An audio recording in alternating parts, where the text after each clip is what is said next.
Good morning, everybody. Welcome to our quarterly council strategic session. We're going to get started. It's 8 o'clock. Today we're going to talk about public arts, EnerGov update, Skywalks, Curbside Management, parking system update, towing policy, strategic planning, ARPA update, and council board updates. And I'm going to quickly turn it over to our manager. Scott? Good morning, Mayor, council members, members of the public. Thanks for setting aside this time today. As we like to do 3 or 4 times a year, we have several topics for today to cover. I think we've got 8, in fact, and some of these will last a half an hour and some will be closer to an hour. This is an opportunity to have a mix of bringing in some of our partners in the community. Today we've asked our Public Art Foundation to come in and update the council on activity that they have had over the past several years. It's pretty impressive, as you'll see. And then also have some time set aside with these other topics to talk through some strategies and some other policy opportunities in front of the council. So with that, did we have success? No. Okay. We have one individual from the first presentation we're trying to get on the phone. And so, if you wouldn't mind confirming it's the 418 number? Okay. That's, yep. Thank you. So they are attempting to call her from out of state to get her on. Otherwise, I'll bring you guys up if you would, and give you a chance to introduce yourselves, and we'll see if we can get Susan on the phone as well. I'm Kimberly Shader. I'm the Vice President of the Moines City Council. And I'm Tim Hickman. I'm the past president of the board. I think if we don't get Susan, we're happy to go ahead. Maybe we can connect Yep, go ahead. towards the end. Susan Fitzsimmons is our president of the board. So they can't hear the volume. It's on now. Is it on? Can you Yeah, hear it's me? on. Okay. It's on. So on behalf of Susan Fitzsimmons, our president, and our board, I want to take a minute to personally thank each of you for the privilege and responsibility our board of directors enjoys, because this volunteer work is extremely fun and exceptionally rewarding. This slide, the first one, shows 4 images representing a few of our most recent installments. Tim Hickman will speak of these public arts in his remarks. So I'd like to start with some quick facts, and that is that we are a 501c3 not-for-profit organization led by 20 board members, including Councilmember Linda Westergaard and our liaison for the City Manager's Office, Shay Willis. Our mission and vision statements are listed here on the left, and essentially these statements emphasize the foundation operates for the purpose of placing art in streetscapes, parks, buildings, and infrastructure for easy access and appreciation by our multicultural community, as well as the individuals who visit our city. It is our responsibility to be sensitive to the principles of equity, inclusion, and access in choosing artists, placing art, and educating our citizens to enrich their cultural understanding and enjoyment of this collection. We believe public art has the potential to benefit all who have access to the works of art and the associated programming, as well as contribute to the growth of the Des Moines tax base. Next slide. We are tasked with reviewing and recommending public art, commissioning and installing the art, assisting and coordinating community projects. Susan, are you there? I am. Okay, thank you. And supporting education. We review public art projects on behalf of the City of Des Moines with a focus on compliance and aesthetics. We are the lead organization and resource for advancing public art and public art education. An example of compliance is this past year we were asked by local business to recommend a mural that they wanted to use on their building. Our assessment was that this mural was in fact a sign, so we referred it to the appropriate review board. We seek to be proactive in identifying artists for commission, as well as locating potential sites for installation for both permanent and short-term works of art. And we would ask each of you to help us and that of your constituency and other city officials to inform us of your knowledge of regarding future development or individuals or organizations interested in presenting and participating in the development of public art. Research shows and our experience demonstrates that public art projects are most successful when the foundation has the opportunity to collaborate with interested parties early in the process. We have an established process, which admittedly is forever evolving, which we use to guide both commissions and community projects. This process serves us well in collaborating with the National Bar Association in honoring the courage and legacy of African American lawyers that founded the National Bar Association in 1925. These attorneys were from both Iowa and Illinois. That is when the American Bar Association refused for them to be admitted. The outcome of this was the Carrie James Marshall sculpture, which is shown in that upper image, and it's called Monumental Journey, and it's two speaking drums. Simon Estes, IMA Culture, the Honorable Athenia Joyner, past president of the NBA, and Marcus King Wild and Oak Ridge Neighborhood all helped us in educating the community about this work of art and help us celebrate the success of it as well. The foundation's process also served us well in working on a private commission with Melva Buxbaum's daughter and her two sons, who donated the Tom Sachs Miffy fountain and an endowment for maintenance in honor of their mother. With placement of this on the lawn of the Chipperfield Des Moines Public Library, it has offered many opportunities for educational programming. Public art is essential, and this year we started a fund in honor of Johnny Danos to support this purpose. We've also partnered with Oak Ridge Neighborhood on a number of projects, and those have all been very rewarding and very educational. Our most recent program involved a collaboration between the Foundation, the Science Center of Iowa, and sculptor Alice Aycock, who created the liftoff now installed at the Des Moines International Airport. A STEM boot camp taught students the concepts of science, technology, engineering, and math, and how art and science intersect. Some of the students are featured on that lower image on this slide.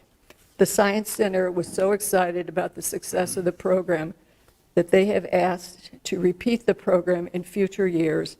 They've also said they would like to look at educational programming for other arts in our other artworks in our collection, as well as future artworks. Next slide. In conclusion, I want to speak about our origin. My understanding is the Greater Des Moines Public Art Foundation evolved starting in 2001 when members of this council established the City Arts Program with the goal of annually funding the arts program at 1.5% of the general obligation funds as part of the capital improvement program. Before being incorporated, it operated as a governmental unit and was known as the Public Arts Commission. During the following 2 years, a 20-member public art task force appointed by Mayor Preston Daniels crafted an enabling ordinance. Next, the City of Des Moines and the Greater Des Moines Community Foundation began discussions, and funds were transferred by the city to the Greater Des Moines Community Foundation, and in 2004, the Community Foundation created the Greater Des Moines Public Art Foundation. Tim Hickman will now review in detail some examples of our collection, their value, individually and collectively, starting in 2008 up to the present day. Thank you, Kimberly. Okay, I'm going to give you a brief overview of the projects that we have done, and I'm going to go pretty quickly. But the project goals, we typically want to reflect the multicultural and diverse character of Des Moines. We want to commission artists that also reflect that diversity. We want to touch citizens throughout the city and try to spread artwork throughout the city. And there was a fourth one, and it install works of high quality. So I'm just going to quickly go to orient you. Along the bottom, we have a timeline, and also there in the lower left, the total investment cost of each project. Before I go, Susan, if you want to say a word, I think you are here. Can you let us know you're on the call? I am here, and this is Susan Fitzsimmons. I'm president of the Greater Des Moines Public Art Foundation Board, and I'm vice president of Christians in Development. I'm sorry I can't be there with you all today. I'm traveling outside the country, but thank you so much for letting me call in, and thank you so much for hearing from the foundation this morning. We appreciate it very much. Later in the presentation, you'll hear me say we're on slide 29. That's like the secret code for Susan to come back. Here we see Thanks, a Jim. piece from 2006 that was the first major piece commissioned and installed by the Public Art Foundation between the Public Library and the Temple by Sia Armajani, a California-based artist. Later in 2006, we did a project in collaboration with East Village to do custom designed bike racks. There were 11 installed. Then in 2008, the opportunity to create the John and Mary Papa John Sculpture Park presented itself. We had the opportunity to work with the Art Center to receive this unbelievable collection of art. And what the city had to do was to redevelop what was then the Western Gateway Park.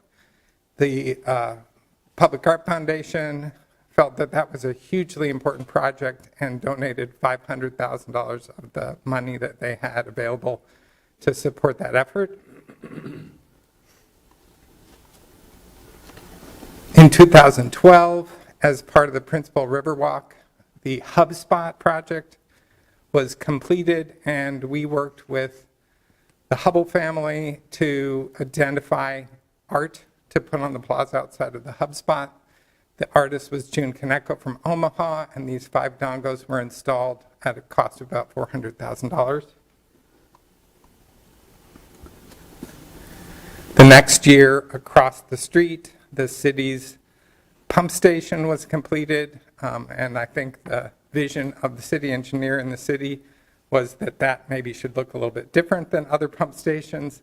And so as part of that pump station, there was another piece to complement the June Kanekos across the street. This is called Expansion and has become a great place for people to get their picture taken. As part of our efforts to really expand art throughout the city, 3 years, 2013, 14, and 16, we commissioned groups to install art at the fairgrounds during the fair. This was intentional to try to touch a group of citizens that may not see other arts that we have installed. And here are images. We tried to do very interactive works for that project. In 2014, we started a really successful collaboration with DART. This was to put art on buses. Again, this was part of our brainstorming about how art could be accessible to people throughout the city, as well as how we could get a diverse set of artists involved in creating the art. Other piece working with DART was to try to make very public events that were youth-oriented. We don't have a lot of youth on our board, but we did want to involve, again, a wide cross-section. So here you see the first 4 buses. Here the second set of 4 buses.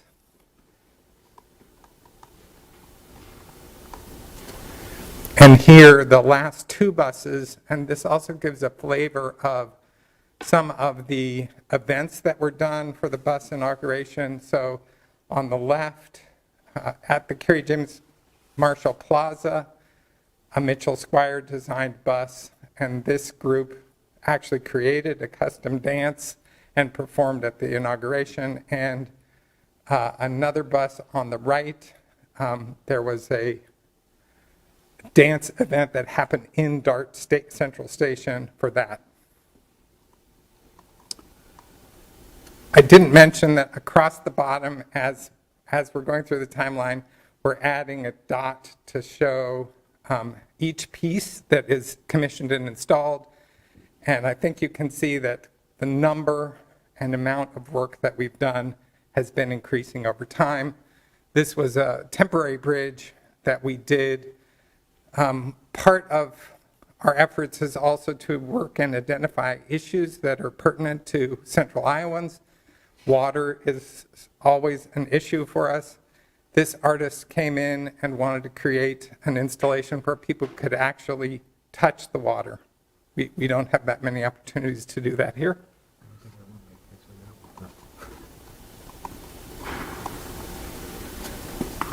In 2016, we worked with the Convention and Visitors Bureau to do a project which is actually a 6-mile trail identified with painting marks on the sidewalk. And it identifies a set of trails that you can take throughout both downtown and the east side that show you public art throughout. This is supported by our app. So I encourage you all to get the Public Art Foundation app.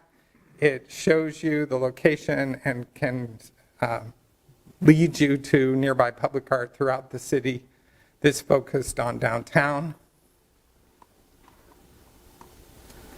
And the complementary piece to that was the crosswalks. We got a Canadian artist to work with us to design these custom crosswalks, and 11 crosswalks were installed in 2016.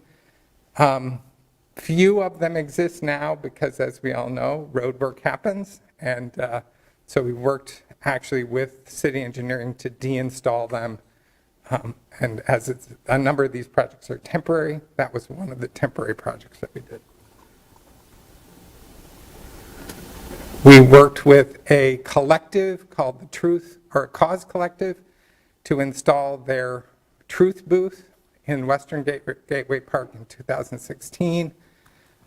This was a project that invited people to tell their version of the truth, had traveled around the world, Afghanistan, throughout the U.S., and the responses are all available online.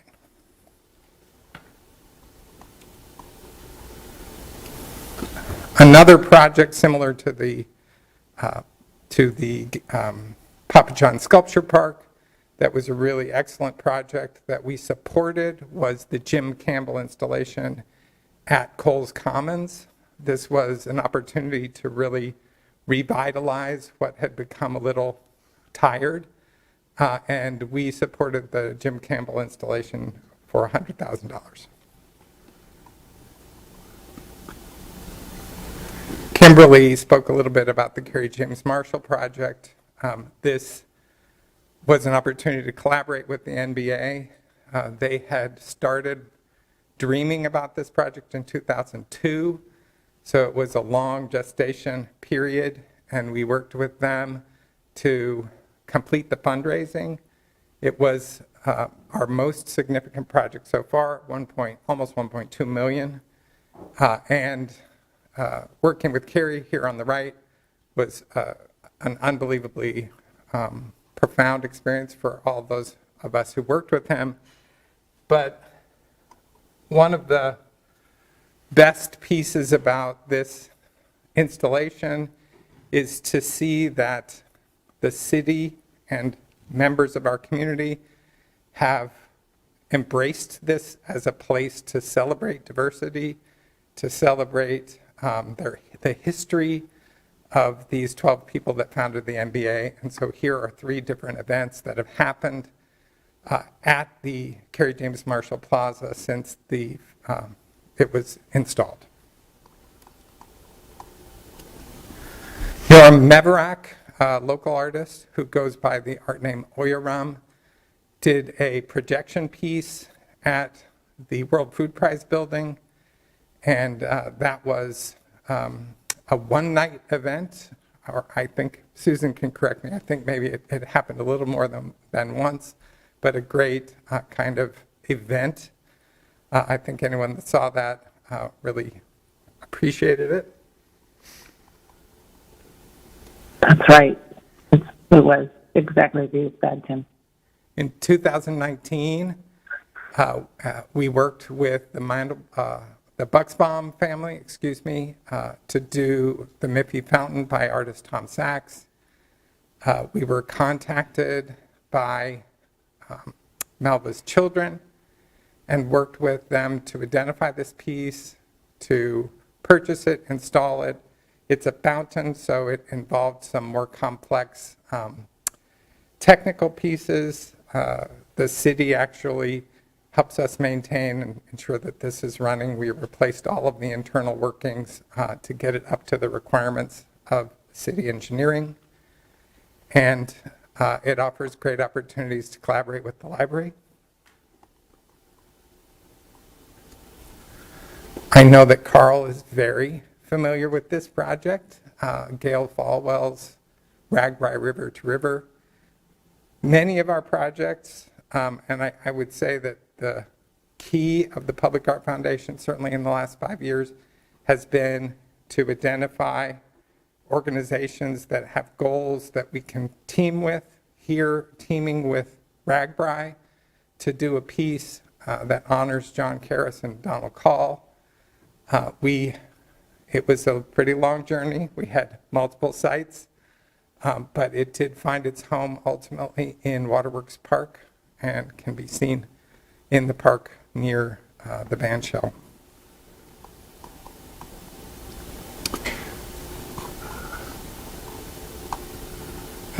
Sorry.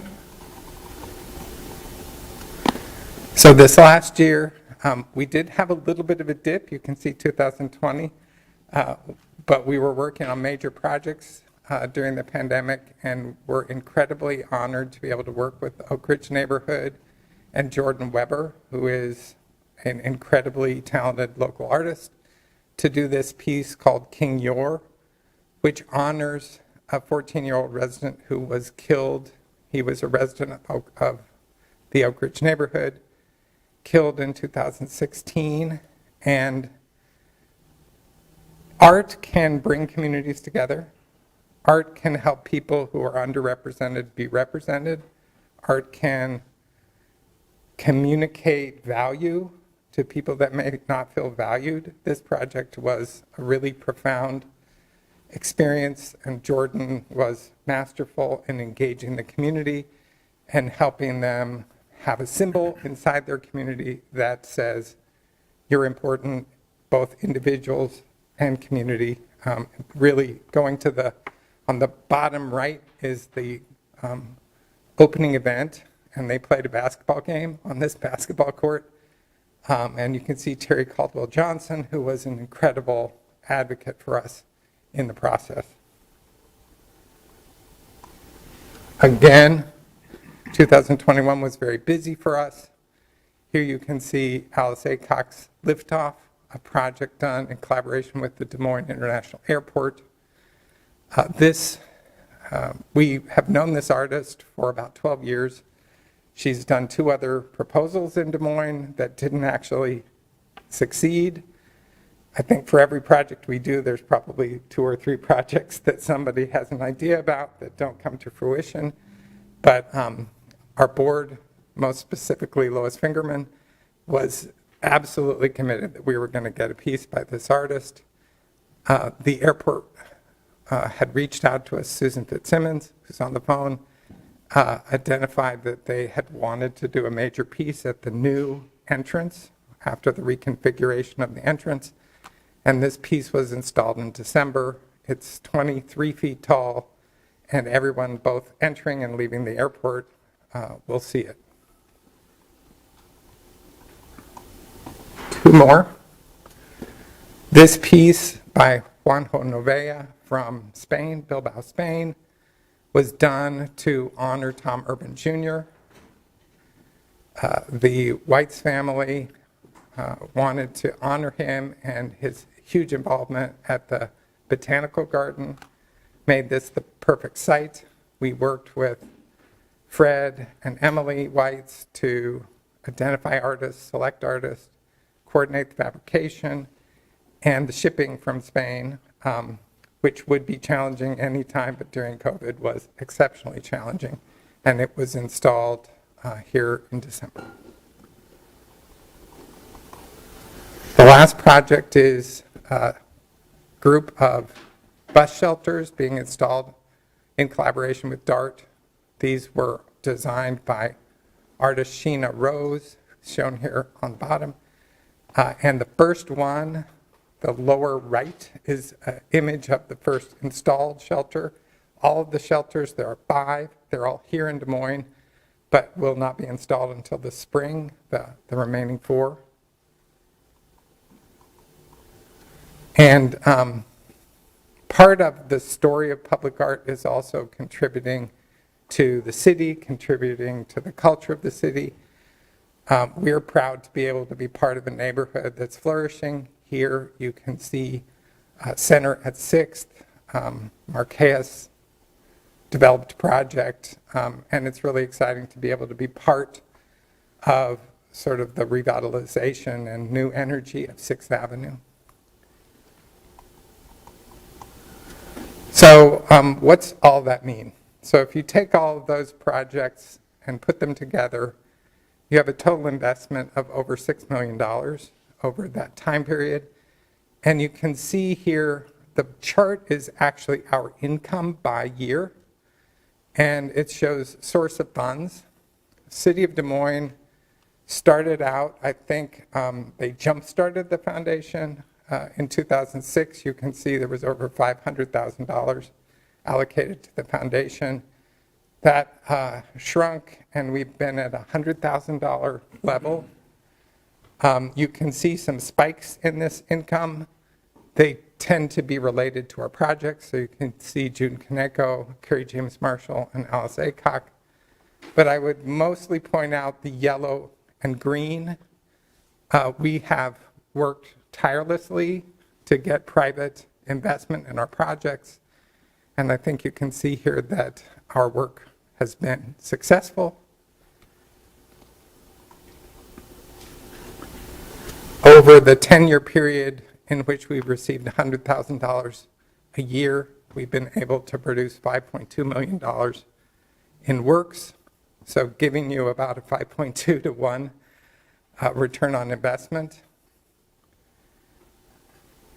And so slide 29, Susan. I'm here. All right. When we're looking at slide 29, we want to review our request with you all. And our request is for essentially the cost of our new executive director.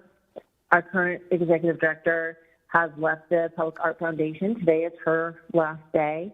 And she's been a wonderful director, but we need to look forward to replacing her role. And currently we receive, as Tim showed on the prior graph, we receive $100,000 annually from the city, but only $40,000 of that can be used toward our administrative expenses. So we're requesting an increase in our annual support from $100,000 to $200,000, which would allow us $80,000 to be used toward the administrative expenses. And you can see on the slide what we would estimate the cost of an executive director to be. So the salary would be about $65,000.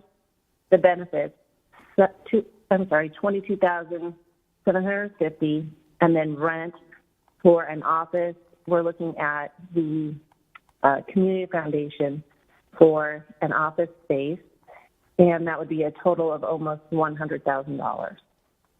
So that would be our ask. We feel like we've been a great steward of the funding we've received over the years. We're grateful for that funding, and this request, an increase in our funding, would enable us to build on our success and continue to add to the vitality of our community. Tim? Yes. Can I answer any questions from the council? Anybody have anything? Thank you very, very much. I have a question, sorry. Sorry, Go I'm ahead. just reaching out. Does the Public Art Foundation have any role in like designating works that you didn't commission as public art? Oh, that's a great question. I don't think we have a formal role, but what we do is on our website and on our app, anything, and this helps me do two things because I realized I forgot to tell the council something. Public art in its definition is art that is accessible to the public in public spaces. So we're not directly involved in private art, so something inside a building. But what we try to do on our website and in our app is to identify any publicly accessible art and add it to the information there. So there's a lot of art that we did not, excuse me, that we didn't commission or pay for, that we identify on the map and try to make available to people. There's a lot of art in Des Moines. And I think we all know it's easy to say, oh, Papa John.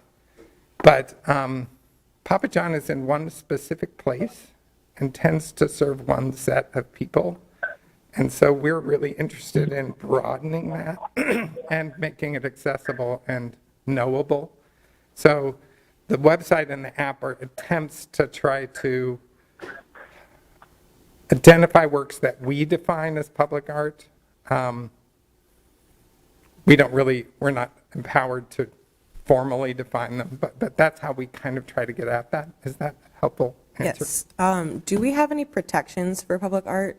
Like a designation or anything like that that would like create some kind of protection for an art piece, a public art piece? Are you talking about physical damage or? Physical damage, just like for the ability for it to like not be messed with, essentially. Yeah.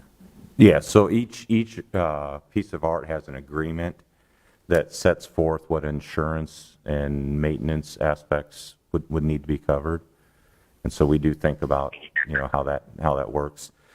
The foundation is responsible for setting that up. The city's funds we do not maintain the art.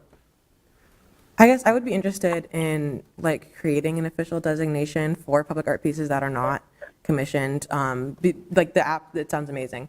And like something like that, but just more formally, I think would be a really cool thing to do in Des Moines because obviously there's a lot of art that's being created that isn't being funded by the Public Art Foundation. And then creating protections for those pieces of art. I'm also thinking about protections for cultural pieces of art like graffiti in the city.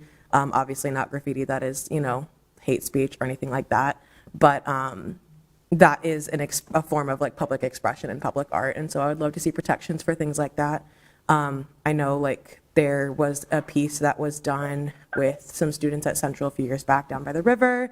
And then there was some like confusion with if that was allowed or not. And then eventually it got worked out, but. Well, and I would, I don't want to interrupt you, Councilwoman. I do think one of the roles that we play is to try to be the glue between city departments and private individuals and private organizations, because there are a lot of restrictions that apply to public art. And the case that you're mentioning, I think the glue didn't work. And so one of the things that we really want to do with our new executive director is find someone who really can be a resource both to the city and to groups like Bravo and the Community Foundation to help. So the situation there was you can get a waiver to be able to paint something on a wall that's owned by the city on city property. And it's like a piece of paper, a little bit of paperwork was missed, and it resulted in the first version of that art being painted over. We really want to be able to be the group that can help make those connections so we don't have unfortunate phone calls on a Saturday like, what happened? And there are opportunities to, I think, to improve that communication. We're really excited to be able to be part of helping to make those links be more robust. Okay, I love how that sounds, yeah, because I think, like, I'm glad that we ended up with something there, and I feel like it makes our city more beautiful to have more pieces like that. Des Moines is a very concrete city, and having more paint on concrete, I mean, simply that, like, makes it a more beautiful city, and so I would be interested in supporting something like that. Right, good point. Please. I just want to say that the public art that's out there right now is beautiful, and it is art for everyone. And I hope that we will really consider increasing the funding for the Public Art Foundation. There are volunteers on the board like Kimberly and Tim that spend hundreds of hours working to put all of this art together. So to have an executive director that they can pay to do some of this work, it will just benefit our entire community. So thank you. Thank you for the opportunity to speak to you. Thank you. I have a question from something in the presentation, just a sort of a follow-up. There was discussion about the art walk Yeah. and the painted crosswalks. I know that's sort of a trend in other cities where we are seeing more of that effort to use art in that specific context to help create places Right. and to highlight. And I was wondering what lessons were learned from that particular project, and are there plans to expand or look for other locations for projects like that? Okay, that's an excellent question, Councilmember Mandelbaum.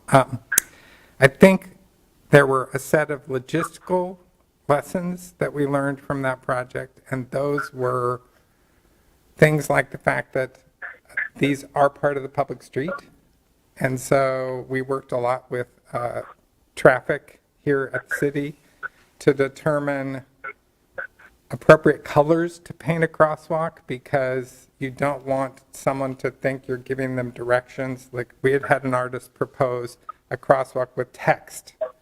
That's an absolute no-go, because you confuse a driver that you're directing them. And so there are a lot of logistical concerns to make sure are coordinated with traffic, colors, again, to be clear. And so we learned a lot of things we couldn't do, which is always a good part of every project. The other, I think, challenge, we have a very demanding climate when it comes to paved surfaces, and so a lot of projects you might see around the country are in what I would describe as more benign climates. To get a crosswalk to work in our climate, we had to do thermoplasty is what it's called. It's basically burned onto the surface of the paving. It's not paint. And it was very durable, but it's much more expensive. So a crosswalk was about $50,000. And we also have been blessed to have the money to be able to do a lot of street work in the last few years, but that interrupts the crosswalks as well. So I think the primary lesson that I believe that we learned is that to make sure that money is going to be as valuable as possible, you have to do really effective proactive planning with the city to find where have we just replaced pavement, where have we just done utility projects, how can we put these in places they won't be interrupted. I do think that there are a group of people that would like to do more crosswalks, expand the art route. It's kind of, I would say it's one of these projects that's sort of in a coma right now. I think we could revive it, but I don't know that anyone is actively raising funds to renew or expand that project at the moment. I might add to that, I think that's a good point. We have such swings in weather here, temperatures below 0 to over 100 sometimes. Yeah. It certainly affects all those materials. And we even see it in, I noticed your bike rack example over in the East Village. But the city, worked with the East Village and actually sort of an art project, put down all those counties, as you walk up Locust here.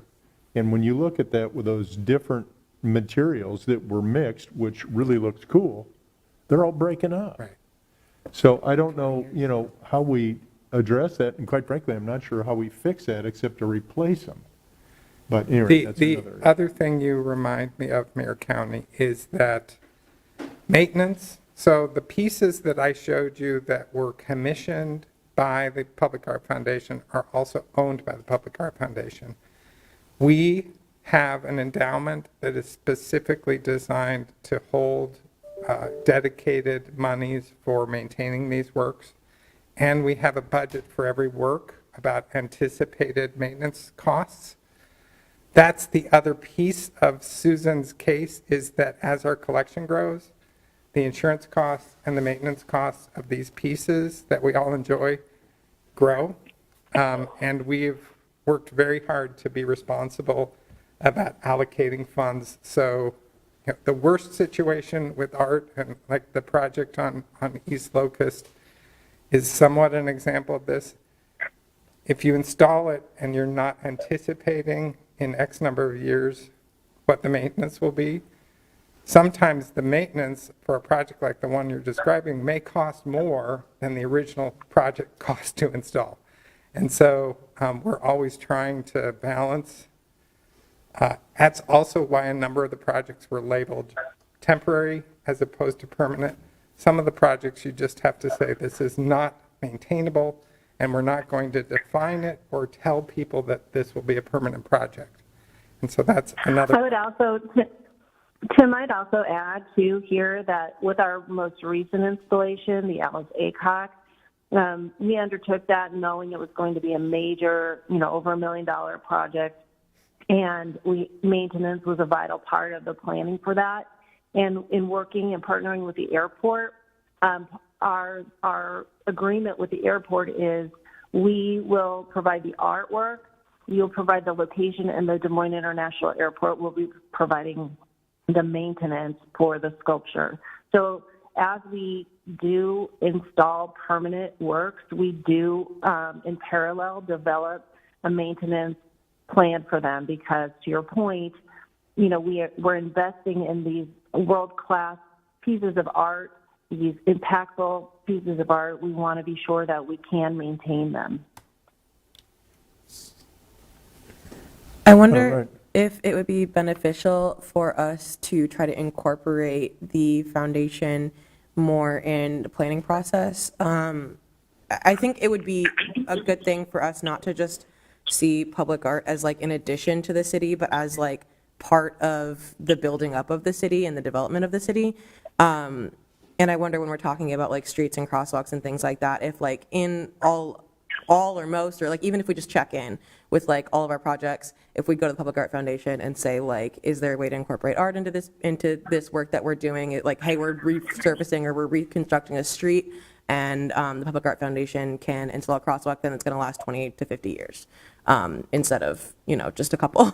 Because I thought those crosswalks were really cool. So and I would like to see it be more of a piece of everyday work that we do, as opposed to just an addition on top of things and then saying that looks nice. That's nice. We would love that. Yes. The most successful projects we've done are the ones where we've been involved early and we can do something that's truly impactful. Linda and I took a drive one day and drove through her ward looking at spots where public art might happen. And so I invite all of you council people, if you want somebody from the Public Art Foundation to look at potential sites.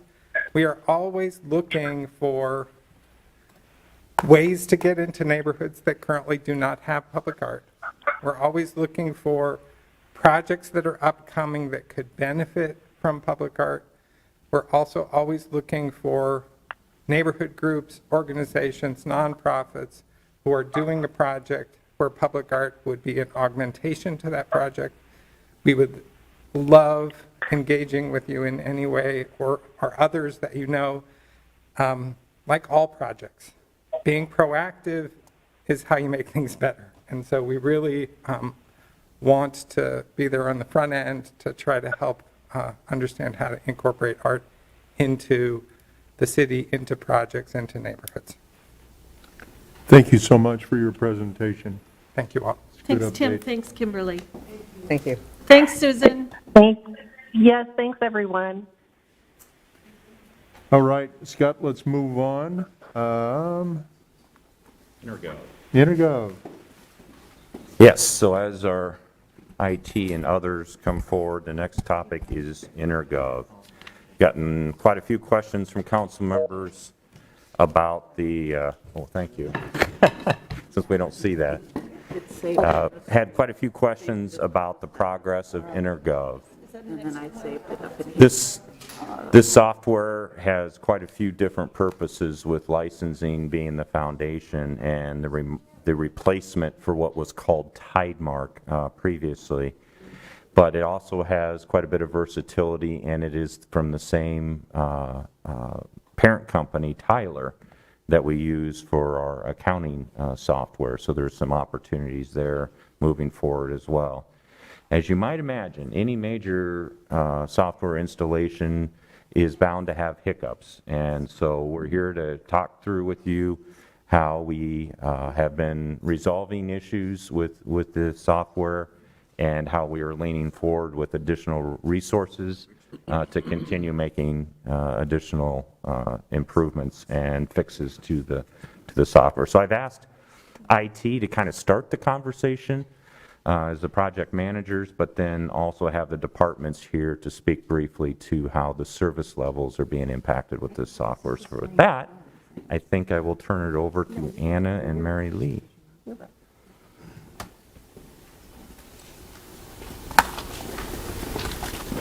Good morning.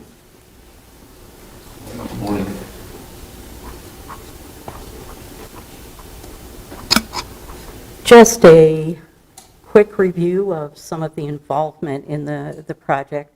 We're now transitioning from implementation to maintenance. So steering committee, IT support, and then a list of the major user groups, although there are about 12.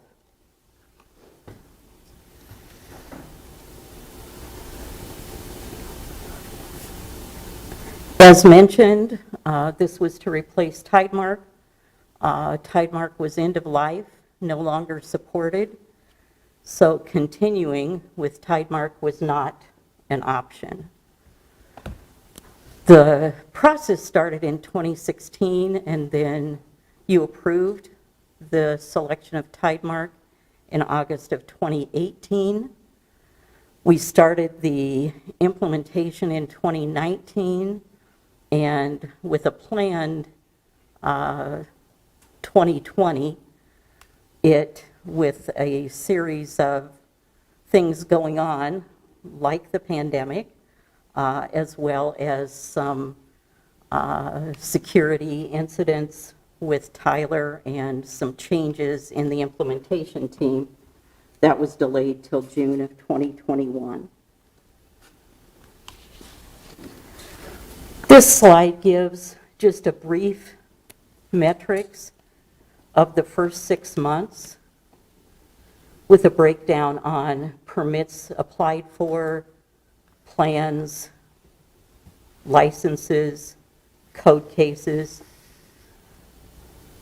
And so first 3 months, as we were ramping up and getting to know the software, and then the last 6 months as things are moving forward, you can see that things are going through the process.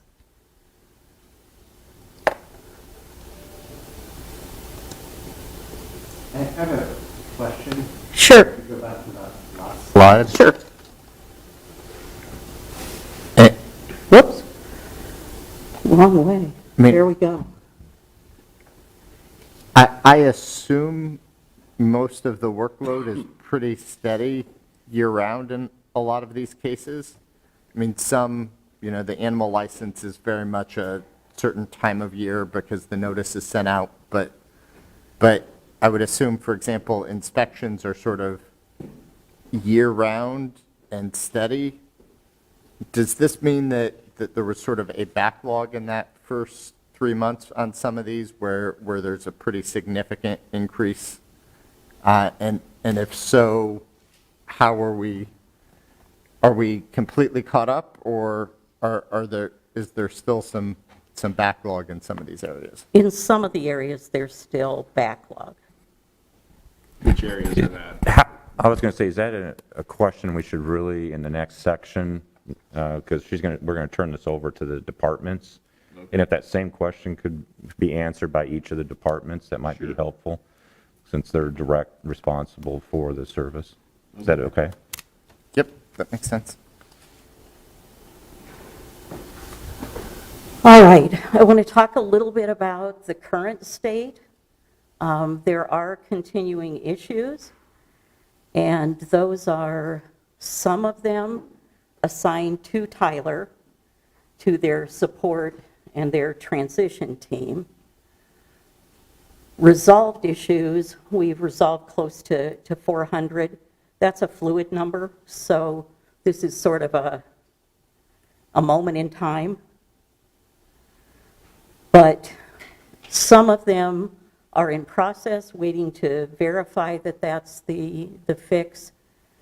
18 are no longer needed. That usually says to me that was a training issue more than a software issue. And then 8 of those are fixed in the next upgrade of the software. The backlog of issues that we've talked about before, there are 776 in the backlog. Little over 200 of those are something's not working correctly, and that can be for various reasons. 286 are, now that we have the software installed, we know it could work better than it was initially configured. And a little over 250 are additional functionality that the software can do, but has to be configured to do. So looking at those overall issues, some of that was Tyler work that wasn't completed at Go Live. Some of it was not delivered to spec. Some of them are issues that we're working on to make the system more stable. Others are issues that weren't caught during the initial testing. And as I said, some of them are simply things that we'd like to work more efficiently. So talk about what wasn't caught during the initial testing, and what percentage of some of these issues are those? I mean, are we talking 10% or 50% or that we missed on just setting up the software? So when they weren't caught during testing, what I mean is we tested, but when departments tested, they weren't as familiar with the software as they are today. And so now they're finding more things that can be fixed, that the software can do, but that it wasn't configured to do right out of the gate. Does that make sense? Like how many? Are we talking out of all these cases? Are you talking 25% of them or 10% of them I'm kind of trying to get, I know we've had troubles with this, so I'm kind of wondering. Right. So it varies from area to area. So, Okay. Overall, I'd say it's maybe 25% of that big number But that can be a higher number in one area than in another area. So Tyler Support, who are they and how long have we been using them again? The Can you explain assigned to Tyler Support? The Tyler Support is what we move to after implementation. So we've moved from having Tyler with us every day to Tyler Support, which is we vet an issue and we turn it over to Tyler to work on it. And then how supportive are they and how responsive are they? And are we getting to, how long do we anticipate to get to these Let me get to the next slides? slide, Okay. and I think I can kind of answer that. So the current focus is that break fix. If it's not working, that's the highest priority. And separating, sort of that triage of separating, is this critical?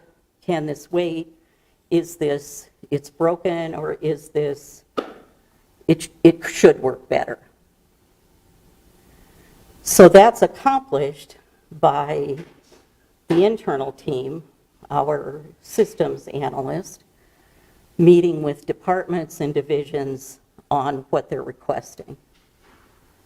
And then alongside that is the Tyler Support, that some things have to be worked on by Tyler Support. And we have, I think, 10 issues currently with them. Some of those are in process of being fixed. Some of those are they need more information from us. And some of those are cases where the next upgrade will fix the issue. They can't fix it in the current system. So it's a mix. So when is the next, so if you have to wait, when's the next upgrade though? If you've got some major issue, what's the next upgrade date? So it's currently scheduled to go into test February 7th. Okay. And then testing will have to happen again once that upgrade goes in to make sure that it's working as it should, and then would be installed in production later in the March. spring. Okay. Yep. The other piece of getting to all those issues. No, I'll wait. Go ahead. No, I'll let her finish. I have a question, I guess. So with Tyler working with you each and every day, and then this going out to all the different departments, did each department have a checklist, you know, kind of a scorecard of some sort that everybody needed to test and make sure, you know, that these are going to run, that this software is going to work for each department? Because I know we've had multiple complaints from different departments and no complaints from other departments. So I'm wondering, did some departments not test correctly at the beginning? Were they not required to test? Or I guess I'm trying to figure out where the chain broke at, I guess, is what I would say. So at the beginning, when the first configuration was done, there was a period of 30 days of user testing.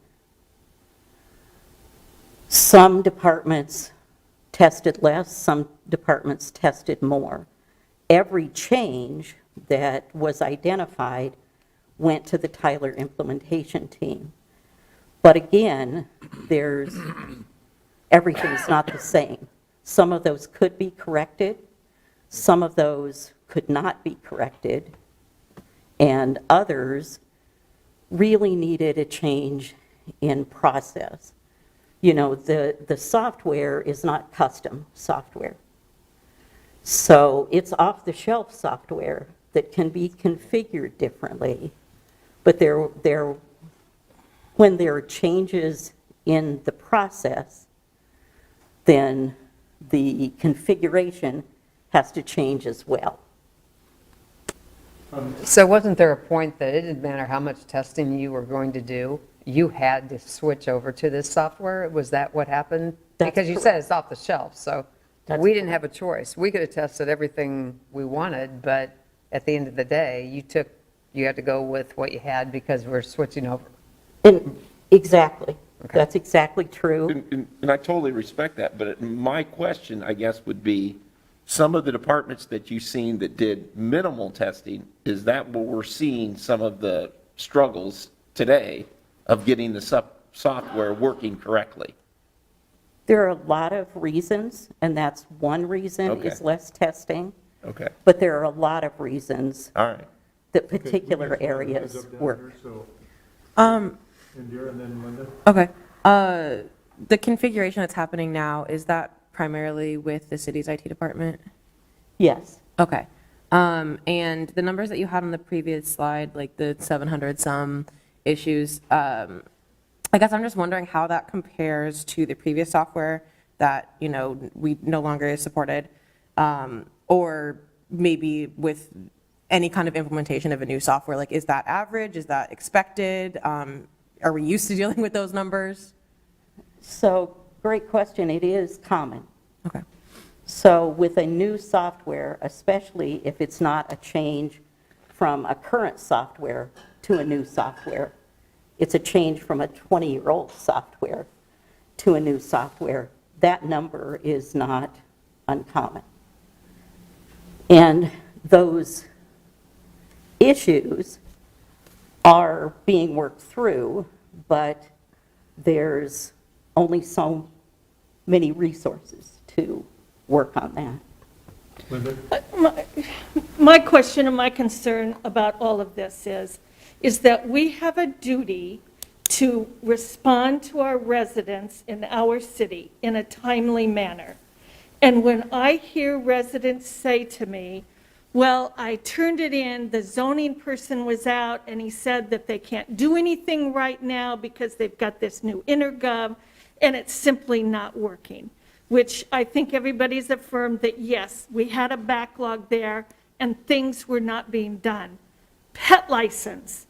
I tried to do my own pet license, and it's impossible. I had family members try to figure it out. I guess, and I think we all received an email last night from somebody who's trying to submit her paperwork. City clerk's office is telling them one thing, she can't get it done. I think there should be a unified message. Why did we use a pet license program that was not made for pet license?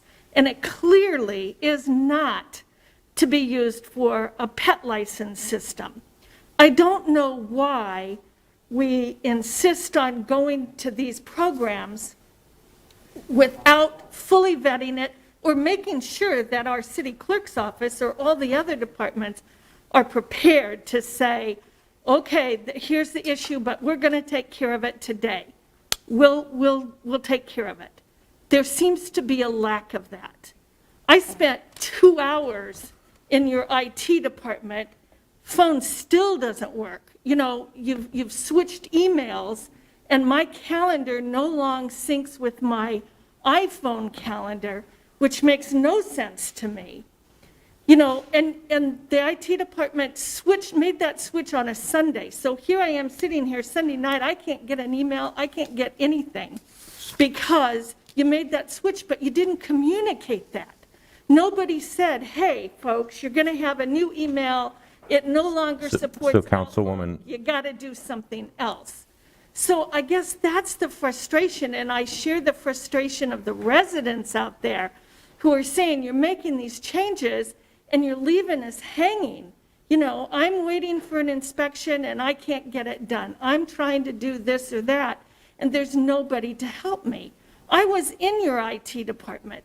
Is the IT department fully staffed, or are you short-staffed? Would you like me to answer? Councilwoman Westergaard, Anna Whipple, CIO, IT Director. I would say that we're understaffed. I mean, we have gaps.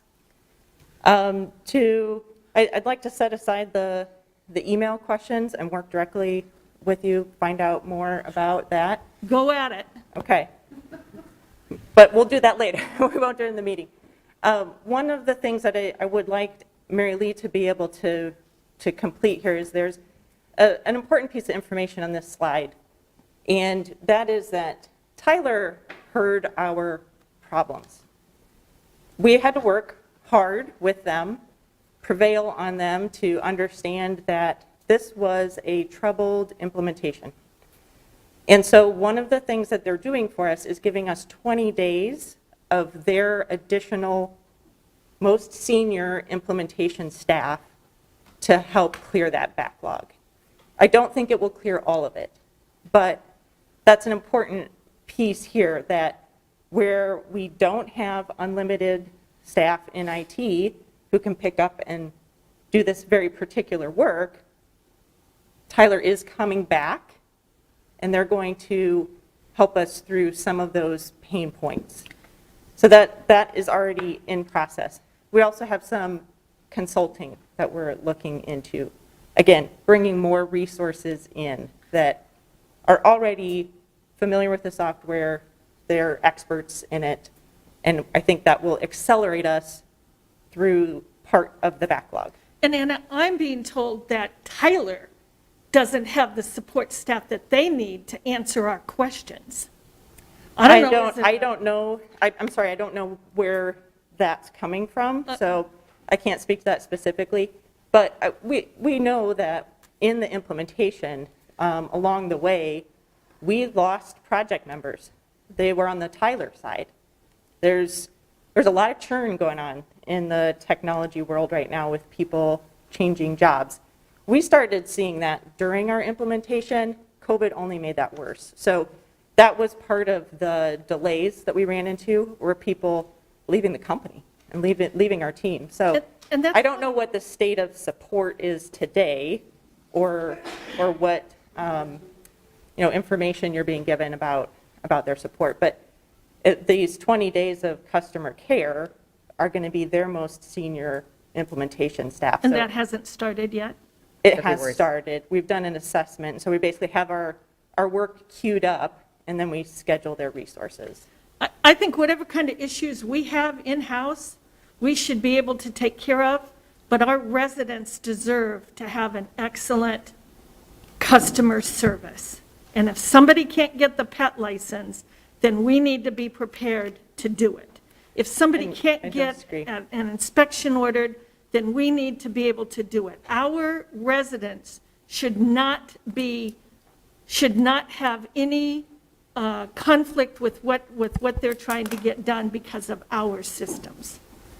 And Other that was cities- certainly what we strive for too. And so there's some difficulty. I mean, part of what Mary Lee's going to kind of wrap up here is just this high level. What are we doing to bring more resources to the backlog of issues that we have today? Then we're going to turn it over to those lead departments who, in fact, are having the most issues. Let them speak to that, and so they can tell you more about what they're hearing directly from their customers or some of their particular pain points. So if I can, I'd like to turn it back over to Mary Lee, and then we'll get those other departments up here, and they can answer your direct questions. I had a small question about the 20 days. You said we've already done the initial assessment. Is it 20 consecutive days or 20 days that we schedule? So the assessment was like part of that, and we can schedule, it's not like we're on a timer? Right. Okay, thank you. It's 20 days, so that can be 3 days here, 4 days there, and that was part of that initial assessment, was what are the top things that we should apply these extra hours to. Okay, thank you. All right. I think Anna sort of covered the customer care, and then, as mentioned, we're going to talk through some specifics with the three super users.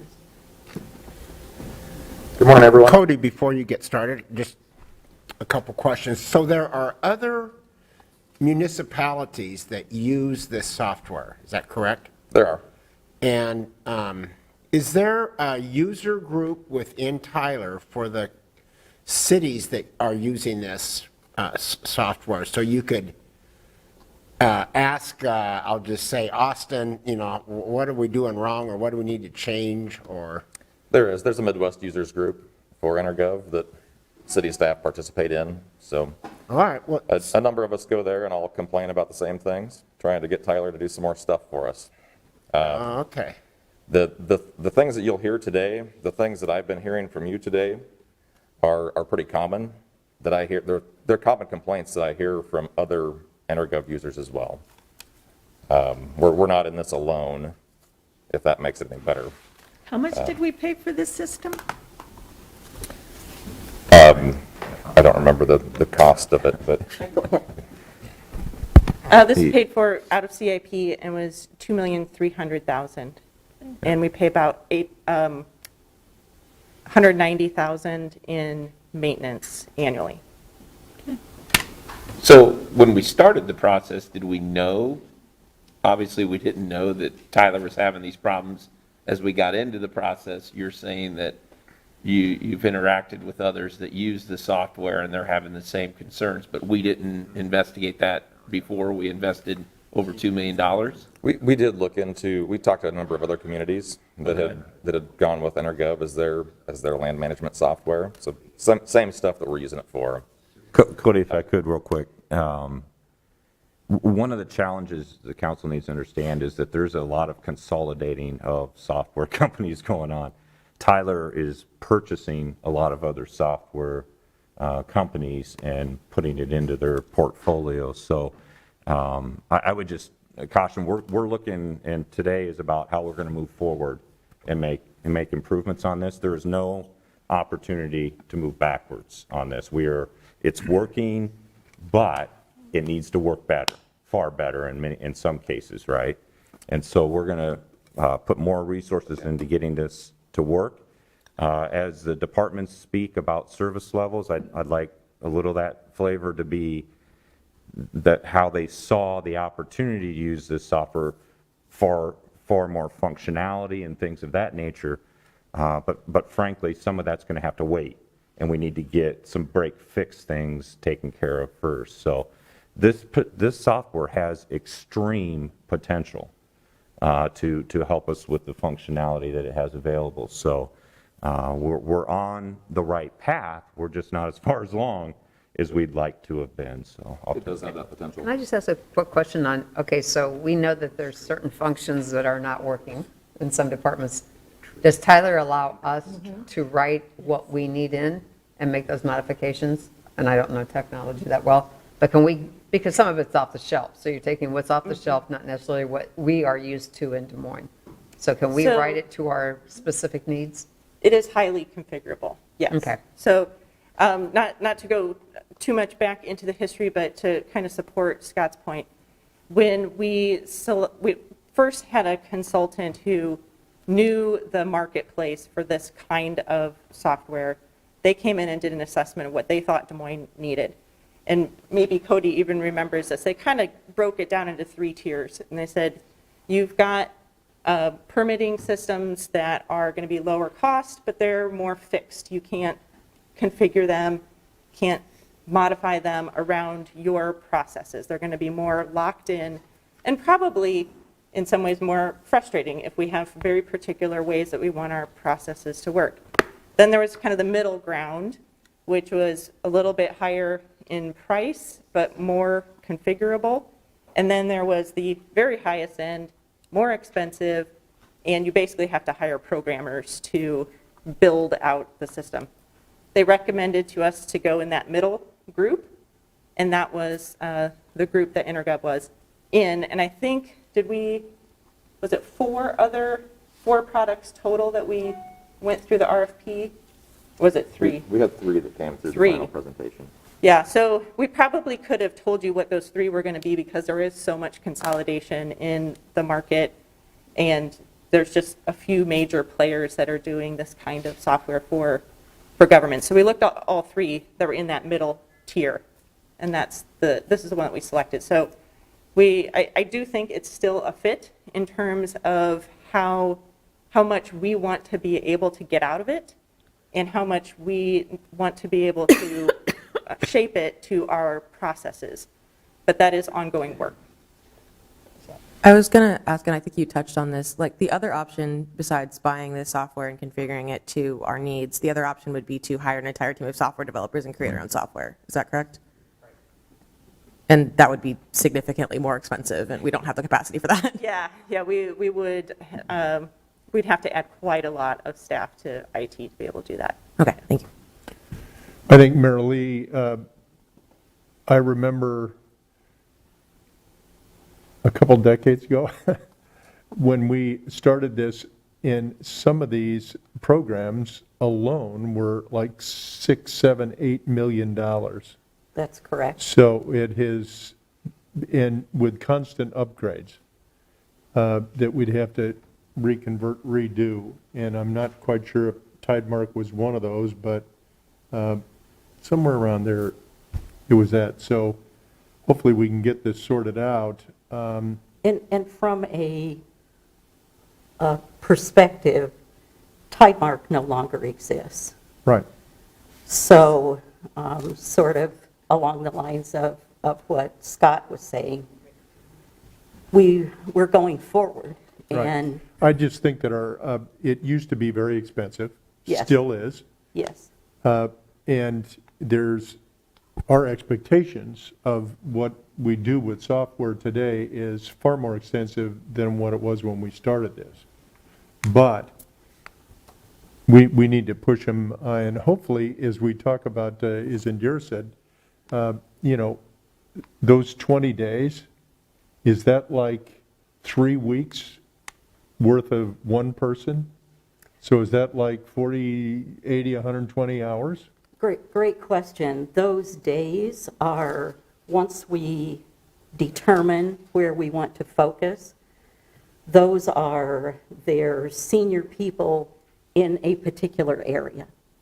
So if we determine that we want to focus, for example, on permits and working on combined inspections, that's the senior person that does that configuration. So it's bringing in very specific resources, not just bringing in a Tyler team.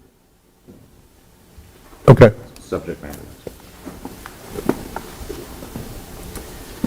So basically where we're at is, much like Scott said, the software does have the potential to serve us a lot better than it's serving us today. We've launched the program, we've used it, we've become a lot more familiar with it. We're realizing that had we to do it over again, we would do a lot of things a lot differently. And we've identified ways that we can improve it. So that's kind of what we're focused on here today, is how to go about getting there. It's a resource issue. When we talk about Tyler support versus internal staff, we rely on Tyler support to fix the things that are broken within the program. If there's some connection that's not made, that's on Tyler support to fix. If there's some way that the system has been configured that we want configured differently, then that's on us. Then in comes those 20 days, the consultant, if we hire a consultant to do some help for us, and our internal staff to reprogram how the system works. And so those are the things that we can do on our own. Those are the things that we hope to do a lot of here, so we can make the system work better. Can I ask just a clarifying question? When we say that when it's broken in the system, we send it to Tyler, is that part of the, I think it's like $190,000 maintenance budget? Like we pay them yearly for maintenance, and that would be included in that? Yes, that's correct. So the support and maintenance entitles us to upgrades and then also to contact their support when we have something that's broken. And then they have to go through a prioritization, just like we have to go through prioritization of our issue list, and then get back to us if it's critical. It should be a shorter time frame than if it's maybe something where there's a workaround. And I think it's important to kind of in general keep in mind, we're doing a lot of what we'd call workarounds right now. They're done, it's not working the way that we would ideally like it to, or be as efficient as we would like it to. So what we call issues. In some ways, a significant part of that is rework. We want to change it to work differently. And that's where the highly configurable is a pro and a con. You know, we have to touch things to tweak them and get it working the way that we want. And that was like the different categorizations that you lined out. Like there's the breaks and fixes, which we just send to Tyler and they fix them. And then there was like the things where it's like, okay, we're configuring this still. And then there's the new request, right? Yeah, there's very few things that are so broken we can't do business. Okay. It's more how painful is the workaround right now, to the point that I think this is maybe what Councilwoman Westergaard is getting at, that it really bogs us down. And I think the departments have the best perspective on that. So Cody, we apologize, we'll let you finish your presentation. That's all right. It's a pretty deep subject. I understand all the questions for sure. This has been our life for the last 7 months, so it's we understand. We understand where people are coming from when they're asking us these questions. So where we're headed is we're looking for a way to make it better for all of us, especially in development services. The top item that I have here is to improve the usability for the development community. And development community is a pretty broad term. I mean, that includes the developers, the designers, the property owners, the business owners, anybody who's going to be doing business with development services using this program. Our goal is to make the system work better for them, make it more convenient. And the following points that I have listed are just some examples. So I'll provide a little more content to support the general claim of what we want to do. Number 2 there is to simplify the permit configurations. When we went live with the system, we took the approach that we're gonna make this as complex as we think it will work for us. So any complexity that we can think of that would be useful, we'll have Tyler build for us. And so that's how we designed it. And looking back, I wish we would have went with more of a simplification approach. Now we've got a number of permits we might have 6 different types of residential permits. And if someone applies for the wrong one, we can't just switch it to the other kind. We have to have them go back and start all over again. And that's an example of one of the things that we would like to do differently. We would like to reconfigure that permit so it is more dynamic. So if somebody calls and says, hey, I applied for the wrong one, we can go in and make a change in the system and not have to start all over at square one and refund fees and go through that process again. More detail than anybody probably cares to hear, but it helps to have some of those examples, I believe. So are we going to be able to fix that? Yeah, we can. I mean, not we can, I mean, is that one of the things that we're doing? Or is that, like, where does that fit in? When you I think- identify a problem like that doesn't work for folks? I think the real question behind that, council member, is how long is it going to take us to fix it? And I can't answer that right now. That's something that Mary Lee and the IT team and Scott will be working on as we identify options for pursuing solutions. As the department users, we're making our list and we're identifying it at highest priority so we can get the most bang for our buck. So as the resources come in and come on board for making these changes, we can roll out the highest level impacts to the community that we see, at least that we understand of the system. We want to increase the transparency of the permit data. The system does provide a very high level of transparency. You do have to go online and dig it out. You might have to search for the address. You might have to search for the permit number. Some of our permit data from our old system that was converted is a little more difficult to find now. We'd like to make that more visible. There's a number of areas there that we can make improvements. We'd like to improve the inspection configuration. Councilmember Gatto and we had questions about the level of inspections and the response time. I think Sue Ann probably has the answer to the majority of your question, but as far as the ebb and flow on the construction side, it peaks in the spring, goes pretty high through the winter, and then through the summer, excuse me, and then kind of tails off in the wintertime. It's different for business licenses and also rental certificates and things like that. But we want to improve the inspection configuration so it's easier for people to request inspections. So they get more automatic notifications when their inspections are scheduled, when their inspections pass or fail. These are some of the things that are on those lists of items that Mary Lee discussed earlier that we're hoping to work through and improve. We want to increase the querying functions. So if you're interested in seeing the number of residential permits that have passed a final inspection, I want to be able to query that. It's difficult to do because of the way that the system is set up. We need to do a little more work on building those queries so we can cross from the permits module into the inspections module and have some overlap as far as the criteria that I'm setting for identifying that data. And in doing that, that allows us to do a better job of analyzing how well we're performing. I want to be able to quickly see what our average turnaround time is on code reviews of the various types that we do for all of our permits that we issue. It's a little tough to do at the moment in the system. The system has the data there. It's just the way that it displays it isn't the most effective for managers to be able to look at. So that's a pretty quick and high level overview of some of our top priorities that we're looking for in development services. And like I say, the tough thing for us in development, it's always, when will it be done? How long is your turnaround time for reviews right now? And the same, so then that trickles down to, well, how long is it going to take to make this function better in the system? And that's exactly the question that we're looking to answer. I don't have that answer at the moment. Councilmember Voss?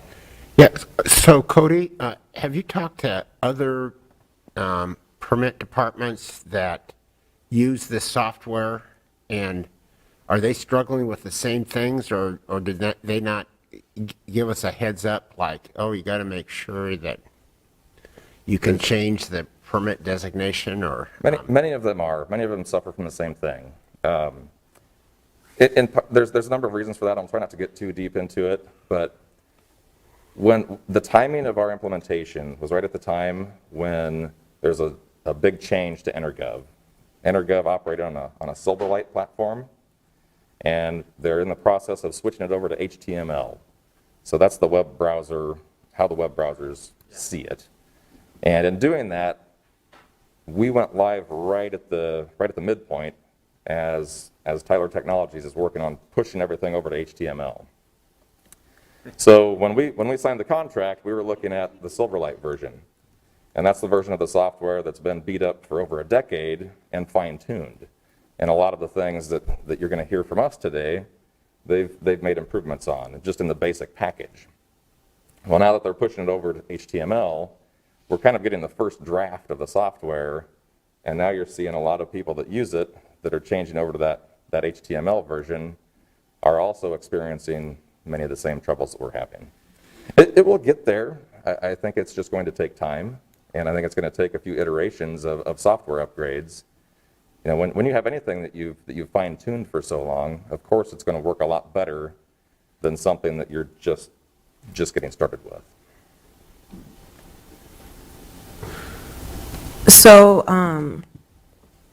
how is the struggles that we're dealing with right now, waiting for those to get updated, specifically with like the permits, and, you know, having that back and forth right now, like how is the department dealing with that in communications? Like how are we dealing with the communication of, oh, I'm sorry, I need to refund this and get you started with a new permit, and like, are we helping people out and refilling those out, or what are we doing? We are. So our staff are doing spending a lot of time on the phone, sending a lot of emails.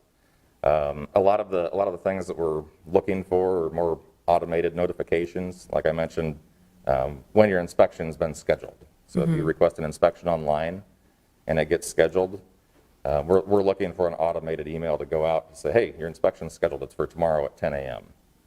And until that's up and running, we do that outreach. We make the phone calls. We send emails. That's so that our staff are pretty adept. They adapt quickly, and their focus is to make it a better experience for people. So in the past, did you ever have automated emails? No, no. we So didn't. basically, what you're just trying to get to is what you've always wanted, but your old system didn't do it either, right? Right, Okay. right. Yeah, we're trying to free up I more just- time. You know, and what I said before, I just wanted to state that I know everybody is working really, really hard on this. And as frustrating as it is for residents, it's got to be frustrating for staff also. You know, I feel bad for the IT person that had to spend 2 hours with me. That was as kind and as good as possible. I mean, I couldn't have asked for a better experience. But it's got to be frustrating for them to say, oh, I just had to spend, 2 hours with this woman. So I do appreciate and I do thank you for what you're doing. I acknowledge that. Thank you. Well, if there's no more questions for me, I'll hand it over to Sue-Ann. All right. Thank you. Thanks, Cody.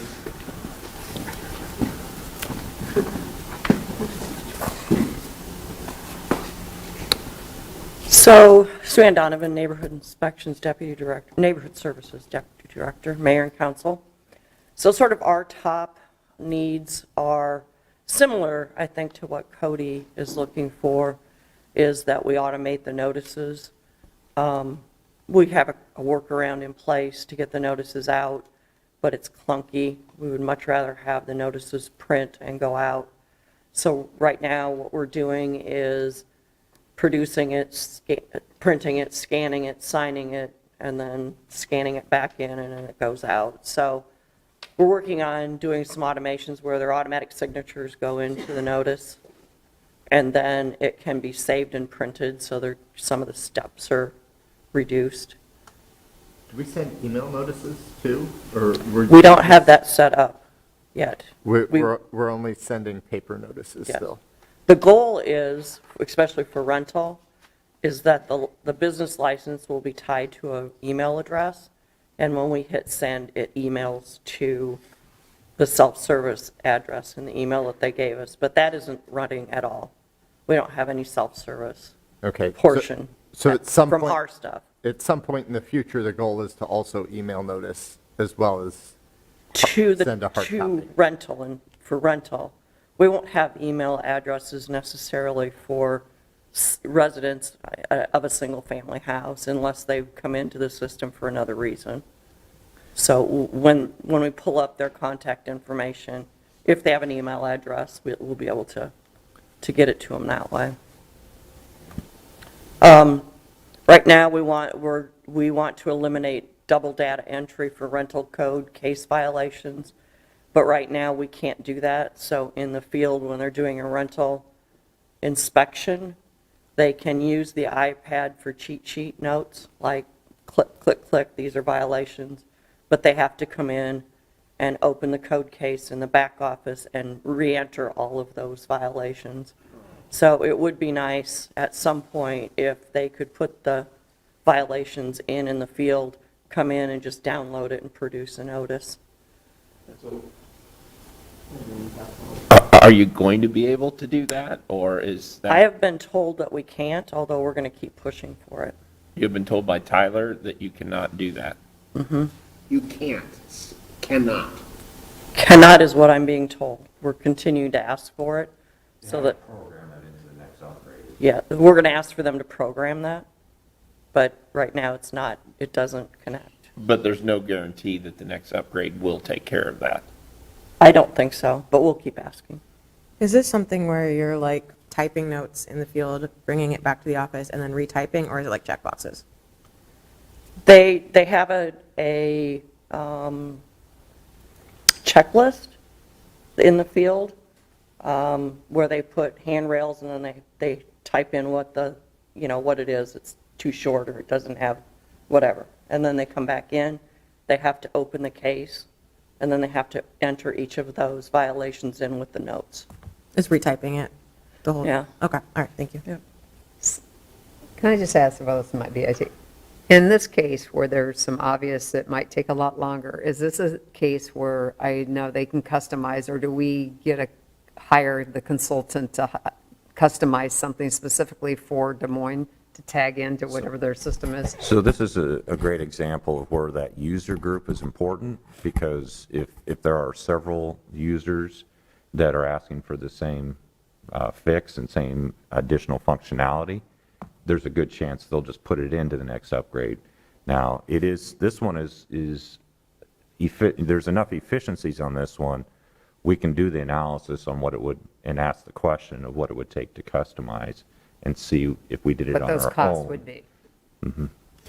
But Scott, I think that user group idea is a good one, because everybody ought to share, because some of the problems we may be experiencing have not been experienced by anybody else yet.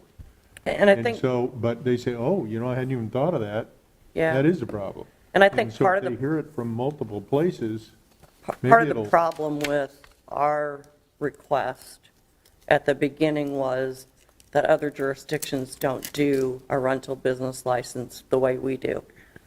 So they handle their rental licenses like similar to other business licenses, where they expire every year or every 2 years on a fixed expiration. And so then you just go in and you trip the new license. Since ours are based on a 3-tiered approach that can vary from property to property, from year to year, they had to custom build sort of how our business license would function. And the business license sort of stands here and expires, but the code case is over here in a different sort of silo or a different place. That's where the violations are entered in. And so that's where we need the automation in the field, is to connect to the code case, the rental code case. So we need to resolve our fee issues. We don't have fees in the cases that we need them in, and we are unable to right now to process special assessments. So you may have noticed you haven't had any special assessments come to you in 6 months, 7 months. We're still working on the connection between the pieces that would get a special assessment out the door. To us, that's pretty important, because obviously we're not collecting if we're not doing the assessments. And that also means that there are assessments that are months old that we've not got out the door to folks. So they're going to get an assessment for something that was maybe inspected 6 months ago, 9 months ago, yep. Now, we did go ahead and get some of the notice to levy lien out so that people knew that it was still on the books, so that they wouldn't, so that, because a lot of them will pay if they get the levy lien notice that they still owe us money. So we tried to get those out the door, and now we're trying to get the assessments to the county so that they can be collected. Can you refresh me on what a special assessment is? Sure. We have the ability under state code to assess somebody's property tax for unpaid things that the city has done, like a cleanup or a rental inspection fee. So we also have, by state law, the obligation to send them a notice before we do it, saying that we're going to assess you if you don't pay. And so that gets a lot of people to come in the door and either pay or enter a payment plan with us, so that we can get the payments starting to come back in. And we obviously don't have any workaround in place No. for that at all. No, And no way to implement anything. no, we're working on it. We also, as Cody mentioned, want to improve workflows that don't function efficiently. In some cases, there's steps not needed, some cases steps are missing, and so our workflow doesn't work it doesn't function in a way that is easy for staff. And so we do workarounds, and so you can imagine that one staff member does his own workaround, another one does her own workaround, and pretty soon we don't have a workflow that we can actually get benchmarks out of, because they're not entering the same workflow for the same item. And so then we can't do a report and say to a neighborhood group, this is what's happening in our department. So we're working on improving the workflows and improving training, but it's hard to train somebody if you know you're going to change the workflow later, because that just frustrates them. You taught me to do it this way, and now I'm supposed to do it this way. So we're trying to both get the training with the workflows, which we have several staff people that have just been brilliant at doing the step-by-steps for our staff, but we need to continue to work on the workflows. There were some issues for us when we brought things over from Tidemark. That's called the converted cases. We want to keep trying to resolve those.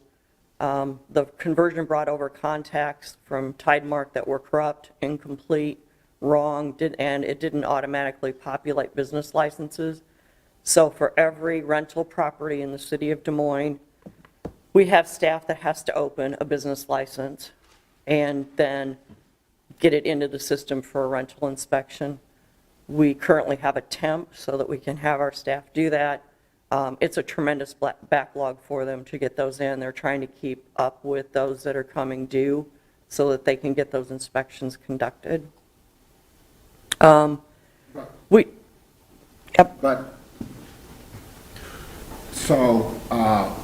when you do this once to clean up the data, then it's done for that.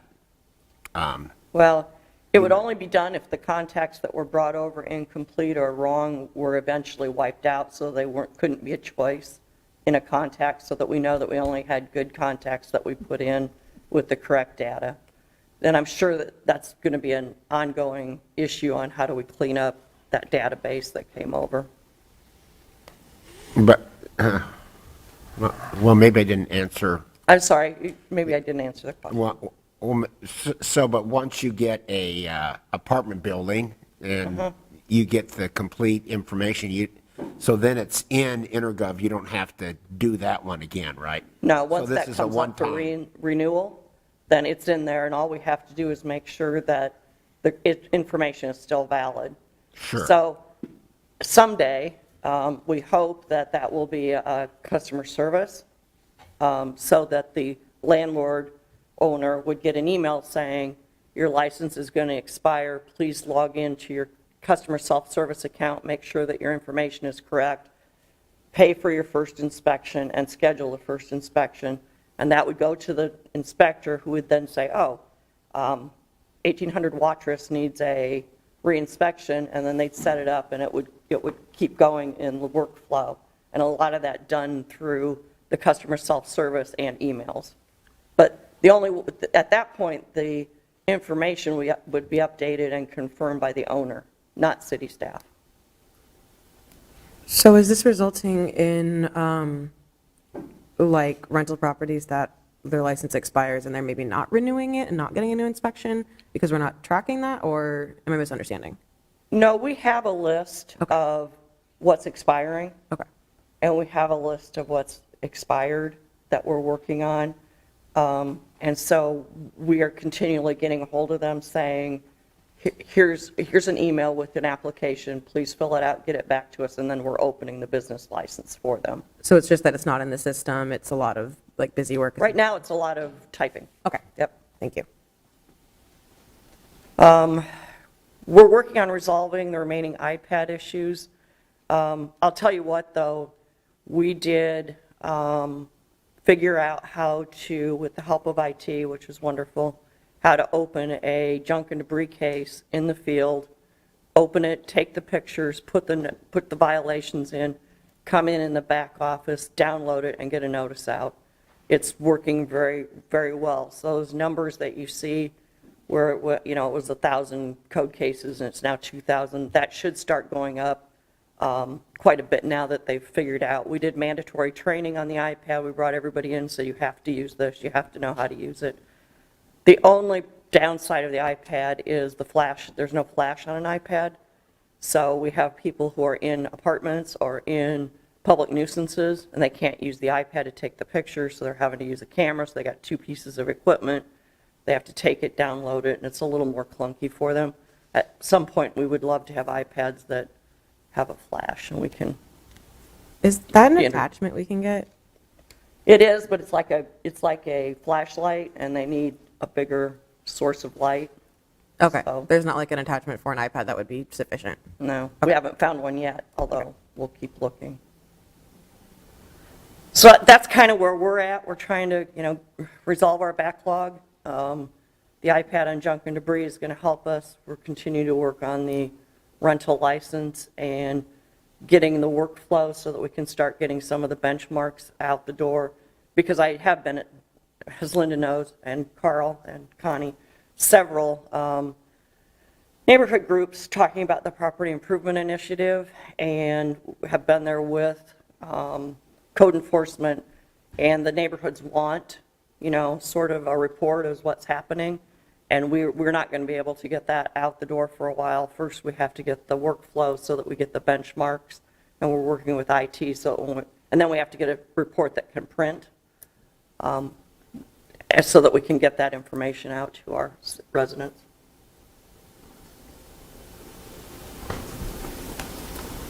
Thank you. Thank you. And then we'll move on to city clerk.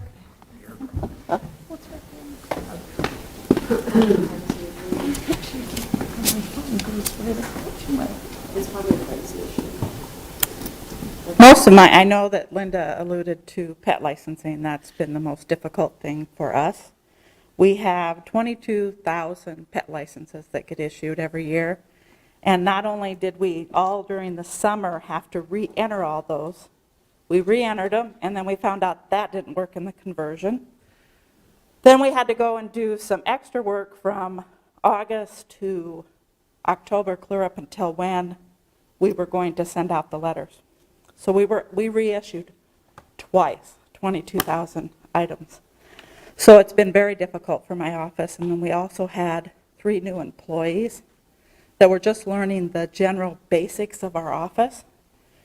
So we were taking training on the EnerGov, Tyler cashiering, and then the new ticket track and the new parking meters. So just with customers coming in and out and trying to do our daily workload, and then add that pet licensing to it that hit in November, at the end of November. So we worked very hard to come up with instructions. They're not great. I'm not even beginning to tell you they're great, but they're the best we can do because our other program shut down.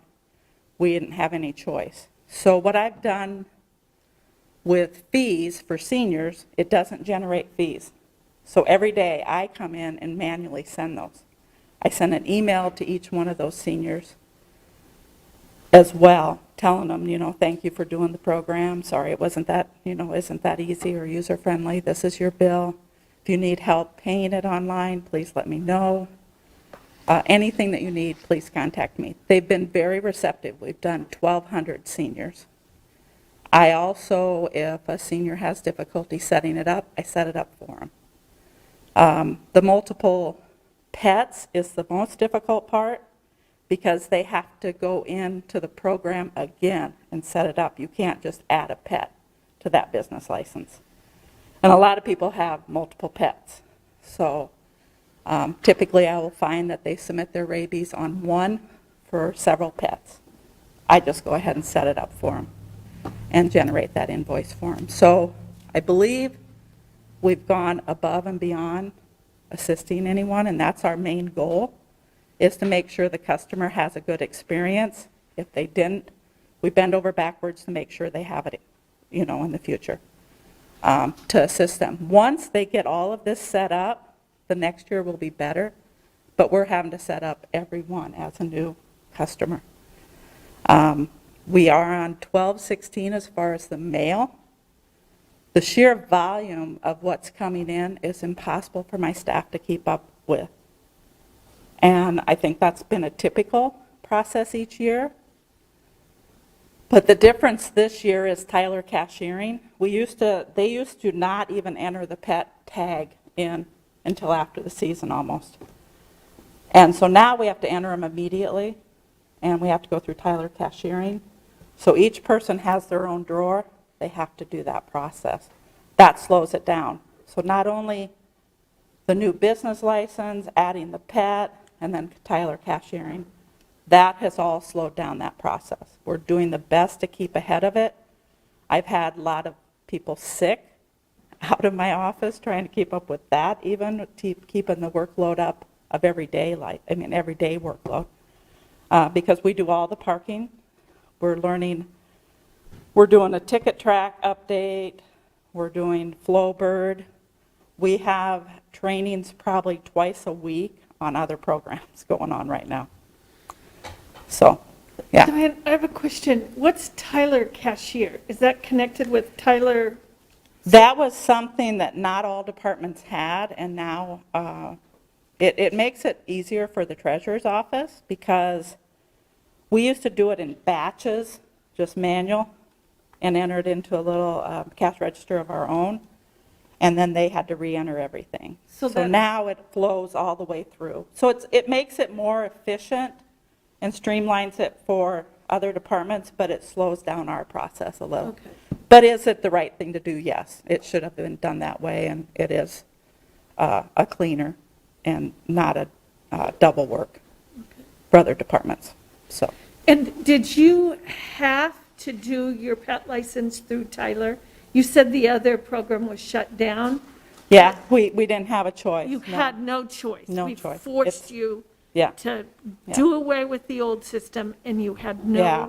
option. No. So you had to use a system that had never been tested, really wasn't set up for pet license. Right, right. It's not ideal for pet licensing, but have we made it work? Yes. And like I said, the next year, once they're in our system, it'll be easier. It's just the magnitude of the amount of licensing that we do. And then we use it for all the other programs too. Other licensing as well. So we're doing liquor licensing through that. We're doing mobile vendor. We're doing, everything goes through that process through the new system. So, But- what? Oh, so you talked about testing, so before we got this started, did you know this wasn't going, because we were all the departments were supposed to test, did you know that We were it testing. wasn't going to work for the pet license then, and? We were testing, but it was a very difficult process because it was so different. We didn't even begin to know how it was going to process through there. We went and did set up special training sessions with IT, and we actually went on site. We split into groups and went over and tested it. But we have so many licenses that we issue, just to even begin to test all of them, it was, way too difficult for our office with the general daily workload. We're open. We're taking calls constantly. We're constantly having customers. We're not in a situation where we're isolated from that, any of us. And then we have, council workload too. So, we did the best we could, but it was very, very difficult for us to test everything, and we'll still be testing throughout the year as those different things come to their annual renewals. And then at the same time, the state changed their liquor licensing, so we were doing training on that as well. Yeah, I know, that's a nightmare, Yeah, so. their new software. And then I just- they have to do it twice, so they do it with the state, and then they have to fill it Yep, I out for know. us too. So Very it's- familiar with that. Yeah. It's not fun at all. It would have been nice to, give the information to this Tyler and be like, hey, it's not going to work for this, before we went and spent $2.3 million on a software that really doesn't do what we need it to do, or we didn't. I think it does it, it's just clunky. It's not as streamlined as it could be. And the fact is that the customer didn't ever have to do anything online in the past. So this is a whole new introduction to the customers, so. But they can still come in and get pet license. They still pay come their in parking now. ticket. We still manually help people. We have customers every day. So, It takes a long time to process. we're not demanding that they No. do this online. No, The if any- process has worked for 20-some years, where people have come in and paid and did what they needed to do. Yep, we still are And so doing we that. still offer Yep. that option. Yep. And then every day, I get all of the emails because it comes to a general account. So I go on and I do so much of it every day, and I do the seniors immediately. And then right now, I'm working really hard on getting dog permits out, because that code is expiring tomorrow, so. Is this a special issue with just the pet licenses, or is it, is the system difficult with all licenses? Or is like the pet license a different situation? You know, I think it's probably difficult for the customer with the CSS. It's an online system. But once they work through it, they've been very, I don't know that they all like it, but they've been happy with the result. So it's been well received after you work with them on it. Yes. So Kay, I understand that one of the challenges has been an individual or a couple trying to license their pet and its business entity.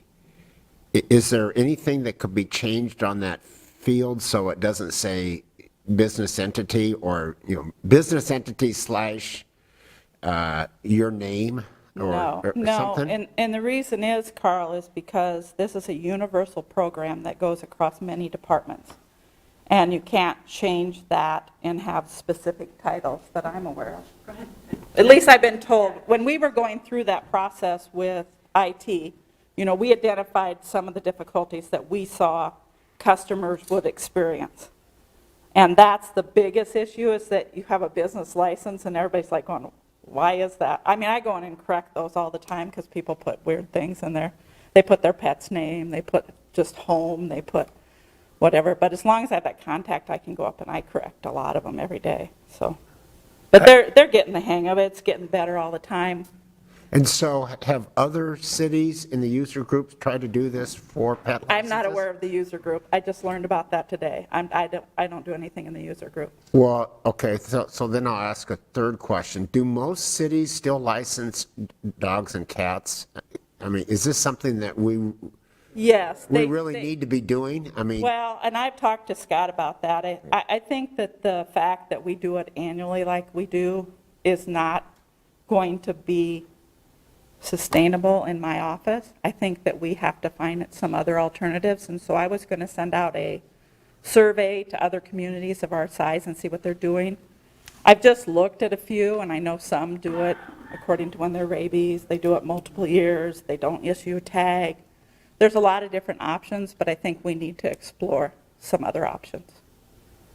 And I would like to, so that's something that I'm pursuing to get some information on. Don't you also confirm through the licensure that they are immunized and had their rabies and they had everything Yeah, and that's the thing that's also cumbersome now, because I don't have enough staff to constantly be entering rabies.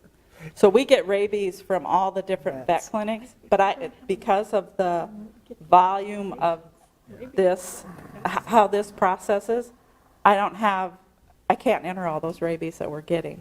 Isn't it a requirement to get a license that they Yes, have to be immunized? Yes. Okay, I guess I didn't understand your question. So has the number grown so much? I mean, I just never heard this before out of the city clerk's office, that we're not able to handle this type of workload. I mean, so has the pets just gone through the roof in the last 3 years? No, it's the process is larger with the new software versus, and how they used to do it, and I think it also hurt us, is that they would send out the license and then they would rip it off and send it back, and then they didn't put anything in the computer. So after the season was over, you had one person just constantly entering that information and getting it updated. So if someone called in and said, hey, I didn't get my license, can you tell me my license number? We couldn't tell them because it was just all put in a file on the order they were received. Okay. So this is more efficient for that reason, but it's more difficult to get it all entered. So that's the difference. The first time. Yes, just the first time. I think that we'll have a much better Okay. situation next year. It's just that we have to, also the conversion happened where it took over, it brought over dead pets as rabies only. So a lot of people got notices for dead pets because it converted it incorrectly, switched it, and so that was kind of a eye-opener when that first Well, letter maybe we went out. needed to buy something different specifically for pets or for parking. I mean, if we would have, I don't know if the Well, testing didn't get done correctly, or we didn't have a checklist, Yeah. and maybe this system, so we cut that out of the 2.3 million and we take 500,000 and we go buy a different software for you, but now we're way down the road now we've got to make this work. But it would have been nice to know this before we invested in a program that really doesn't fit your needs, is what you're telling me. Well, I wouldn't necessarily say that. I would say that it's it's made to meet our needs. I think it does, essentially it can, but it's just more sheer volume of work. But if we, Well, and on top of that, Joe, we had a program that was done. They Yeah, had to we make the couldn't use it. conversion I know, but there's a- quickly. We can't do Tidemark anymore. Linda? I get it. What about, I know that we have a breed-specific ordinance. How are we keeping track of those high-risk breeds that require the insurance Yeah. and, special fencing and that type of thing? How are we keeping track of those? That was done manually, Okay. and now it will be in a computer where it will be easily accessible because it needs to be entered in there, and we Okay. should be able to search by that. Okay. So, There are some searchability things that need to be added. That's one that we want. There's several different areas, but they are working on it. It's requests that we have in. okay. Something I'm having trouble understanding. We're talking about like the workload right now, like on the front end is very heavy and it should be easier next year. But then we're also saying that our form of licensing isn't sustainable with the new Well, workload. it's not sustainable for us to enter rabies only on a regular basis because we get a monthly report from each vet clinic that has rabies only. And then it also includes, like somebody might go to that vet clinic and get rabies only and they may list a Des Moines address and they're actually not a Des Moines address. So we had a lot of those issues too.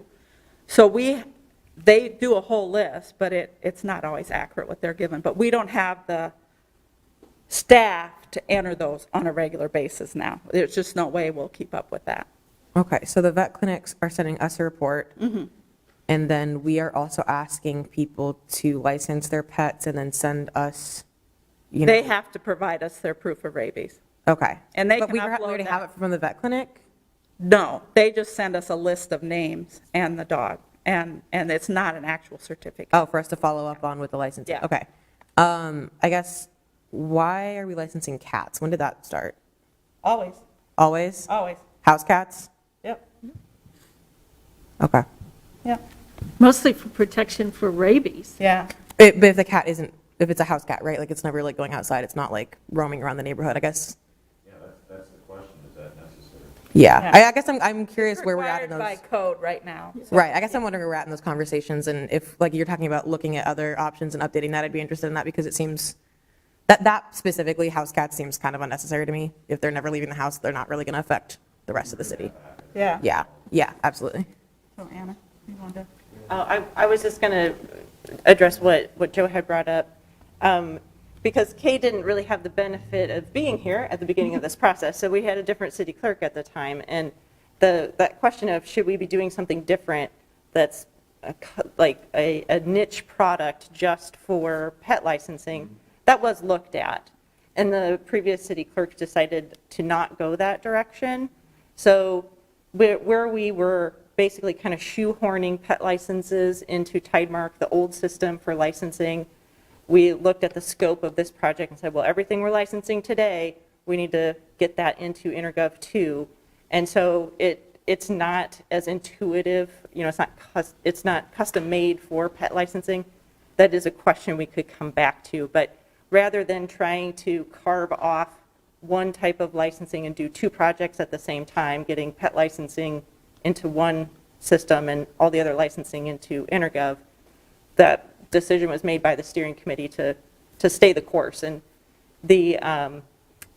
I think one thing to keep in mind is this time of year and really going into summer months, sometimes even early fall, the clerk's office would have been doing data entry all year long practically for pet licensing on the old system. So that was a challenge too as the steering committee met, was when do we hit this at the right time? So because of the cyclical nature of pet licensing, and we shouldn't have to be as constrained going forward. It's not the most intuitive interface.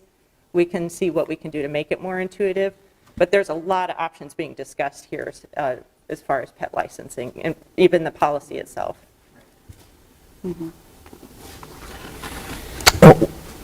Any other pieces for the clerks? Carl has one. So if I've entered my information in for my dog Rex, and then I, sometime later, I want to add a deck to my house, am I in EnerGov? And To add a what? A a deck? deck, a deck. A deck. A permit, yeah. Oh, your business account carries throughout, doesn't it? Yeah. So Once like- they set up an account. So they're like, gonna- you'd be good to go, at least Yeah. the initial part. I want to do something else. I want to. Yeah, that business license part is universal, or the business is universal. The business license is where you get the definition for whether it's inspections, or, permits. Okay. Or et cetera. So there's a little bit gain there. Yeah, I guess if yeah. someone has a reason, they got to get some other city permit. Yes, and Hope's been, that's the person we've been working with the most. She's done a lot of cleanup in ours. It's a lot in there. Once you were adding those rabies, a lot of people didn't ever license their pet. So you have rabies only in there, and you had it all the way back to 2003. There was some stuff that got brought over that shouldn't have been, that you didn't know was going to happen, and she's cleaned out a lot of information all the way back from rabies only to people who moved and yada, yada, et cetera. So she's been doing some real cleanup, working with me on that. Sorry, when you're saying rabies only, is that they didn't have a license, but they registered the rabies, or?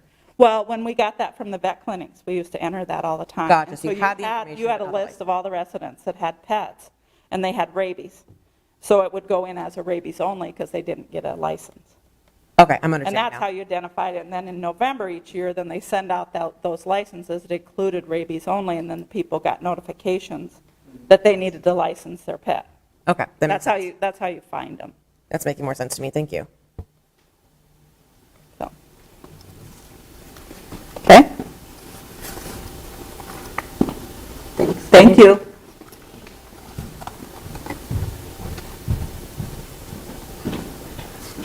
Well, that was a lot of detail on a lot of different areas, but thought it might be helpful to sort of look at the real-world EnerGov status.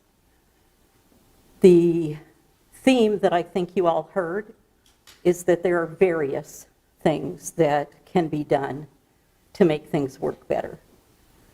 So in terms of what's next going forward, we'll be scheduling those Tyler customer care, that's those 20 hours of engagements in the various areas. We'll be developing a scope of services for a potential consultant to work on some of that backlog and the most urgent issues. We'll be continuing staff work on issue resolution and those requests for improvement. And we've also engaged Tyler U, which is a virtual labs, so that staff can be better trained on the system. And finally, the upgrade that I mentioned. So that upgrade is coming. We'll be upgrading to the newest version that does fix some issues, but that requires the same staff to be doing that, that are working on issue resolution. Are we talking about 20 days or 20 hours? 20 days. Did I say hours? That's what I meant days. Because I was going to say, if it's 20 hours, we just spent an hour and a half just talking. Right. 20 days, so times 8 hours. Okay. Plus a consultant on top of that. I'd like to see a way where it's, hey, EnerGov, Tyler, I want to see an all-in for those 20 days. I don't want to see one person, picking one little deal or here or there. we need a solution, because listening to this myriad of issues, man, it's gotta be an all-in kind of a deal. And I think we gotta work with our group, and find out what everybody's issues are so that they can address them, because probably some of our issues, some of these other cities haven't even confronted yet.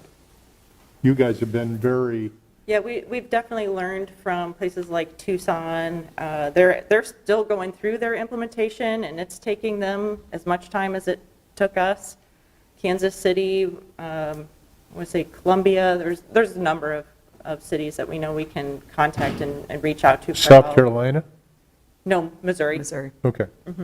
Sorry, I should be specific. I was just going to add to the 20 days. Tyler's actually already spent 3 days with us as a run-up to those 20 days to hear everything that we're struggling with and start to basically carve up those 20 days into workshops to work on those larger issues. So to your question about them being all in, we really worked hard with them to get those additional 3 days just to come in and do the assessment before we begin the 20 days of engagement on the technical work. So we have their ear, and that's something that Mary Lee has worked extremely hard at. So I want to make sure that she gets recognized for that too, that she was kind of our lead negotiator on trying to get more out of Tyler as we were struggling. So I think this is a win that we've gotten the 20 days from their experts for no cost to us. But we gave them $2 million. Well, yes, we have paid. That's true. And we continue to pay them. But this is, if we had tacked that on to our implementation, it definitely would have increased the cost of our implementation to have that level of expertise for that amount of time. So it's a nice thing to have in our pocket that we can use and make them listen to us. That's. So Anna, if another city came to us and they're saying, we're considering going with Tyler and EnerGov, what would you tell those What would I other tell cities? I think I would just give them the realistic picture that it's going to take longer time. You're going to have to spend time testing. If you don't have the extra capacity among your staff to add testing on top of their normal work, plan for that on the front end. Hire some people ahead of time, get them working in your business processes so that you have the capacity to do the testing. I don't think I would just dismiss the software entirely as don't even look at it.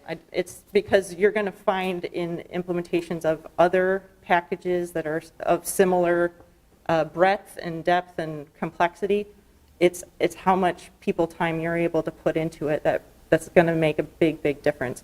I also want to be sure to acknowledge that we do have one resource in IT who's an expert in EnerGov, and we were actually really fortunate to hire her away from Cedar Rapids. She wanted to move to Des Moines, and so she already came with EnerGov expertise, and I think along the way really called them out on some quality issues. And so while we're just struggling through a volume of stuff that's not working exactly the way we want it, Hope also caught them on a lot of things in the process where we might have been just blind to it along the way. So we had high standards, I'll put it that way, had high standards throughout. Can I ask about this consultant? You said there was the 20 hours and then a consultant on top of that. Is that something that we plan for? Is that something that they are offering along with the 20 hours, or is that an additional? That's actually a third party that we're okay. talking to. So again, more experts in the software, but they're not part of Tyler. So we would have, an independent party to help us with that. And we kind of picked up on that approach from Tucson. Is that something that we need to budget for, or that's already budgeted for? we'll have to add that to the budget, and we'll be adding that to the budget. Okay. All right, thank you Thank very you. much. Thank you. Thanks for your time.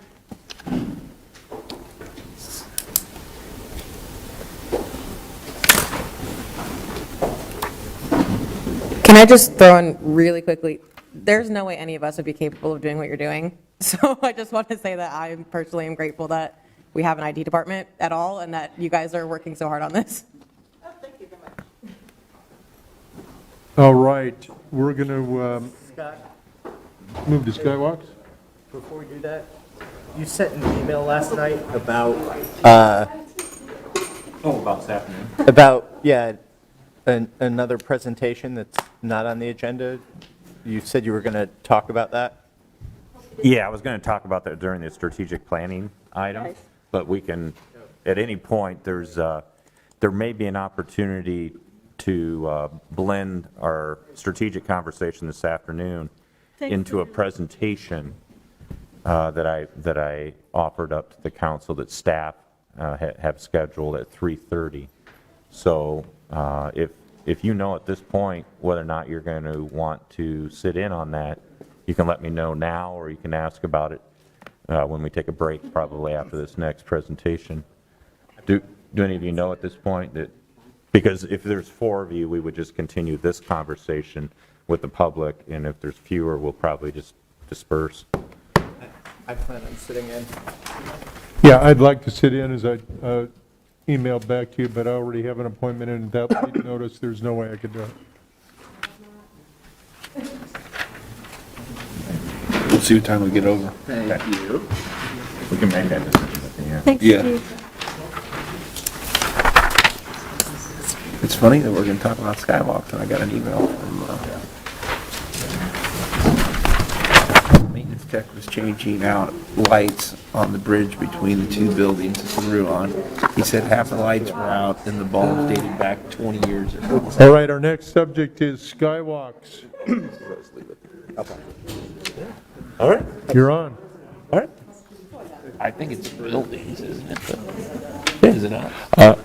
Honorable Mayor, members of the City Council, my name is Steve Neighbor, City Engineer. Thank you for your time today, and I think you got some of my team for a few topics in a row here, starting with our Skywalk system. This is actually going to be, we've been asked by our city manager to, if you want to call it, provide a Skywalk 101, but kind of give you an overview of what we have, what our roles and responsibilities are, and what work the city has been doing, has upcoming.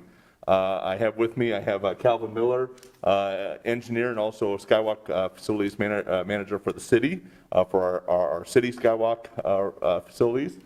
We also have with us Captain Wessels and then Chris Benzinger from the Skywalk, president of the Skywalk Association as well. And then I think I see, and we have John Davis with our city traffic engineer, and Tom Fisher with our legal team as well, so to help with answer questions. And so with that, I'm going to turn it over to Calvin. He's going to kind of run through the presentation here. Hi, I'm Calvin Millers at the Engineering Department. We'll talk about a few things that Steve said here. There, okay there.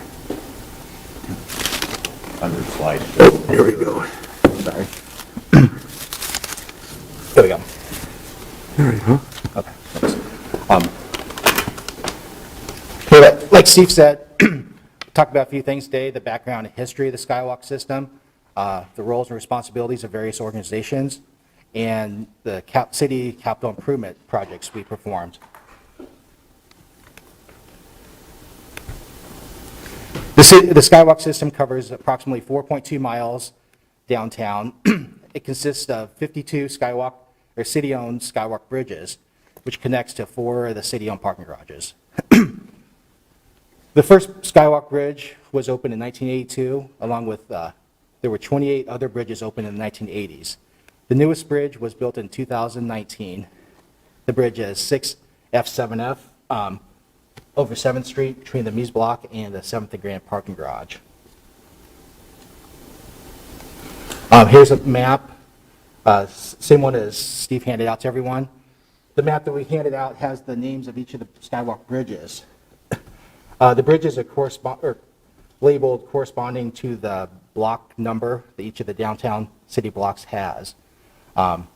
Goes from A to Z, from south to north, and then from east to west, 1 through 12 for Skywalks.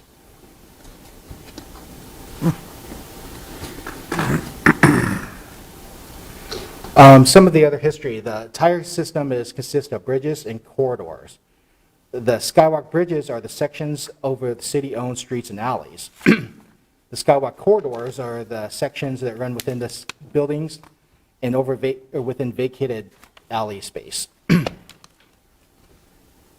Individual agreements between each building and the city specifies responsibilities for each party.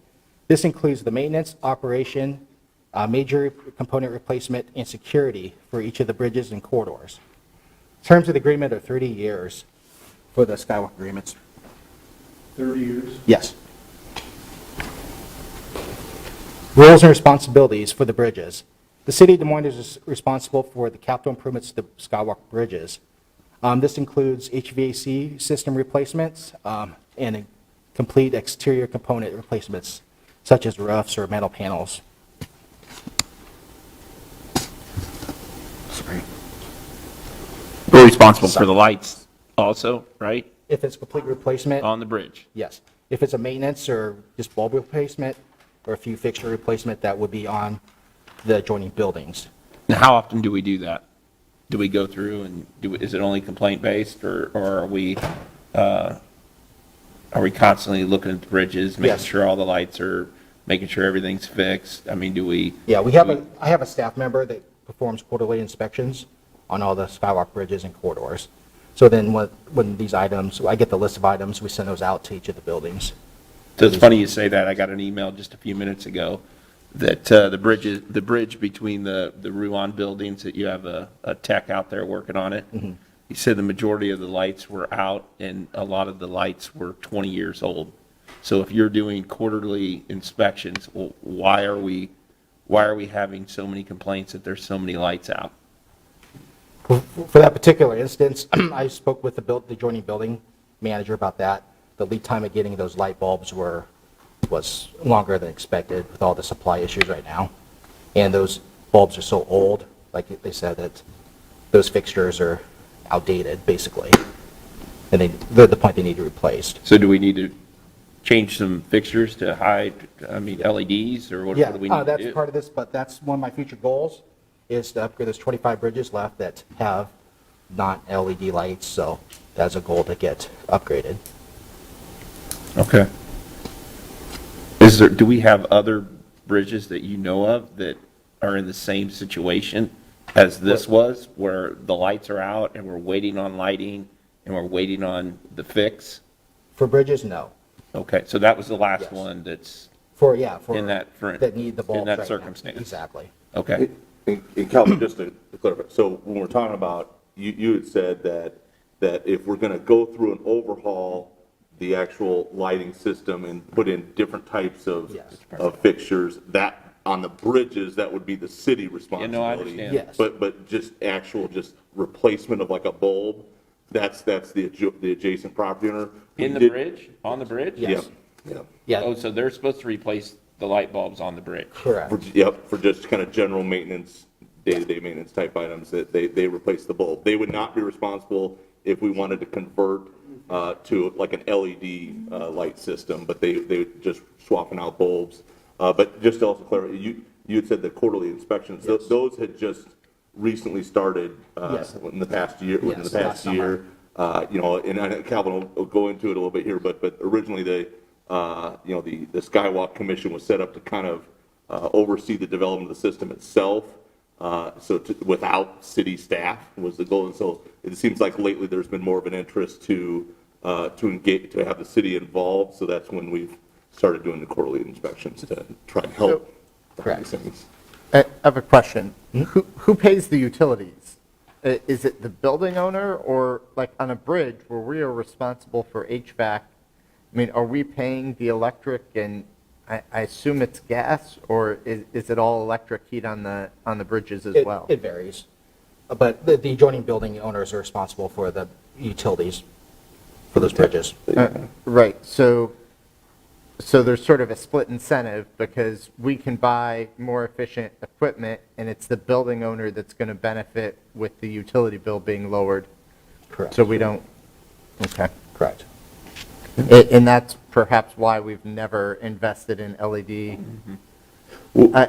lighting and. We have been going through it and updating that. I think we're about, 50% of the lights have now been switched over to LED, so. Right, but I mean, quite honestly, like if we would have done this, I mean, the technology's been there for years, and if we would have done this 5 or 6 years ago, from a payback perspective, you would have already paid for the light upgrades twice in the energy savings.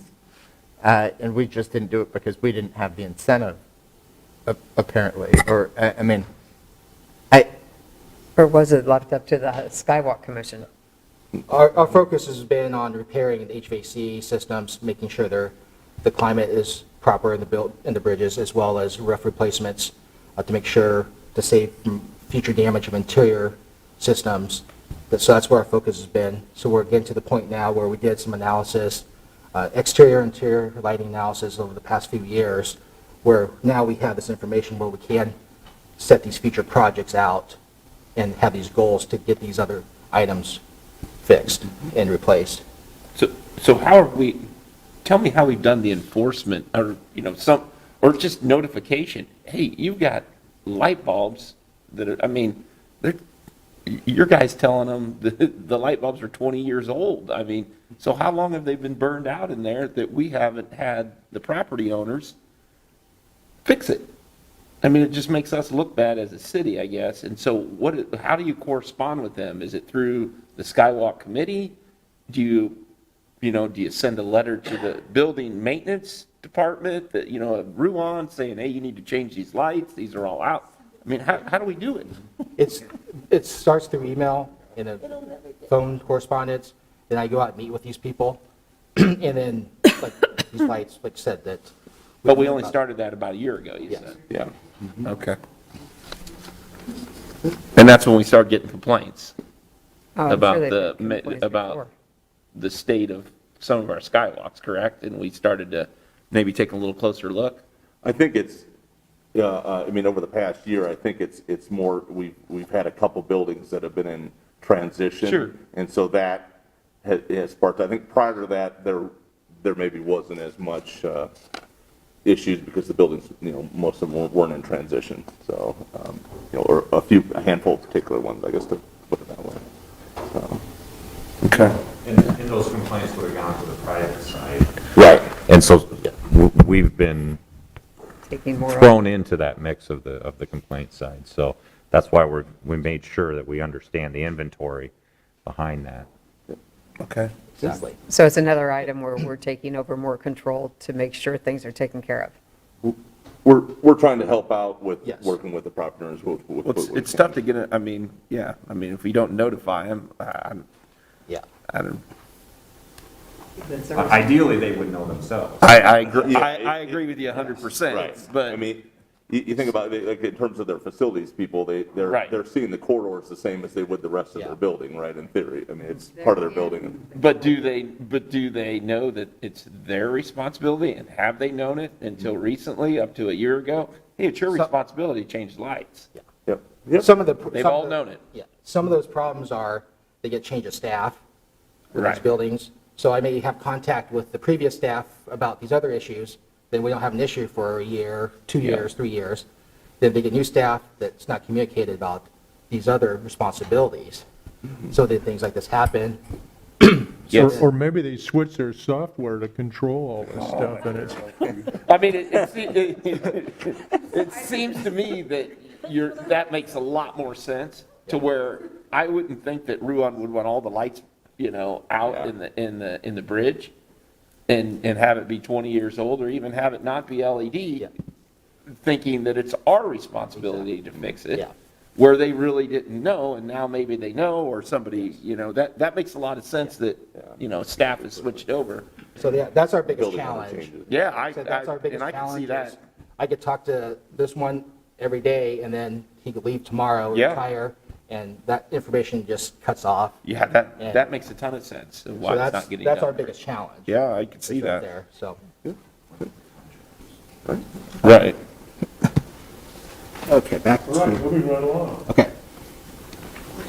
Well, the software just didn't tell them. Kind of as we discussed here, private building owners are, for the corridors, private building owners are responsible for the capital improvements and operation and maintenance of their own Skywalk corridors within their buildings. The city of Des Moines is responsible for capital improvements and operation and maintenance of the Skywalk corridors within the city-owned parking garages. Some other associations, the Urban Design Review Board. The Urban Design Review Board and the Skywalk Committee are the designated successors to the former Skywalk Commission. The UDR advises amendments to the city Skywalk ordinance and map, reviews proposed locations to the new corridors, design standards for new bridges, and reconstruction of damaged bridges.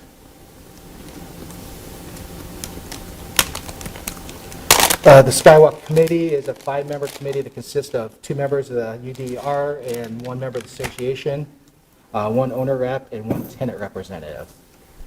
This committee oversees policies for Skywalk signage, also approves change by hours of operation, and mainly variances to minimum design standards, such as if there's a project we need to close the Skywalk for a while. Calvin, how often does the committee meet? Just an as-needed basis, and it's been a while since there's been any issues come up to talk about. We're actually meeting next month to review a couple issues. The Skywalk Association, this established by 28E agreements. This is comprised of owners of the real estate and businesses with access to the Skywalk system. There are 3 types of members. It's governed by a 15-person board. The city has 2 directors, and this county has 1. The primary purpose of the association is to provide security and surveillance in the Skywalk system. I have a quick question. I mean, you referenced the 1986 bylaws. Is that the most current? Like, there have been no updates to the bylaws in the last 35 years?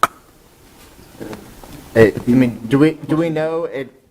One of the things I mean, I wouldn't mind just having the most recent bylaws and the 2080 agreement circulated, just so we can have it on record as a reference, because occasionally we get questions, and it would be helpful to know a little better how this operates, and if we need to update any of this. And you said you're looking for the individual Skywalk agreements or? I'm not, what? The bylaw.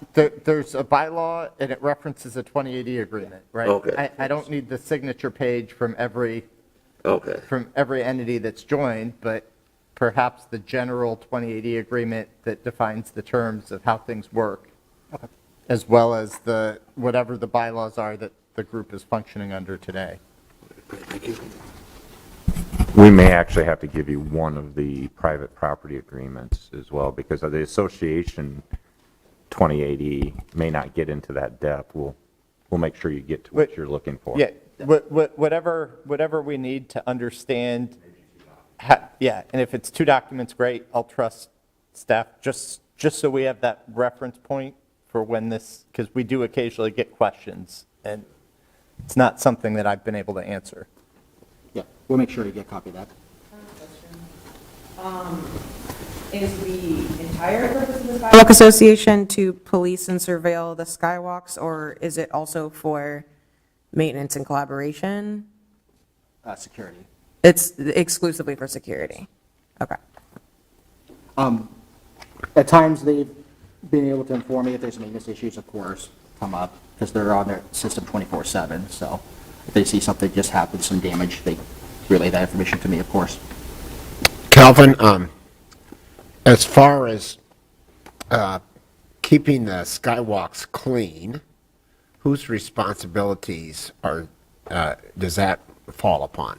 The adjoining building owners. Okay. And so, like, I've seen, I use the Skywalks a lot during these colder days, and occasionally I see some Operation Downtown people sweeping and whatever. Is that part of Operation Downtown? I'm not sure how that works. Yeah, I think that's just what agreement the adjoining buildings have with the Operation Downtown. Okay. If they have those up in the Skywalk as well. Thank you for responding to the trash questions from my friend John Taylor, no problem. who's been on it about trash in the Skywalk. So it's good to have citizens like that to help Pardon? us. It's good to have citizens like that to help us as well, so. Yeah, by John's survey there, some of the trash receptacles are not emptied often enough, and also I think they're addressing the trash receptacles on the way to Wells Fargo were behind locked doors. So as you know, this is an important season that we're running into with wrestling and basketball, and a lot of people in the Skywalk who really want to make it look like we operate a tidy house. So, Oh, definitely. Yeah, I spoke with the county, so. well, I'm those- sure you would. Yes. Hopefully those trash issues are resolved up there. Okay. Thank you.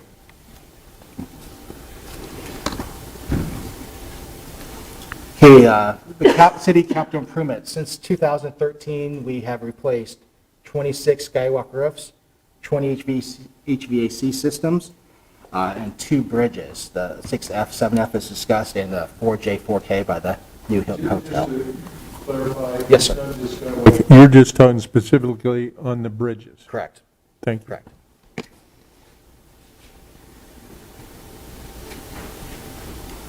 Additional capital improvements, kind of as we discussed, we've done a roof analysis in 2013, an HVAC analysis, structural analysis, exterior and interior and lighting analysis. This helps us prioritize repairs that need done to our city-owned bridges. And also, we had the demolition of the 7C, 7D bridge last year. Upcoming projects we have planned for this year. HVAC Phase 4. Material is supposed to be in town in March, so that project will be happening after the tournaments, as we discussed. Structural repair program that will be awarded next month. The roof replacement for a few bridges rebid out in March again. And the joint seal replacement, this came from our exterior analysis. This would be bid out in April. And also a Skywalk corridor project in one of our city parking garages, the 9th and Locust Garage. This will be improving the corridor with LED lights and HVAC replacement.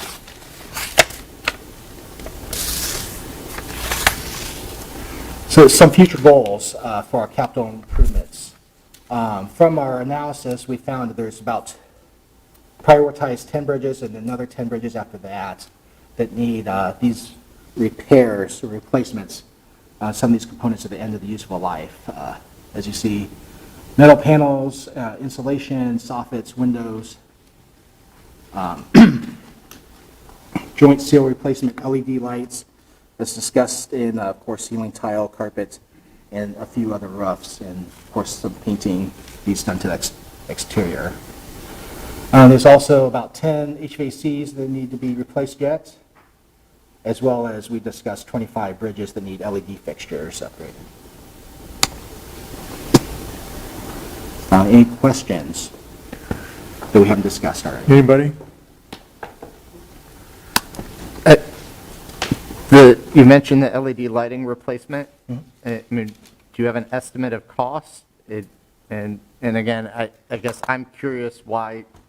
I mean, we seem a little behind the 8 ball on the LED light replacement. That's a pretty standard thing. So, Well, I think we've been, and Calvin, correct me if I'm wrong, we've been taking it kind of more location by location. So as we hit a bridge, so in the past, we looked at the past, I think we've spent, if you average out the past 20 years, about a $750,000 a year, and we're looking at about $1 million a year moving forward to try and tackle the plan. But as we do it, it'd be the lighting, carpeting, or and HVAC, and trying to hit those as we go. So it's I don't have an answer on it. If we just went through and just did a lighting project through the whole project, we could probably, the analysis probably could come up with that. But Well, I mean, that might be something to partner with the building owners, because if we're going to stretch that out, the savings, if we are using conventional lighting products still, the savings to the building owners who are paying those utility bills, I mean, that could pay for the switch out twice over if this is going to be another 6 to 10 years before we're done with all this. So I don't see why we wouldn't try and work with the building owners and do that quicker if it's going to save them money.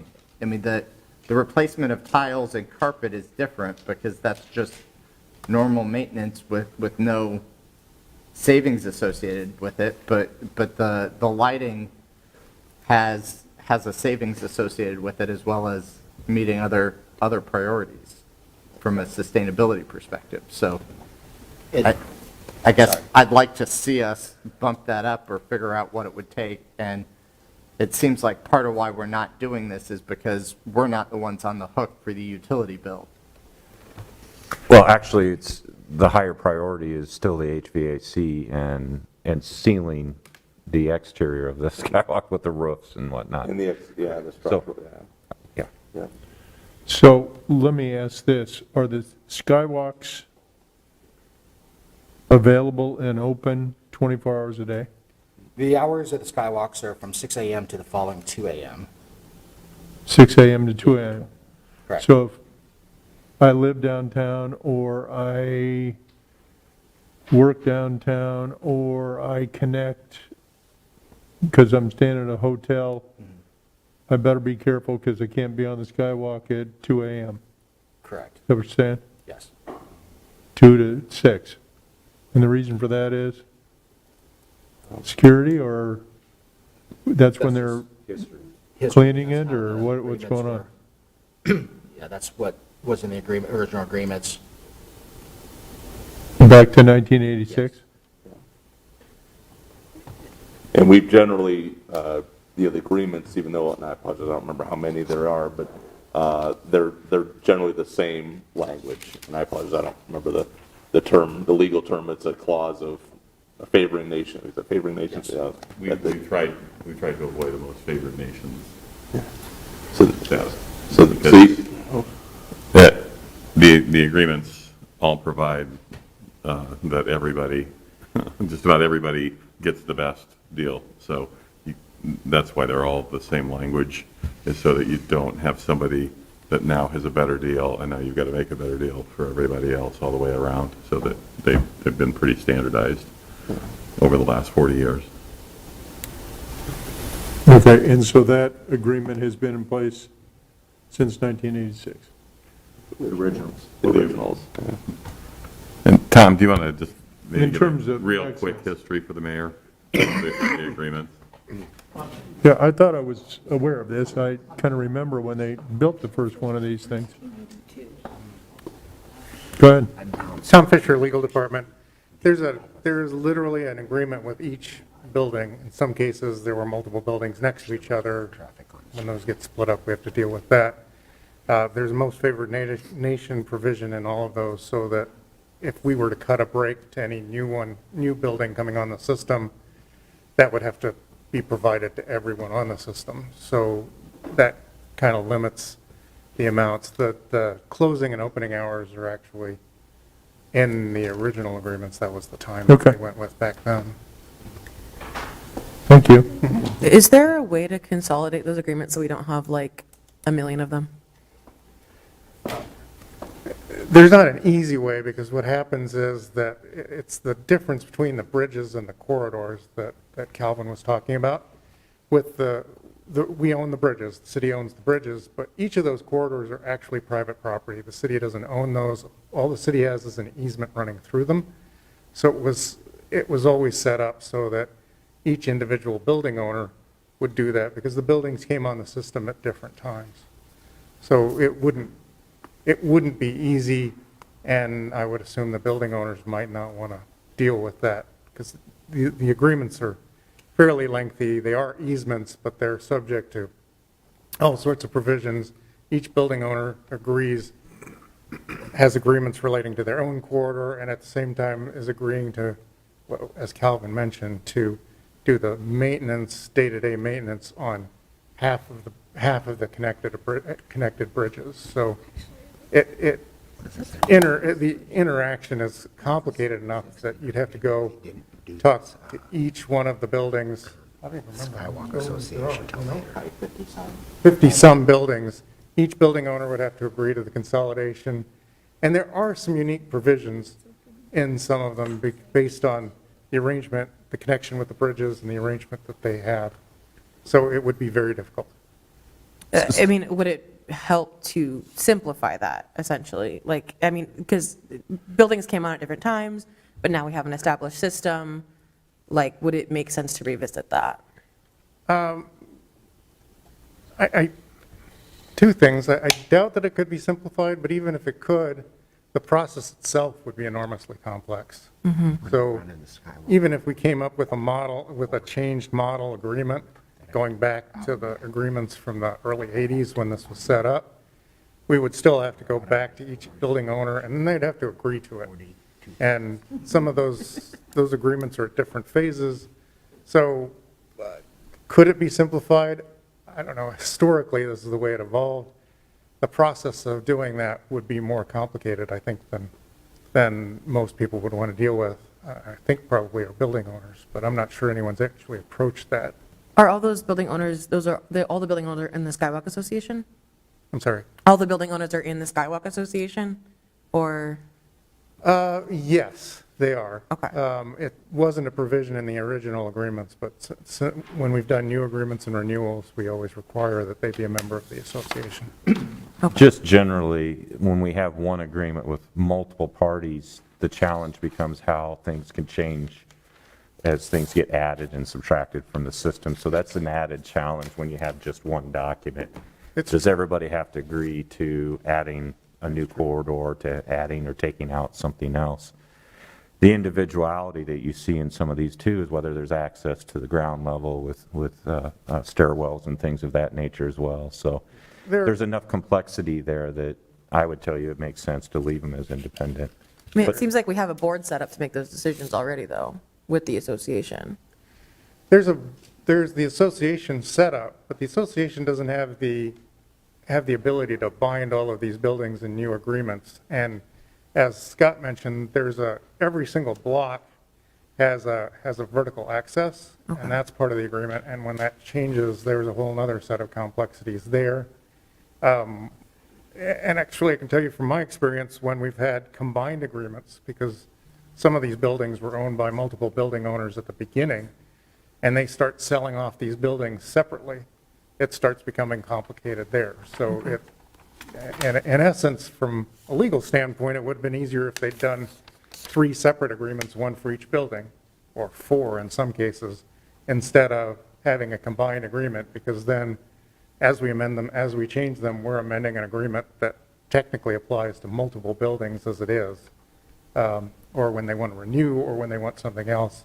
And then there's the issues about how they connect to the bridges themselves. And so I think it would be enormously complicated. So nobody's ever asked that before. Sure.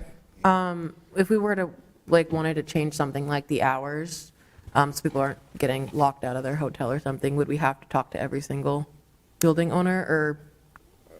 We've talked about that internally as to how to do that. It would be difficult because it's system-wide, and the earlier agreements are slightly different about that. There is a provision for hours, but it would be, I think, in fact, my own opinion, because of these private easements, these are just in the corridors, the private easements running through the corridors, I don't think we could do it without the agreement of every single building owner, because we couldn't impose that back on the older buildings. We couldn't start changing stuff like that. That would change their provisions. Again, the corridors, the biggest distinction from a legal standpoint is the bridge corridor distinction. The corridors are actually not owned by the city at all. So imposing provisions on, and the easement itself comes out of the original Skywalk agreement. So unless the building owner wants to change it, we can't impose that on them, because the easement's just an agreement between the building owner and the city. It's a consensual agreement. It's not a city regulation in that sense. So if we didn't have the agreement, 2 to 6 or 2 to whatever it is, they could actually just shut it down whenever they want, could they? They could. If we didn't, I mean, we have an agreement, they have to keep it open, but they own it privately. So they could, in fact, if we say we want to go in and modify, if they didn't agree to it. What they could probably do is just refuse to make that change, and at that point, everyone could refuse it because of the most favored nation status. I mean, the flip side is, any individual building could keep it open longer if they wanted to. If they want to, okay. And some buildings might have that incentive, depending on where they connect and things like that. Did someone do that? There's probably something. All right, thanks for being available to answer a few extra questions. Scott, we probably better keep this moving on to Curbside Management's up now. Yep, so we have Steve and John.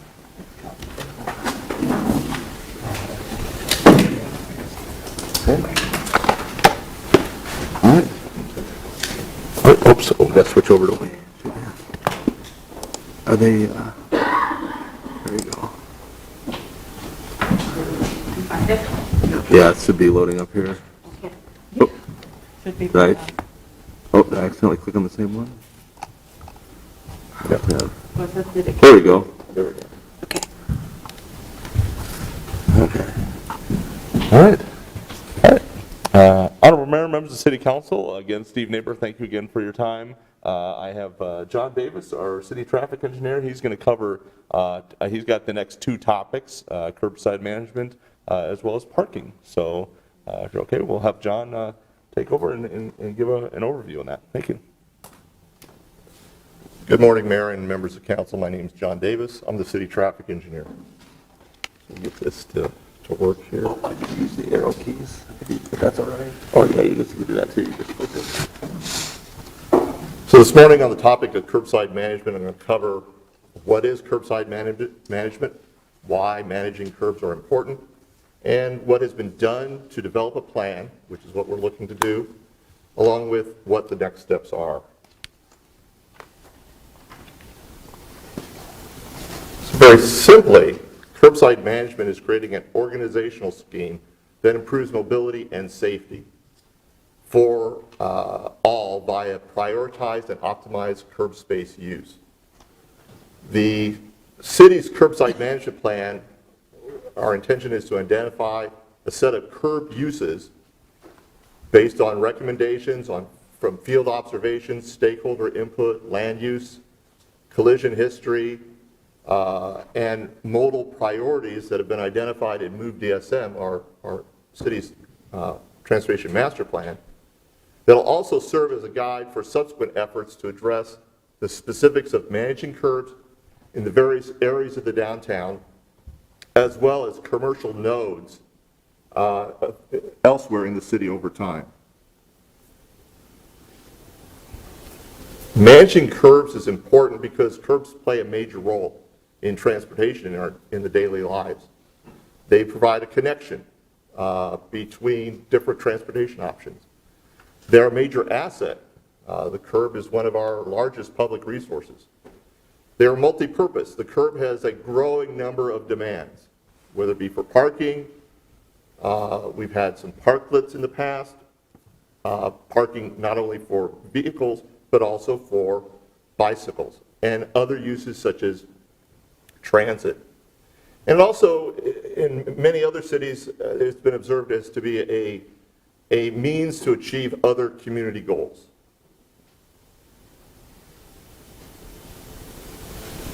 So why in Des Moines? Well, the curbside management plan is grounded in the goals and objectives of Plan DSM Move DSM, and Connect Downtown. Very simply, those can be categorized in two general groups: mobility, managing general congestion, and also developing a complete multimodal transportation network. And the second, safe and reliable access, keeping road user safety paramount, and also recognizing that the right-of-way serves different roles at different times.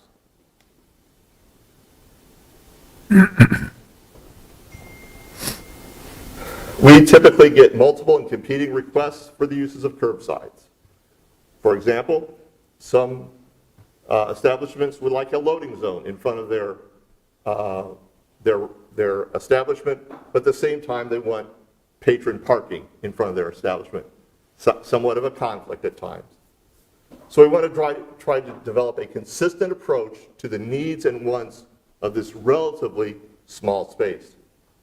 We're going to examine how well current and future users of the curb are served by the existing curbside uses, such as on-street parking, loading zones, transit stops, passenger loading zones, emergency service areas, mobile vendors, delivery services, bicycle lanes, and local businesses. There's also several significant projects that are planned or underway in the downtown that lend themselves to curbside management. One, I'll be speaking about a little bit later, is the on-street parking technology project. Obviously, on-street parking is one of the curb uses. Also, we're looking to change some of our one-way streets to two-way street operations. There's some inherent changes that will occur in those that could best be served by a curbside management plan. The walkability curb extensions that we've been installing in the downtown have changed some of our curbside uses. Then the redevelopment of downtown land uses, as well as the Connect Downtown concept implementations. So speaking of Connect Downtown, it set goals that were related to curbside management under the areas of safety and health, transportation choice, economic success, character and placemaking, and connectivity. More specifically, they had recommendations that had implications for curbside management strategies, such as eliminating peak hour parking restrictions, aligning parking meter hours to business hours of operations, as well as periods of significant parking demand. Designating curb space for different uses, such as car sharing and bicycle parking, in an effort to reduce or eliminate parking requirements downtown. Considering the needs of loading zones near retail and commercial uses, and then collaborating with DART to improve bus zones. So far, what has been done is we've engaged a firm called Fear & Peers. They are a nationally recognized transportation planning firm. They have experts in the topic of curbside management to assist us in developing a plan. Roughly, our study area is the downtown, coinciding with the parking meter district. What we've done so far is we've done some public outreach utilizing focus groups, business, events, neighborhood associations in the study area, as well as city staff.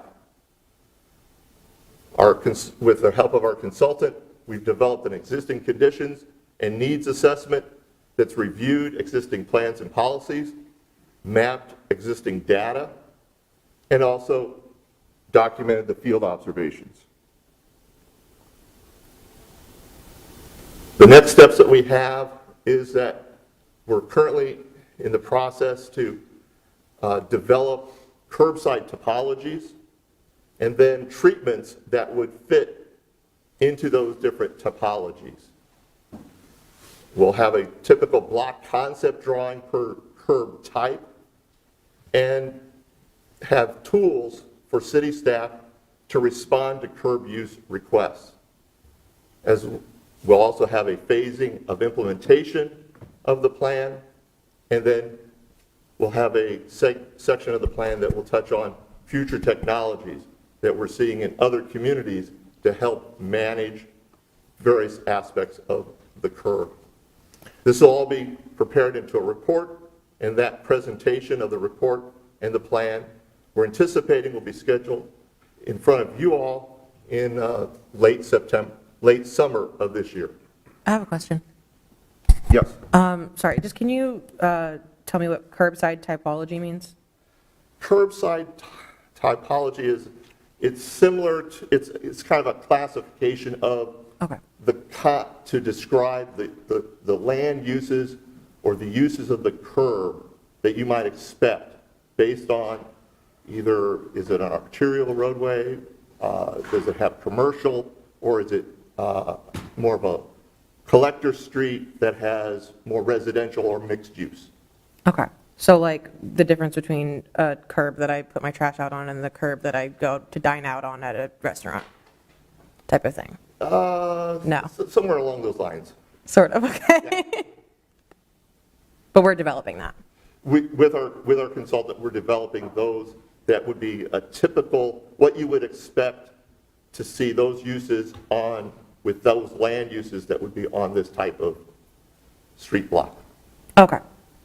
Thank you. Just another question regarding tools. Yes.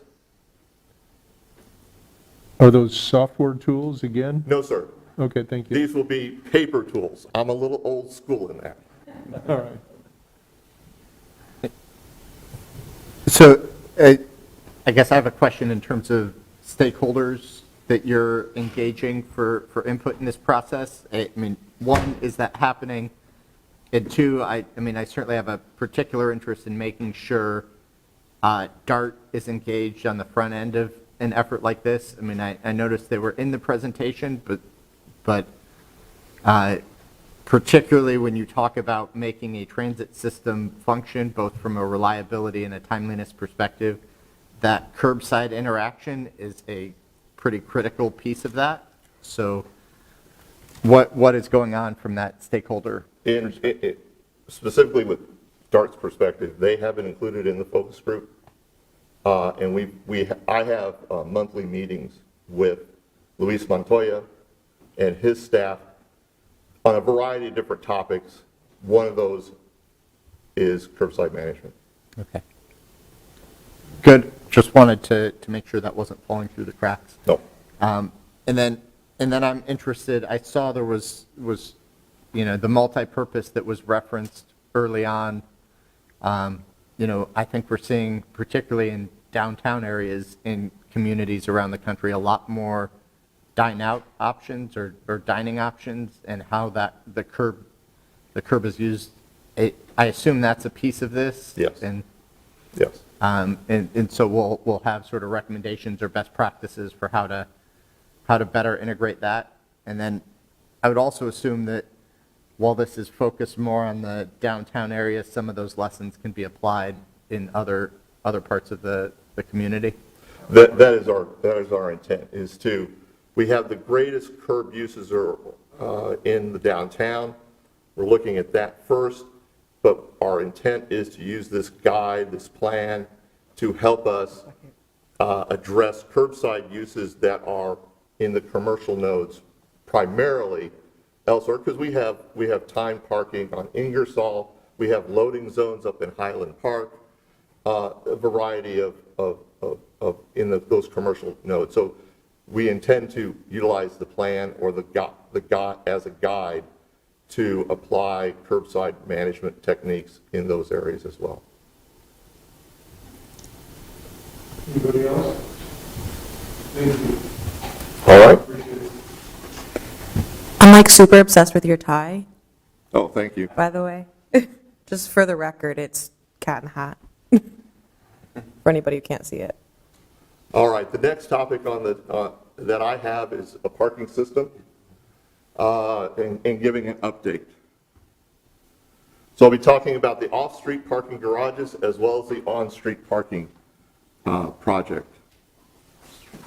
With regards to off-street parking, all the garages are open and operational. The rehabilitation and repair program is continuing this year.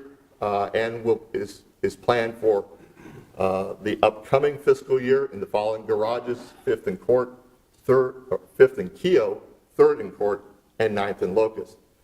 After we conclude after fiscal year 23, we should be back onto more of a routine schedule of maintenance for the garages. We have been adding electric vehicle charging stations. We have new stations that are being installed as we speak at the 5th and Grand and also the 9th and Locust garages. Once those are completed, we'll have level 2 charging stations installed in each of our garages. We do have plans.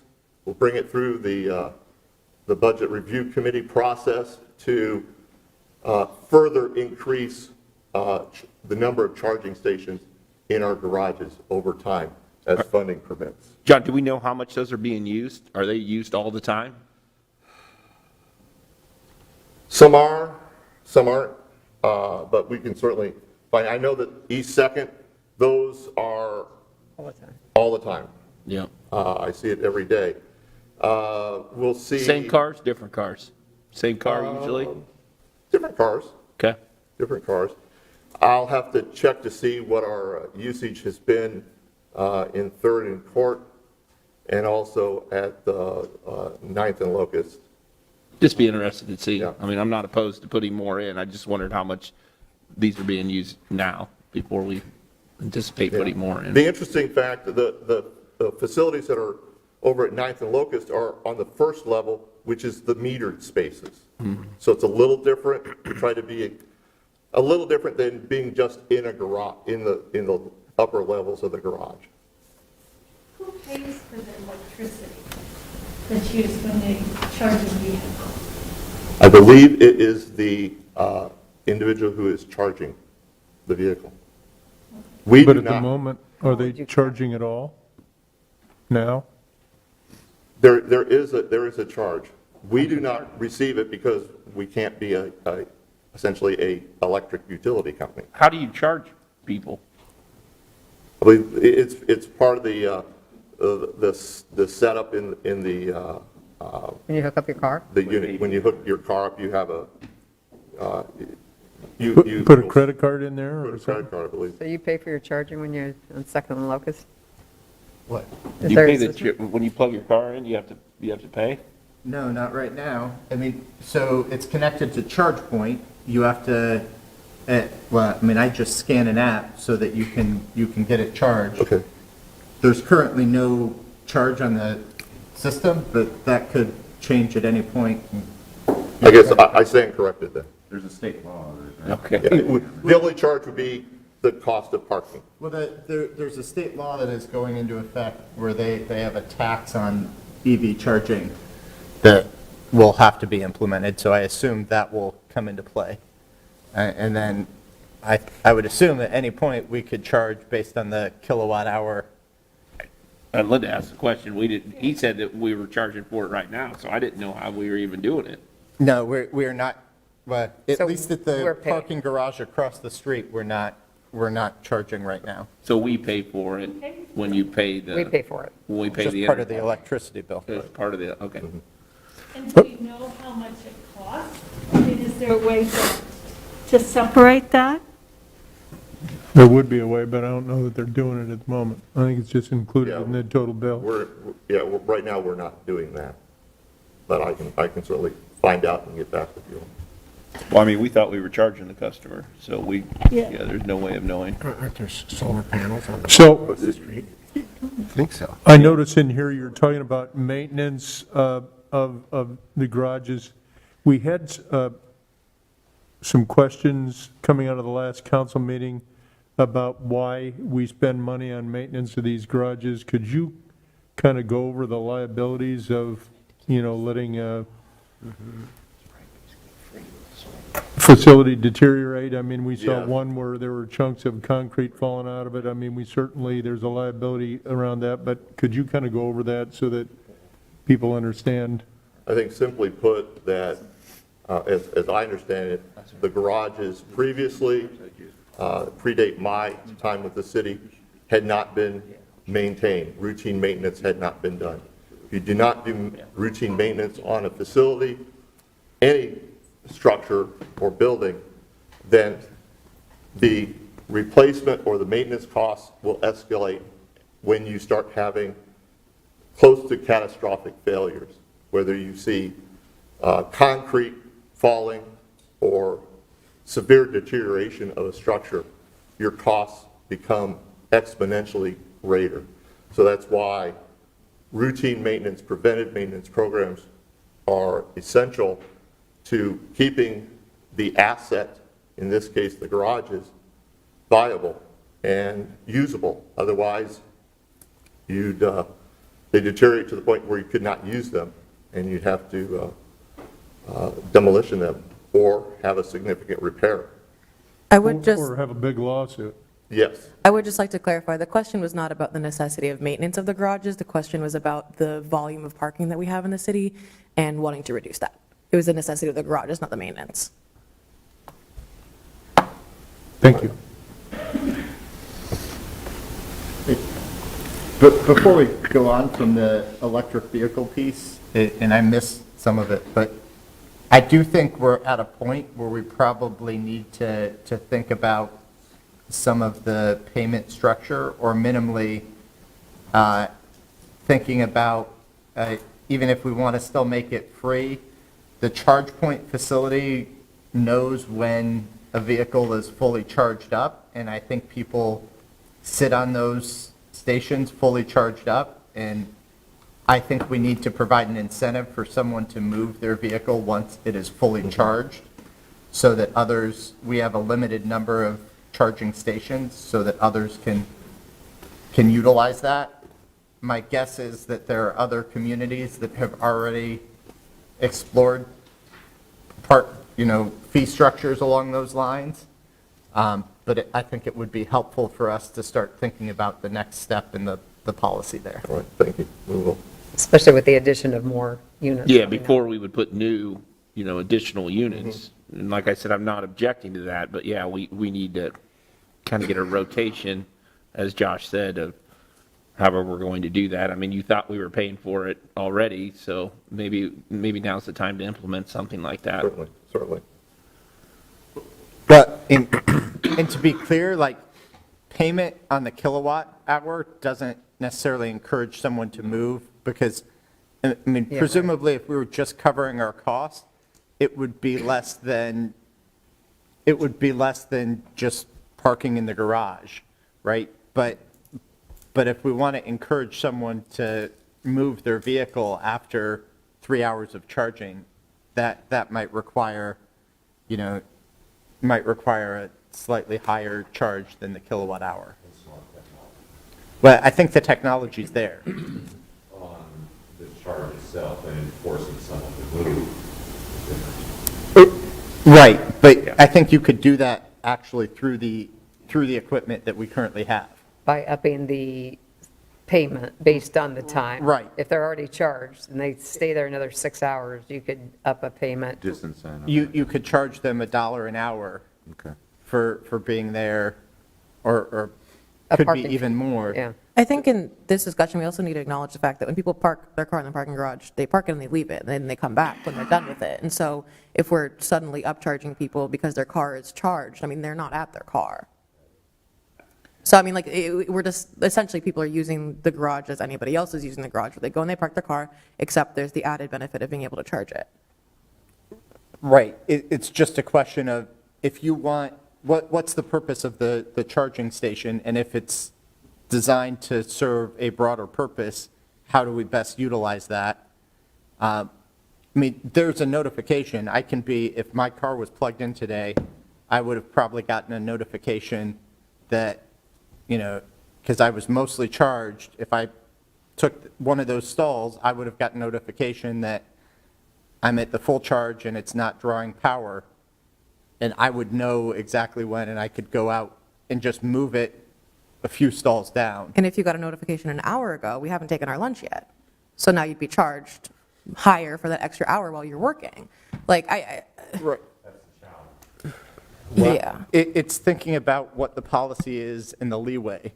I mean, I guess is the intention to free up the space for other people to use it, or is the intention to save money on the electricity? Because is there a technology to, like, when it's fully charged, it shuts off like a gas pump?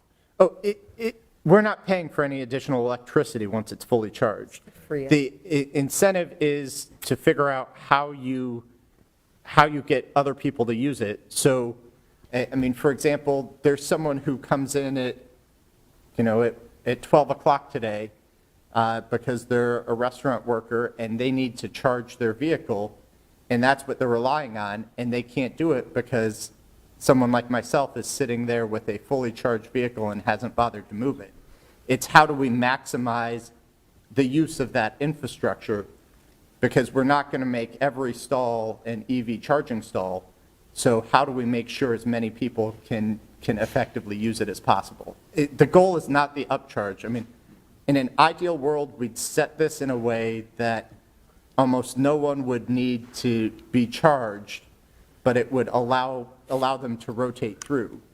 For example, I know Metro Waste Authority is charging their vehicle there, and I think most of the time that vehicle is probably close to fully charged when I come in for council meetings, but it's sitting there. Someone is literally not even half a block away and could just move it to another stall, but because there is no cost to it, they just leave it there, and that prevents other people from having access to the charger.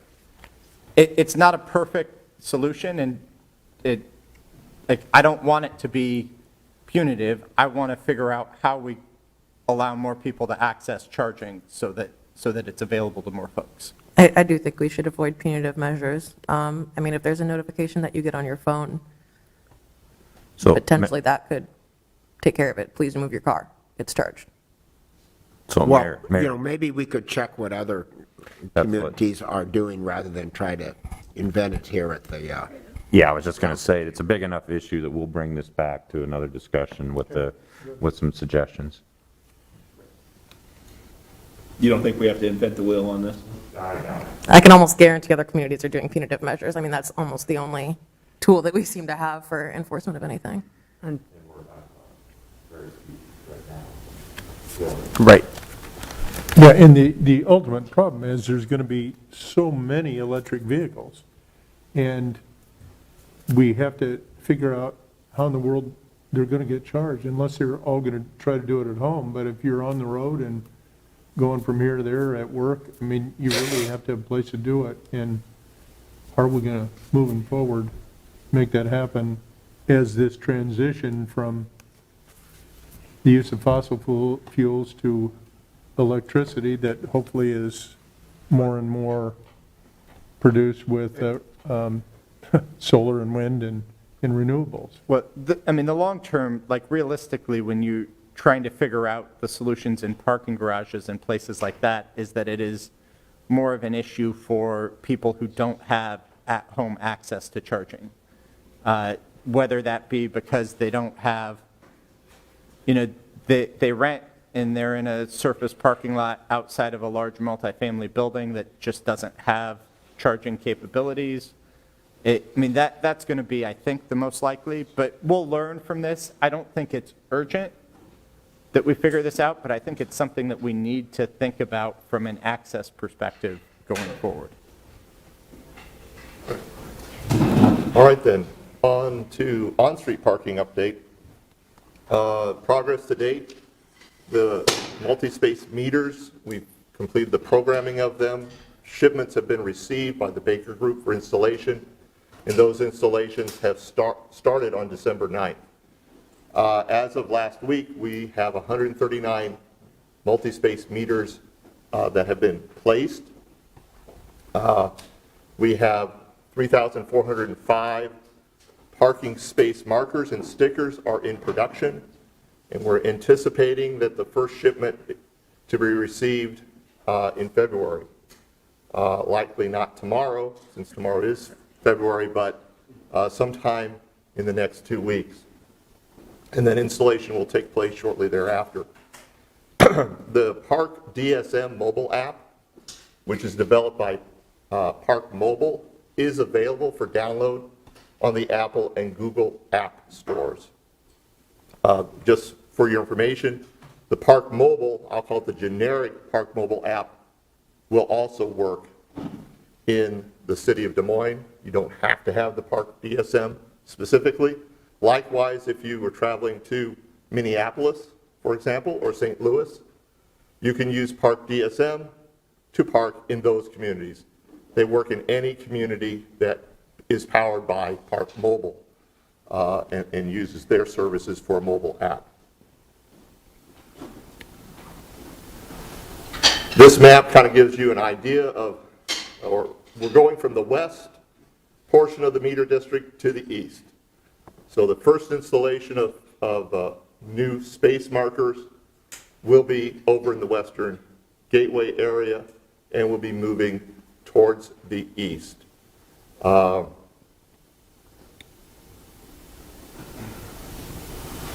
next steps is that we're anticipating replacing of the individual meter heads in the month of February.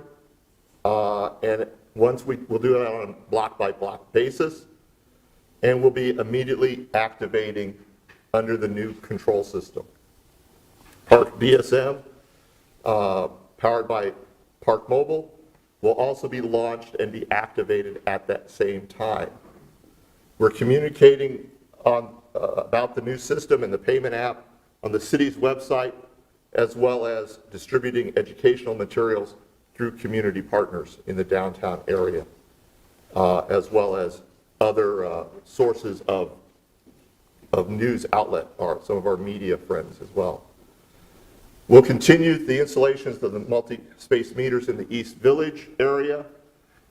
That I anticipate that work to be completed sometime in April of this year. The final phase of the installation, which will complete the entire project, fill in all the fringe areas in the meter district, should be commencing late June or early July of this year, and will be completed by August of this year.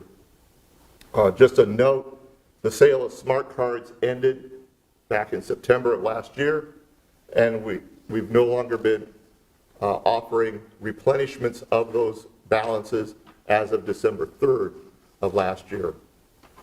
So the cards are still usable in the meters that we have, the individual meter heads. And they will be until those meter heads are removed from operation, which we're anticipating sometime in July of this year. Any questions? So once the meter head's being removed after the system is implemented, is there like an overlap period at all, or like right away? It will, for example, we'll start in the western area of we'll do one block. Once we pull the meters off, the meter heads, we put the space markers on, that's when we'll convert that block. And we'll go block to block to block to block. So you'll have two systems that'll be operating at the same time, the individual meter heads and also the multi-space meter system. That's just depending on where you park. Yeah. And you're using the same pole, you're putting the sign on the pole that the meter was on? Yep, pretty much. Gotcha, thank you. And John, I've downloaded the app, so I can pull in, I can pay for it, I can put in my credit card number and pay for it, and I don't have to go over the snow to go to the meter. Unless you so desire to go over the snow. Okay, but I can just park there, use the app. Yes. Get out, and it looks like you can add more time, or, The app is designed, for those of you that may not have used it before, is that it will alert you when your time is about to expire. It will allow you to increase your time for that parking session up until the maximum time allowed for that space. There's a variety of different ways that you can pay for meters or metered spaces under this system. If you pay at the kiosk, the pay station, you can enter in a cell phone number that has a text receivable, and you'll get a notice there that when your session is about to end, and you can be able to pay through that.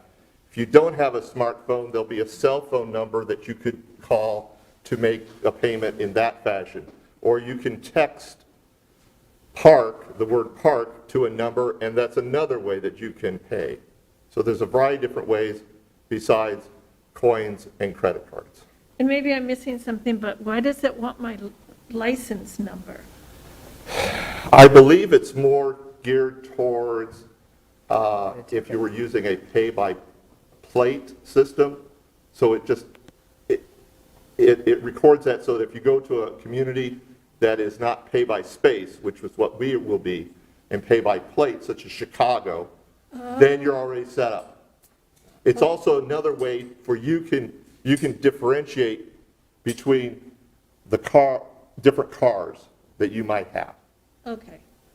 I even, just an example, I had the Park Mobile app, and then of course from parking in other cities, and including in Ames, and so I had my vehicles in the Park Mobile app, and now that we've got our new app, even though they work the same, I wanted the app with our logo, and that comes up and it's our city, so I deleted the Park Mobile app and added our app. My vehicles and stuff were all still in there, so literally it's like in Ames, they have a couple areas where it's like a park by zone, and so you literally pull up to the zone, and then I open up the app, and then it locates me, and then I just pay, and I intentionally, so now when I go to a restaurant, to be honest, I put more money in the meter because I don't know how long it'll take if I go longer, but when I go other places, and when we have this, I actually pay kind of more of the minimum, and then I just let the app send me a notification saying, oh, you're almost out of time, would you like to add time? And I just sit there and hit yes, so it is a very convenient system, to say the least, and it's pretty quick to use, so. Yep. I just have to remember to say I'm done so it doesn't keep charging my credit card. No, it only would charge you if you only say, yes, please add 15 minutes or, okay. Yeah, it won't Doesn't continuously. go off. Okay. Yeah, so so when I initially pull up to the space, I say, I want this much time of parking, say it's an hour. Perfect. And then we end up staying there longer to go to some other places or whatever, and so then it says, oh, do you want to add 15 minutes? Yes, and that's it. So it's only adding increments. Perfect, got it. So that raises a few questions for me.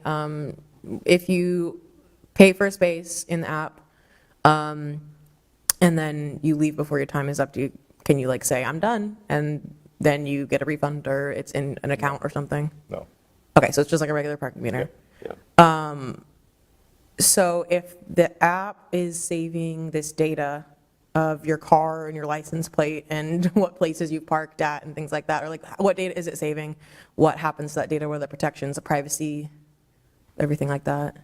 From my understanding from Park Mobile, that they have privacy setups to keep that data anonymous.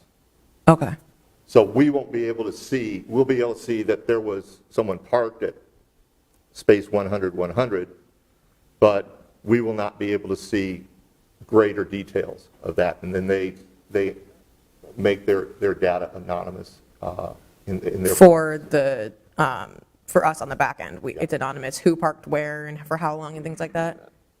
We'll just know that someone parked there for X amount of time. Okay, what about the Park Mobile company? We're putting in license plate numbers and things like that, and then they're like, oh, you switch over to another app and we still have that information for you?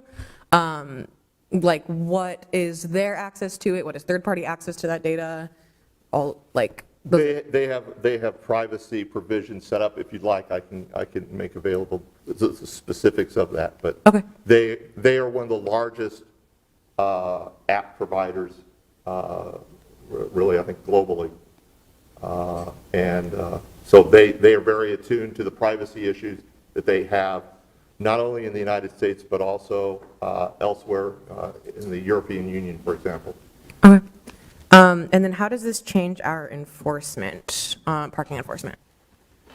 It really doesn't change a whole lot. We are upgrading our handheld devices in the enforcement unit that is powered by Cardinal. But what they will see, it's more of a process change in that they will look as they approach a block to see how many vehicles that they should expect to see or what spaces are open. And if they see a vehicle in a space that they would expecting to be open, then they will proceed to then write a ticket or investigate it further. So is it essentially like more automated than it was versus like checking every parking meter? It's like, Yeah, I a can little just bit, know what I'm yeah. supposed to see? Mhm. Okay, thank you. Yeah. All right, thank you very much. Oh. So with the parking app, I assume, and I think I read somewhere that we have like at least Spanish language available. Yes. Do we have other languages available on Park Mobile, and is that something that could be expanded? Or are there just a few standard languages and translation services? How does that piece of this work? Well, I'll have to follow Park Mobile to see what their availability is for languages on the app. On the kiosk, on the pay station, we have French in addition to Spanish at this time. We could go more. We selected those two at this time, being fairly universal, but we can certainly go more. I know that, for example, Washington DC on their product at Flowbird, which is our vendor, I think they have 9 different languages.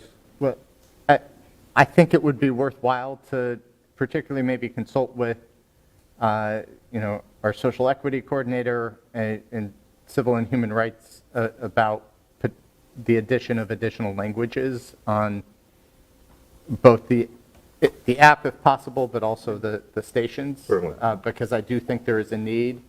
Des Moines Public Schools probably could give you, in terms of the languages most spoken in our community, and if that feature is available, there's no reason we shouldn't take advantage of it. Certainly. If I could add on to that, I'm glad that you brought that up. I wonder, there's like I'm just, in my mind, I'm thinking about how like you can ask somebody to help you learn how to ride the bus, like how to get to all the places that you need to go, like a ride-along sort of situation. I wonder if there are languages that we can't get because the signs are going to be in English. Like, I don't know if there's a lot of information on the signs or it's just kind of a number. It's more of the number is the most important aspect. What does You it have say, the like- Pictograms.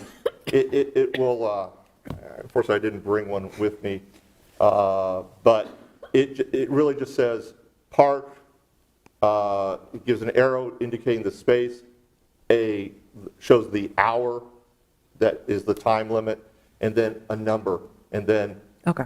Indicates that with a graphic to go to the pay station. Okay. There's also a QR code that's on the space marker that you can scan, and that will direct you to the city's website in case you want to download the app. Okay.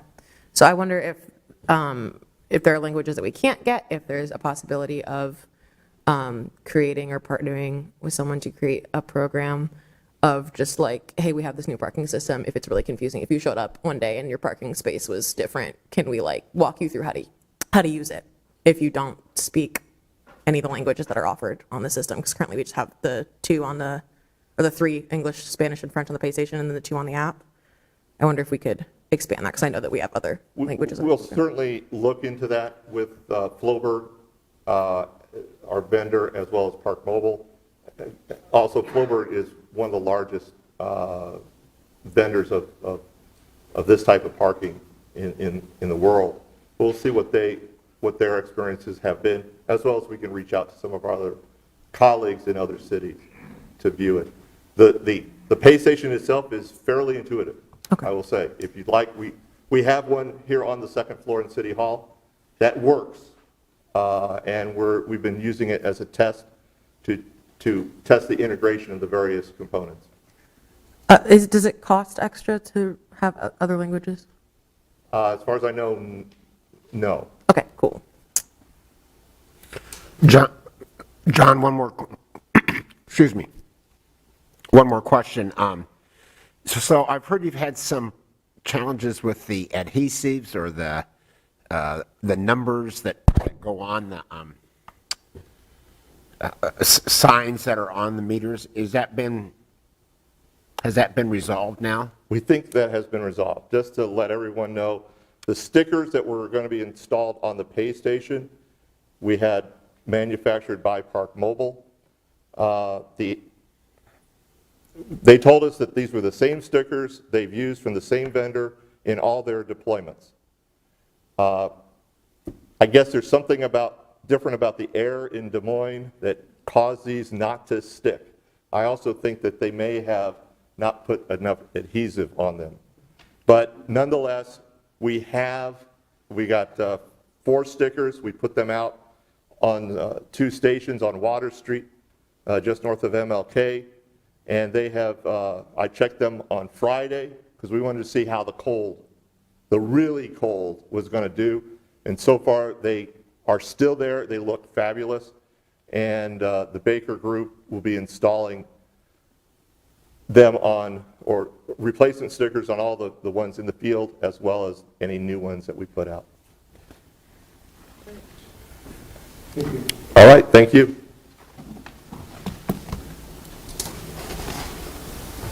All right, going to get an update now on towing policies. It's all right with council, we'll go ahead and squeeze one more conversation in before lunch. Is that all right? Yeah, this should be brief. So we've got Matt to report out on this. Good morning, Mayor, County, members of the City Council. Matt Anderson, Deputy City Manager.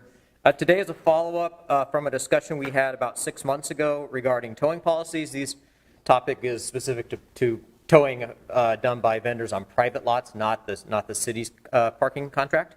At that time, you had been receiving, and we had too, some complaints of some of the towing practices, people walking out of, say, their hotel room and finding their car gone and not expecting it. So if you recall that discussion we had at that workshop, a number of questions were asked about what are the current best practices in the towing industry. And we took a series of those questions back. I kind of left that meeting. Jeff and I did with some marching orders I had kind of a 2-prong approach. Go investigate those best practices and ask the vendors some of the questions that came up from the 7 of you at that council workshop. And then 2, I set out to go resolve what had been the real troublesome lot in the East Village at East 4th and Locust across from Zombie Burger. And so I reached out, contacted, I think it was 6 to 8 of the largest towing vendors in Des Moines to learn what those best practices were. And generally, all the contractors are aligned on their best practices. And so questions you had at the time were regarding signage and regarding exactly when do they go out and tow. If you walk out and your car is in the process of being hooked up, can I pay to get it dropped? Do they take credit cards? That sort of thing. And for the most part, everybody's pretty well operating within the same best practices. So there were no real outliers. Where there's a difference, and the Zombie Burger lot was a good example of it, is it doesn't stem from the towers' practices. It stems from the direction they are given by the property owner or the property management company. So, for example, the standard practice is that the towers in town wait for the property management company or the vendor or the owner who they work for, who they're under contract with. So if I if I don't belong in a specific lot, I don't have a sticker or a hang tag to park there, and the term is generally 24 hours. If the property management company sees a car that shouldn't be there, no tag for 24 hours, the property management company or the owner calls their towing vendor, say they call Perry's Towing, and say, hey, this car's been sitting here for over 24 hours, can you come get it? And then the towing vendor will come get it. There are a few property owners, different lots, for whatever reason, for a variety of reasons, who have asked their towing vendor to just come proactively and check the lot. And so that's where we're generally running into that issue. And that was exactly the issue that was happening at the lot across from the AC Hotel and Zombie Burger. And some of that was actually at our direction, was that more aggressive enforcement. Because if you recall, back 4 or 5 years ago, we had a number of security instances in that lot, generally associated with Lime Lounge. We had violence in the area, we had a lot of fights, and for some reason, that lot had just become an attractive nuisance. And one of our solutions was to ask Nelson, who leases that, Nelson Development, who leases that lot, and Nat Properties, who's their owner, was to have more direct enforcement, more aggressive enforcement of that lot so that we could try to avoid some of those problems. Lime Lounge is under a new name, new ownership. Those issues are resolved. They're a good operator, and we weren't having those issues there, but the towing practice was still going on.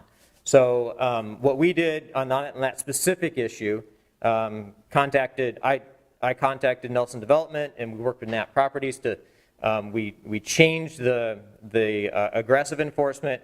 Nelson and Nat Properties directed their towing company to not do the proactive towing, just do it on a complaint-driven basis. And I don't know, maybe you guys, I haven't had a direct complaint since we did that. I don't know if any of you have, but I think that lot's working fine. I think we would all be hearing, it kind of came to a head in August or September. A few hotel guests at the AC got towed, and I worked with Mike Whalen on that, and it seems to have all smoothed out. So we think it's pretty well operating within a good best practice, the towing operators. Councilman Mandelbaum in particular wanted to know if there was anything we could do proactively in an ordinance fashion with our signage in particular, so that when you do pull into a lot, you have a better idea of what to expect from a towing standpoint. And Jeff has a lot more information, a lot more background on that of what we can and can't do statutorily, and I'm not really here with a recommendation for you today, but I know Councilman Mandelbaum wanted to explore the signage issue a little more, and it was an opportunity to engage Jeff and see what we can do and get a little direction from you so that we can go tighten up our ordinances if that makes sense. So I'm just that's my background. I just want to open it for a discussion. Is there direction and a consensus what you would like us to do? And certainly questions for Jeff of what we can and can't do in state law. All right, let's move to, I saw Josh and then Joe and then anybody?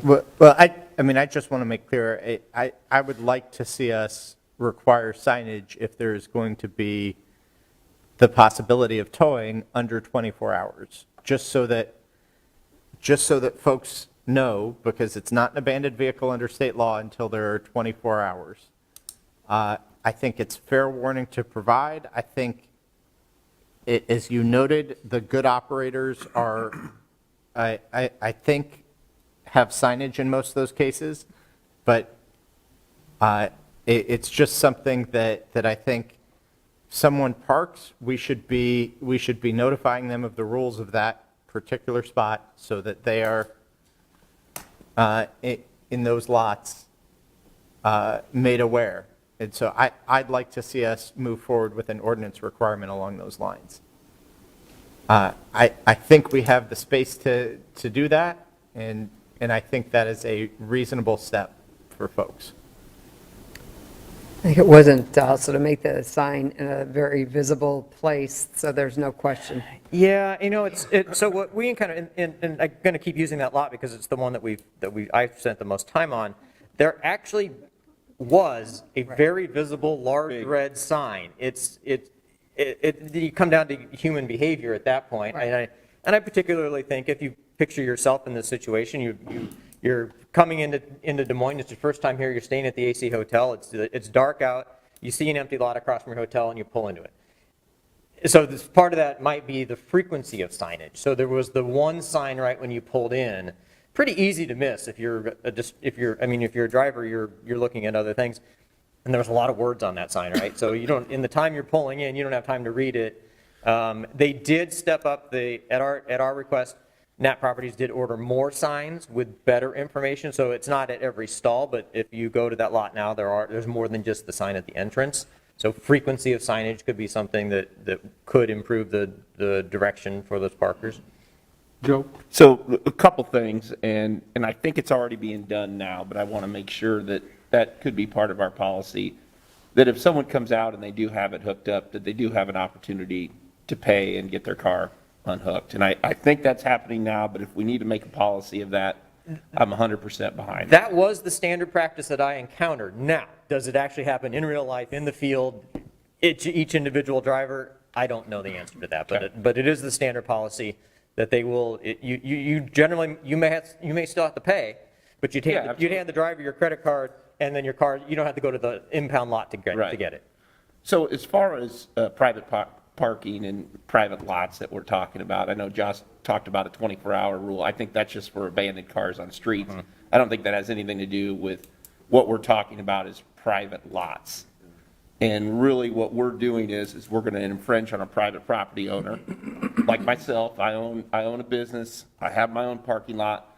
I have multiple cars left there consistently, probably weekly. Some are stolen, some are just abandoned, some are broke down. And it would be an eyesore for me to let them sit for 24 hours. I don't have any signs up. I think that, 2 entrances, putting signs up saying that, as me as a property owner, I pay property taxes on that.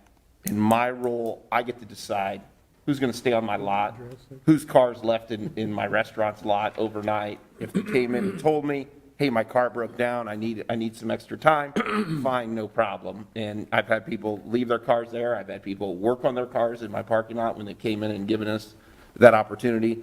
But I've also had stolen vehicles that had just been abandoned down there. And if I would have just left them there or not called, I had one particular work truck out of Bondurant that was left there 5:30 in the morning. You can see it on my video camera where they just backed it in and left it and took it out of their work lot and just abandoned it. But without me calling when we showed up to open for business, that would have never been told. So as far as us butting in and saying, hey, you need signs up, mine might be a little different situation. I'm not downtown. I think the majority of the property owners that are downtown that we're dealing with this, they probably already have signs up. But it is private property, and it is not state law 24 hours. That is only for the street. So I just wanted to clarify that that's what we're talking about. No, is that not true? That's not accurate. Okay. State law says that a private property owner can treat a vehicle that's left, like you said, abandoned on their property. They can treat that as an abandoned vehicle at 24 hours. It doesn't say you can't do anything with it before the 24 hours goes, but at 24 hours, it's now by state law an abandoned vehicle that you can do whatever you want with. And the business owner does that at his or her own risk if they take take action like you do and like a lot of business owners do without waiting that 24 hours. Okay. The 24 hours becomes important because we think there's a definite preemption at 24 hours. That's why Josh is talking about the 24 hours. There's a definite preemption for the city to regulate at 24 hours that it becomes an abandoned vehicle by state law, and so the city would be very limited to do anything that's contrary or different to that statute. But a property owner certainly has the rights to regulate vehicles that are on his or her property prior to the 24 hours, but that's the point, is the city would have problems going beyond that. Without getting into laying out a roadmap for how somebody might challenge the regulation, we do have concerns about what the regulation can be. Home rule in Iowa is limited in terms of the ability to regulate private civil relationships. I would say that a signage requirement, that's going to be much more likely to be sustainable in an area where it's downtown, where you have mixed-use development, and you've got, residences that are in the same buildings as businesses, and you need to get emergency vehicles in and out, you need to get public safety, you need to get ambulances, whatever, to be able to get to the building. I think that gives you a much better basis than deciding to regulate everything citywide where maybe those same concerns wouldn't be there. So I think certainly, since most of the express problem has been downtown, that's probably the most defensible regulation. So and we'll do our best to defend whatever council comes up with. I mean, and I guess I don't know this, but I would think where cars are being towed, there are signs up now. I have never gotten a complaint where there actually wasn't a sign posted, but they just didn't see it. I think there's some of both, probably.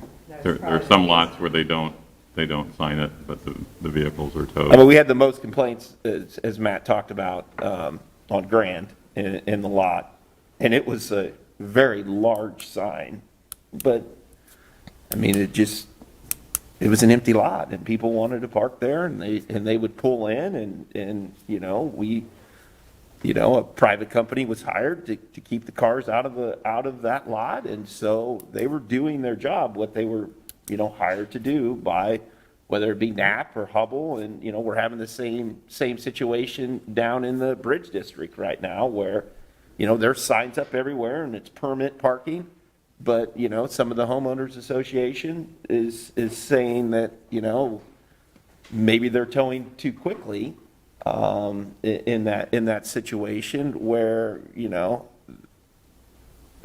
a company's being hired by the people that actually have the majority of the HOA down in that area, and they're doing their job. But it's tough for us to step in and start regulating everything throughout the entire city. I don't know how we do that, but I do understand downtown and, I mean, putting up signs. I mean, I think they're already up, but, like I said, I haven't had any complaints where there actually wasn't a sign posted that says, hey, we're going to tow your car if you're parked illegally. Mayor County, so the Bridge District is kind of interesting because Center Street is a private street, so it's not our street. And there is, I got several complaints in December. There is one sign, but you could easily miss that if you were thinking you were going to go to an event at the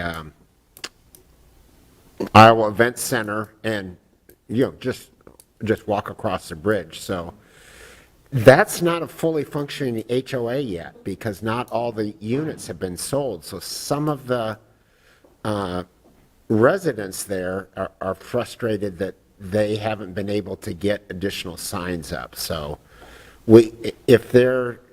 Matt, if you have some suggestion on how we could navigate through that. Well, and it looks like a city street, but it's not.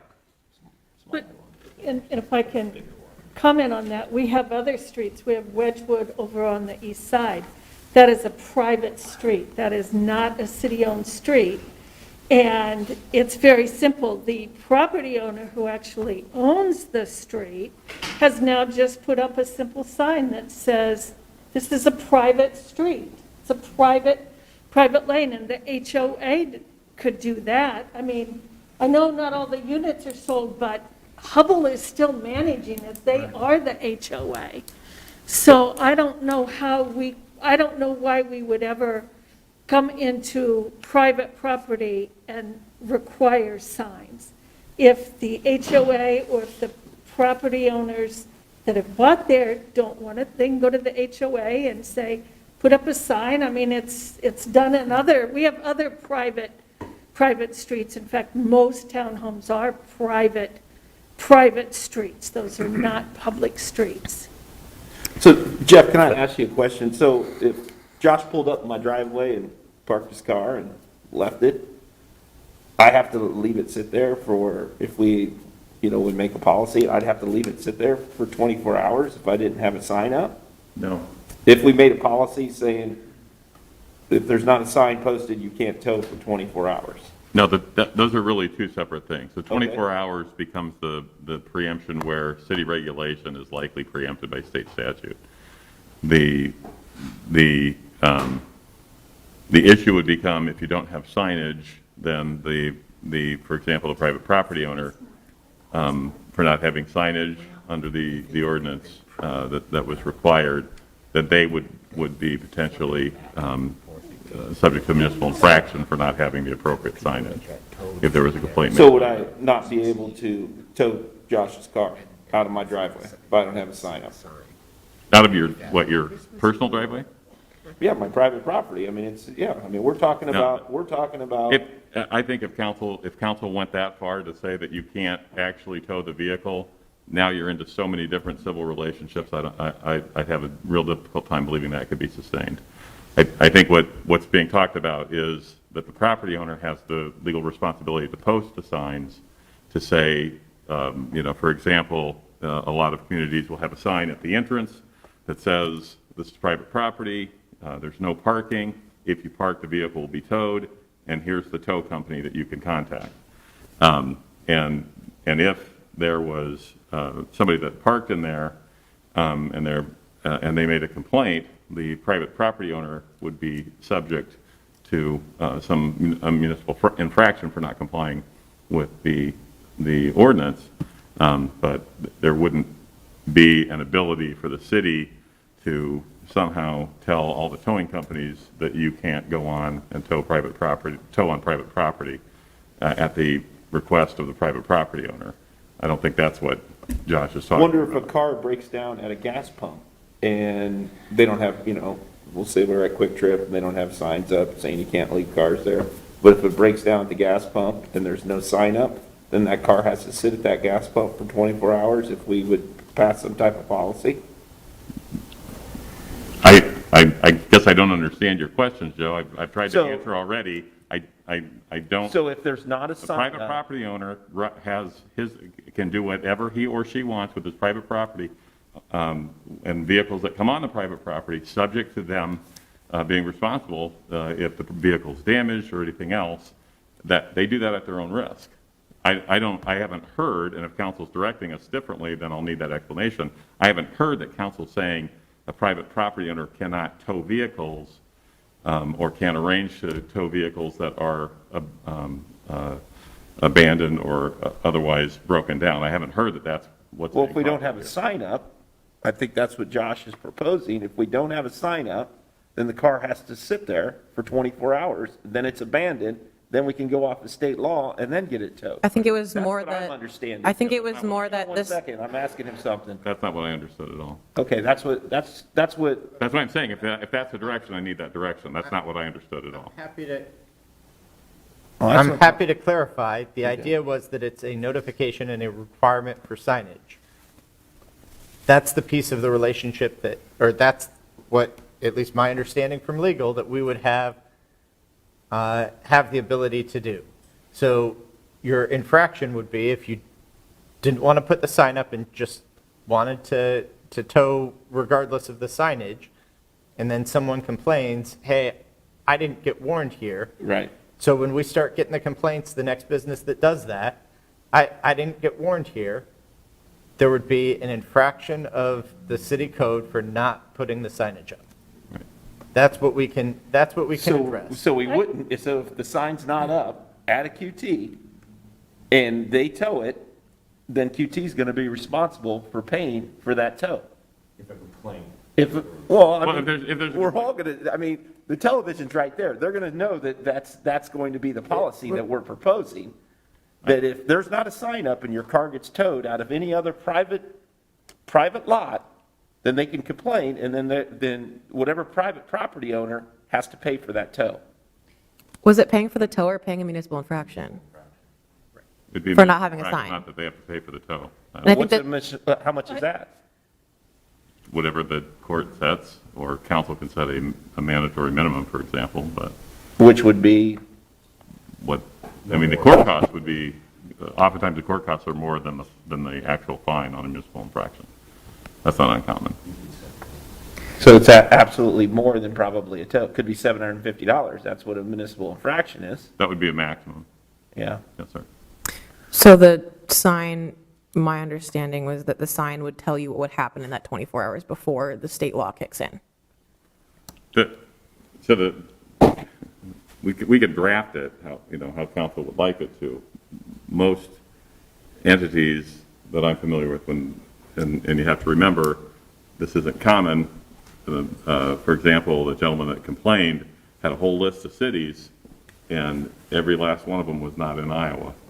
And every last one of them had different independent authority that we don't have. So this would be under home rule as a police power because of public safety issues that were involved. And so the detail would be whatever the level of detail that council decides is appropriate to require on the sign. I mean, I just gave an example. Right. It doesn't have to be that. It could be more, it could be less. I do think it's a valid point to what Matt talked about, though. If you make too much data on the sign, nobody's going to read it. They won't pay attention to it. So you've got to be sparse and clear. The other thing is, I think that if there's an ability, I think you're in a better shape legally to require posting at the entrance, at each entrance, where the vehicles can get in and get out. Any curb cut, that's where the signage would be. I think it's going to be problematic if you have a 50 spot lot and you say, and there's no place to affix signage. I think we're going to have trouble if we say you've got to put a spot. So we'll use my restaurant as for instance. I got 3 entrances, 2 of them are side by side, basically. There's a little, I think everybody's been there. So you're saying that I would have to put a sign up at the front on this one, and a sign up at the front on this one, and then another sign on Kirkwood where everyone enters at? The entrances, yeah, whatever that would be. Okay. In my opinion, we've gone way overboard. It's private property. I don't see how we can tell anybody, private property, what they can and cannot do. Plus, we would end up with signs everywhere. I mean, that is just sign pollution. Look, it's private property. Don't park there. Don't think, who in their right mind thinks, oh, here's a vacant lot, I can just park here? Teenagers No, well, who can't afford a tow. they shouldn't be parking there. It's pretty simple. You can't park in a place that's not a designated parking spot. Councilman Mandelbaum, if I can clarify, such signage you would not prohibit a property owner from towing immediately, but if you as a property owner, if Joe as a property owner, his intent is to tow immediately, the sign should say, if you park here illegally, you're going to be towed immediately, and then here's the contact information for my towing vendor. You call them and get your car. Is that kind of? That is the idea. Yeah. We're not telling them they can't tow. We're just giving the parker a heads up. I would agree with Linda. You're going to have signs everywhere. I know. We are regulating something that is on private property. It's a private property issue, and we are going to put so many signs up in this city everywhere now because of a policy that we want to just, if you want to do the core and the downtown area, okay, you might get me to go along with that. But if you're saying this is going to be citywide, you're going to have so many signs up and people are just, it's just going to go right over their head. It's just going to be like, yeah, I've seen that, I think it's silly that we're regulating something, first of all, on private property. It's a private property issue. I guess if you want to regulate it downtown, I would possibly be able to support something like that. I think I would absolutely support if it's hooked up, you need to be able to unhook it and pay for it right then and there. I would support that immediately, and I think that if we need to make a policy of that immediately, I think that we should do that. But as far as doing this citywide, yeah, I'm out. I'm not gonna support something like that. I think that's ridiculous. We do regulate private property Yes. on a lot of things. Like, that's not uncommon, that's not unheard of. Yeah, too much. Well, but let's remember, under the home rule statute, Yeah. we regulate private property in ways where there's an independent city authority to regulate private property. Okay. General regulation of private civil relationships is not part of home rule, and that's by the statute that was adopted when home rule was passed in Iowa, 364.1. It's been there for, since home rule started. So that becomes the issue, is there some independent authority? The independent authority here would be the police power that the city has for public safety, public health purposes.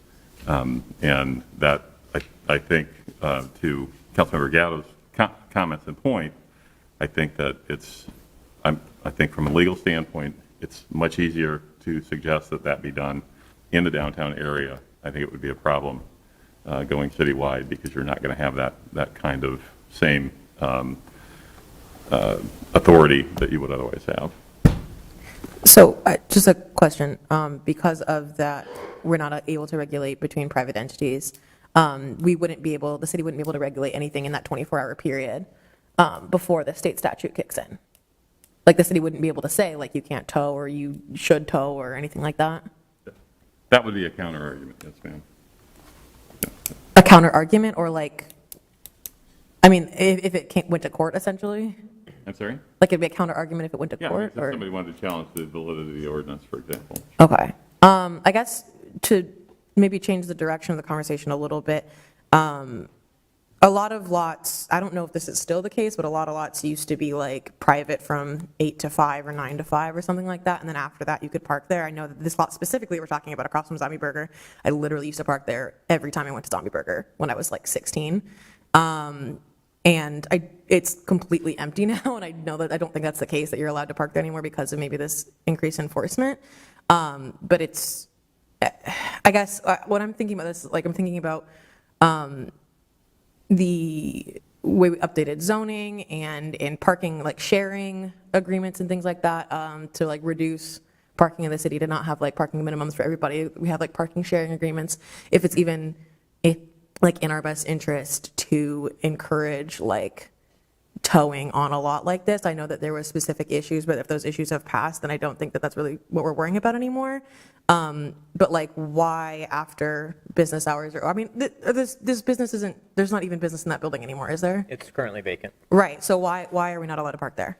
Why can the surrounding businesses not? It's private, to Jeff's point, it's a private property. But should we encourage? We can ask, yeah. Yeah. Yeah, I mean, we have in CMO and OED, we have relationships with all of the downtown property owners, and we actually do that. So if we see that there's an area where a lot is in demand, we consider those property owners or the county or whoever owns them our partners. And so, for example, county lots near the courthouse, they will open those gates up after 5 o'clock or after business hours and on weekends so that they're available to the public. And so, yeah, there are places like that we do that. We have partnerships through our development agreements with Nationwide and Wells Fargo and others where they will leave their ramps open, or at least maybe for a fee allow the public parking in there on evenings and weekends. You can park at Nationwide during the art festival, that sort of thing.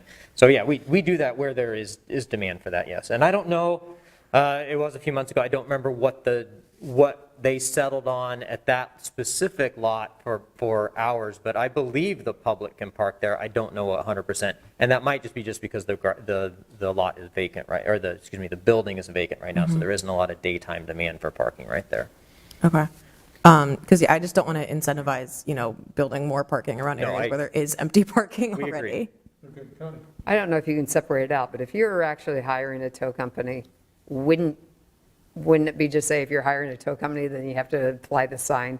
Because why would you even? Because I know down here there's certain businesses that do have it, and they know the tow, it says who the tow company is.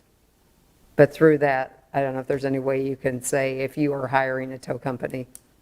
And we can restrict the area, I know, but I know there's some areas probably out by Drake. There's just pockets where some of this, where they're. On some of the corridors. Right, on some of the corridors where if you're going to the effort of hiring a tow company to make sure your people, can use the tow vendors do install signage because you don't want the person to, it's fine, it's one thing for your car to get towed, it's another thing for you to have no idea where it's going, right? So it's already being done. Right, so that is already done. I'm not aware of a lot that has a towing contract that there isn't a sign to put up. Now, to Councilman Mandelbaum's point, there may not be rules on that sign. It may just say Crow and a parking and a phone number, but it's up to the property owner to put up a little more description of private parking. And so a lot that I park in a lot on the west side, it specifically says private parking from 7 a.m. to 7 p.m. And then there's the sign with the operator. But you know that you're safe to park there after 7 p.m. And you can, so apartment residents can park there until 7 a.m. when the office workers start showing up. But at 7 a.m. you need to get your car out of the lot, put it on the street, or go or leave the lot. So it works pretty well. To your point, it's the double use of those lots, office users during the day, restaurant patrons or residents during the evening. It's a great double use of parking, so you don't have to build two lots. You use the same lot for multiple uses at different parts of the different. And I mean, I know we already did because there's a new parking garage right next to that lot that used to be full all the time. And now there's a parking garage there and an empty lot, which is strange to me, I guess. All right, any other questions? So, Thank you for the update. well, actually, this one's not an update. This one is, We need a little direction. yeah, we need Want us to an pursue understanding. something? Yep. And so I'd kind of like to, I've got, my understanding at this point would to be start with a citywide. Is there consensus on pursuing signage requirements citywide on commercial properties? Because we got to eliminate the housing, don't we? Or can we? I think that's going to be a very difficult defense. Okay, so do we start with the question? Citywide, I think that's going to be a very difficult defense. Why is it different citywide between, like, citywide and downtown? Because I don't want, like I said before, I don't really want to get into explaining how you would successfully challenge the ordinance. Yeah. But I don't think that the authority that you might have where there's mixed use and residential combined with commercial, that I think gives you much greater authority than just general commercial areas. So, I mean, if you want us to do it, we'll do it, but I think you're going to have some serious problems there. But you're saying the difference is like a purely commercial area versus a mixed-use area, that it's harder to defend a mixed-use area? I think if there's no state statute, there's no independent grant of authority that allows you to regulate the parking generally, other than what we already really have on the books and what the state statute says. So if you're going to use the police power as your basis and to your independent police power, I think that's much higher if you're talking about public safety for human beings that have residences where emergency vehicles cannot get to service them than just a general commercial facility. So I mean, if council wants us to go in that direction, we'll do our best for it, but I'll recirculate the confidential that was given to council earlier. But I think that's going to be a real difficult defense. So what's the recommendation based upon everything you've heard here today for us moving forward? That's for your manager to make a recommendation on that. I'm going to let Josh, actually, if I could, Mayor. I think he... Well, I mean, I'm open to a wider range but I would minimally want to start with the downtown and requiring the signage in the downtown. I mean, we just had a parking presentation that had sort of a set of lines outlined in that broader downtown area. I think that might be a helpful starting point to look at that sort of, I think it was maybe the curbside management, because the parking district is a little more narrow than just the downtown. But start with that. I would support such a requirement for signage in parking lots where there's immediate towing. So bring this back to the council As an ordinance. That would be my preference. to cover the downtown. Yes. I have a question that might be too far in the weeds, I'm not sure. But the police have parking enforcement within their department, correct? Like they have a parking enforcement team under the police department, but the city clerk issues the tickets. You pay it to the city clerk. Through the city clerk. They don't issue it. Right. Okay, but you pay through the city clerk. Would this potentially be a similar situation, or is that not a possibility? This would be a municipal infraction. Yeah. This would be different. Is it because it's because of state law, or? It'd just be a different process. I mean, we could set it up, however. paid through the council city wants to clerk. send it. You could still pay the city clerk. Potentially, we could do administrative, probably do some kind of administrative review. we'll look at that, sure.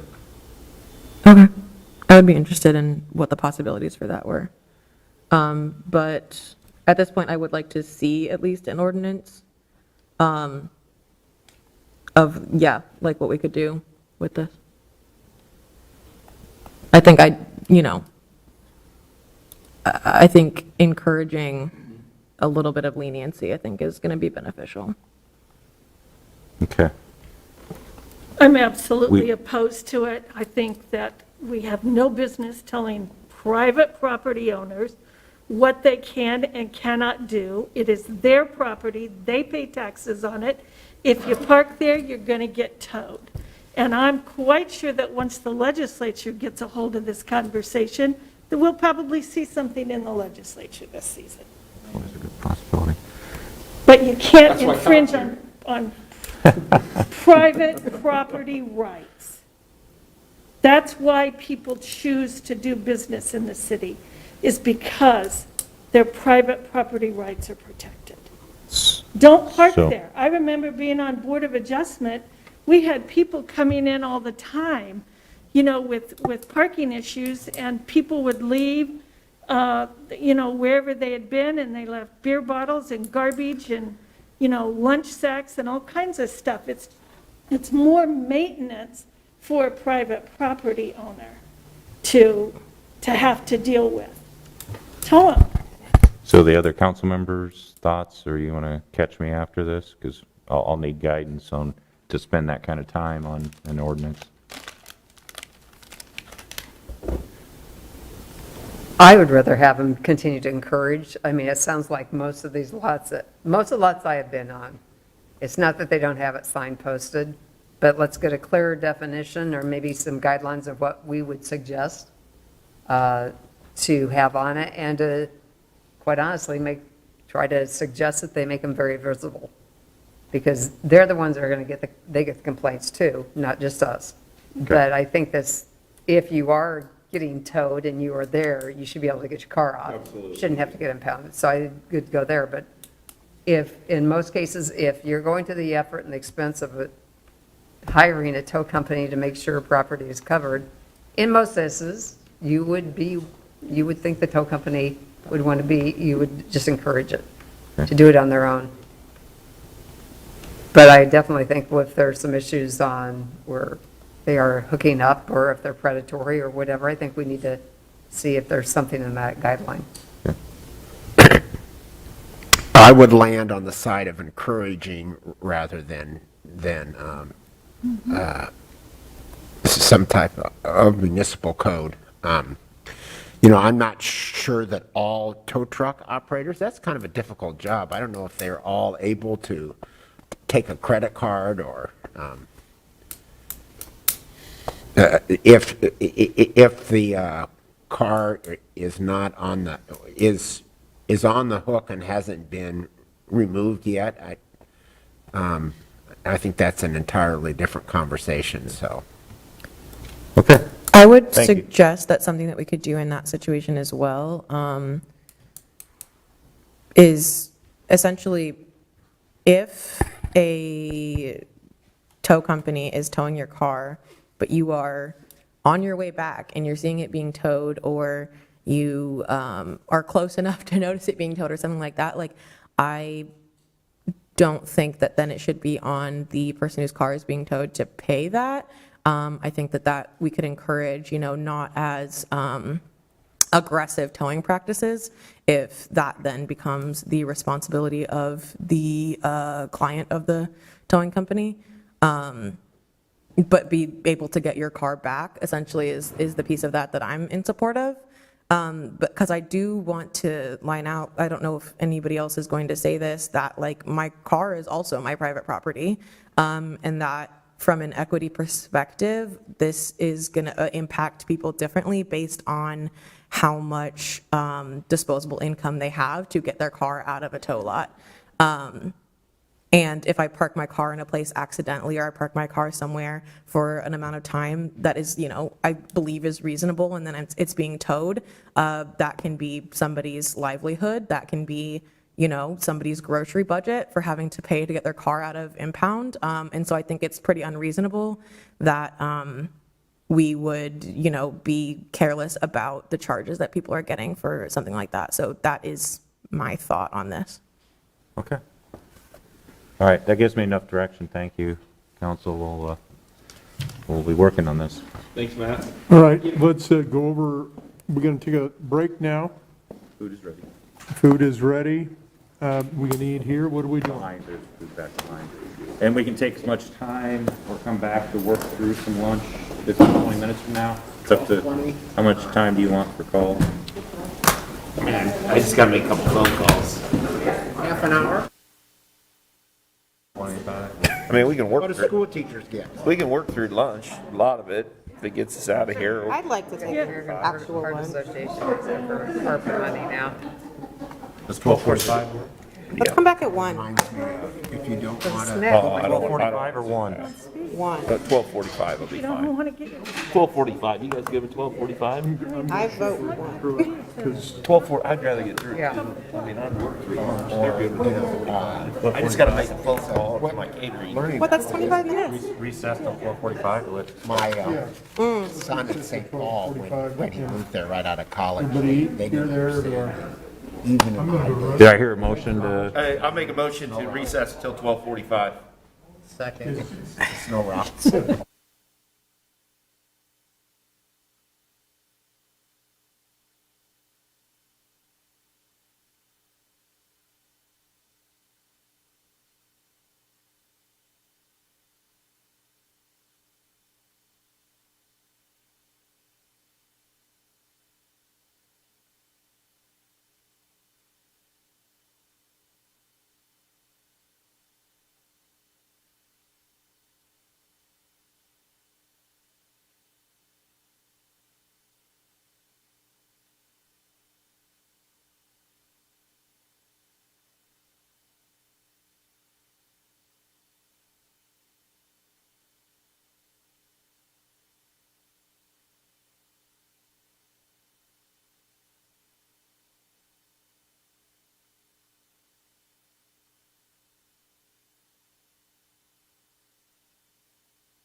my niece set it off every single time.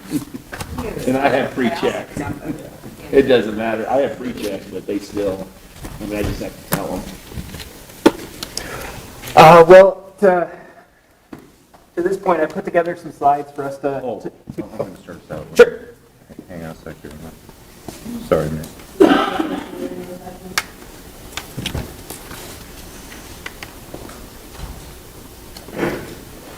As long as I actually brought my notes, did I not bring my notes?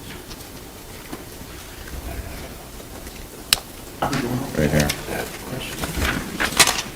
Okay. Mayor, are we good to go? Good to go. All right. Scott, jump on it. So, we have two topics left, the strategic planning and ARPA, which is the federal funds that we're out in public talking about and getting input.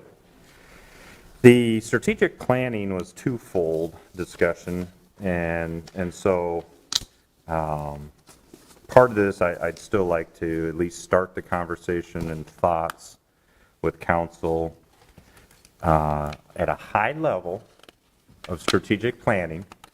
We have an now, I would say, pretty well dated strategic plan. And so I wanted to put out the option of looking into a formal strategic plan and hiring a consultant potentially to come in. Or we can do some exercises as a council with maybe bringing in a speaker that might deal just with the governance aspects. And then separately, we could do exercises on priority settings. And similar to the survey that I sent out to the council, we could continue down that type of path. I'm not looking for necessarily an answer right now, but I wanted to throw out that you know, we have an older strategic plan, and that we have some new council members with input that we need to absorb into the larger strategic plan. So be thinking about that, and then maybe, yeah, sure, go ahead. I just want, do you, I mean, so our strategic plan that, I know we implemented it. 2015 originally, and then we renewed it 2 more times. Yeah, so do you have a list of our strategic plan, what we've accomplished, what we're still looking to do? Is that included in some of the discussions? And then if we wanted to add a vision, I call it more of a vision of where we want our city to go and what we want to accomplish and things like that. Are those still going to be part of the vision, even They though, can. I mean, I know that we have, you know, obviously, it's much different than when we did it in 2015, and I think Mayor and I were probably the only two that were part of those discussions. So yeah, it seems like that we should have more of a vision, but I'd like to know some of the things that we've accomplished, some of the things that we haven't accomplished, as far as, because we went through and prioritized. I mean, we took multiple days like this where we did that. Heavy on the capital, and we've done a lot of that, so. Yeah. So it'd be nice to see, you know, hey, we set these goals in 2015 and we were able to accomplish these, and now we need to, you know, look out another 5 to 7 years, and, you know, this is, we'd like to see our vision of what it's going to be going forward. I would like to see us revisit the strategic plan. I also would like to see us get on maybe like a 2-year schedule of regularly revisiting and updating the strategic plan. I think that would help city staff out a lot in knowing what our intentions and priorities are as we move forward after each election as well. But just having a consistently updated strategic plan, I think, would be beneficial. Okay. So there are 3 elements that I've heard which would come with this. The visioning statement aspect, the highest level. What about the governance aspect? Because then there's also the priorities. Go ahead. Well, Josh, I think I was just going to say within that is like the monitoring of, you know, you talked about how we're going to benchmark the monitoring of different aspects. So if we have a strategic plan, how are we monitoring what we're doing on like a yearly, get it on a calendar so we know exactly when? And everybody would know such and such a time, this is when that report needs to be done in the update. We also have all these plans, move DSM, plan DSM. Is there some consolidation that we should be looking, because how long ago were all those put together? At different times. the Yeah, last- all at different last times. 5 years. Right around there. So is there a, because a lot has been what is a guiding, and so there's not so many, it seems like so many different plans out there. I'm not saying you can't be different, but do they need to be updated, I guess is a point. And that's the other point, is that those individual plans are going to be updated and need to be on about a Ongoing. 5-year cycle depending. Right. So is it time for that? Because it's been, It would make sense to start at the highest level with the Right. council and then, give guidance to make sure that the other plans are being updated Okay. on their schedules based on those staff that are involved. that's why I just Okay. think it's important if we're all the way through, because it has been that. One of the failures in the previous process is that when we got to the final step of projects, we got too embedded in literally over 100 projects. And so in designing the scope of work, it's going to be at a higher level than that. It's going to be initiatives, it's going to be buckets of the categories that you see in our CIP type of discussion of prioritizing those. Because we got way too much into the weeds the last 2 cycles, which has been a few years, and that's not as productive and helpful, to be honest with you. It's more about the high-level priorities, the governance, the vision statement, and accountability through the benchmarking. Okay, that gives me enough to move forward. The other part of the strategic conversation is the actual money we have available to us now and in the next couple years, understanding that we, as the list I shared with council to prioritize, there are some costly, let me say costly opportunities, and so we want to do that carefully. We want to think about those carefully, and I was asked to give a little more time for council to review those lists, and that's fine, so we don't have to go through that this afternoon. We'll have time to go through that. But then there's also the ARPA funds and sales tax funds that are available as resources to work through, and those are more urgent. But when you say sales tax funds, we've already said, when we pass that, what those funds are going to be used for. By the categories. Yep. By the categories, okay.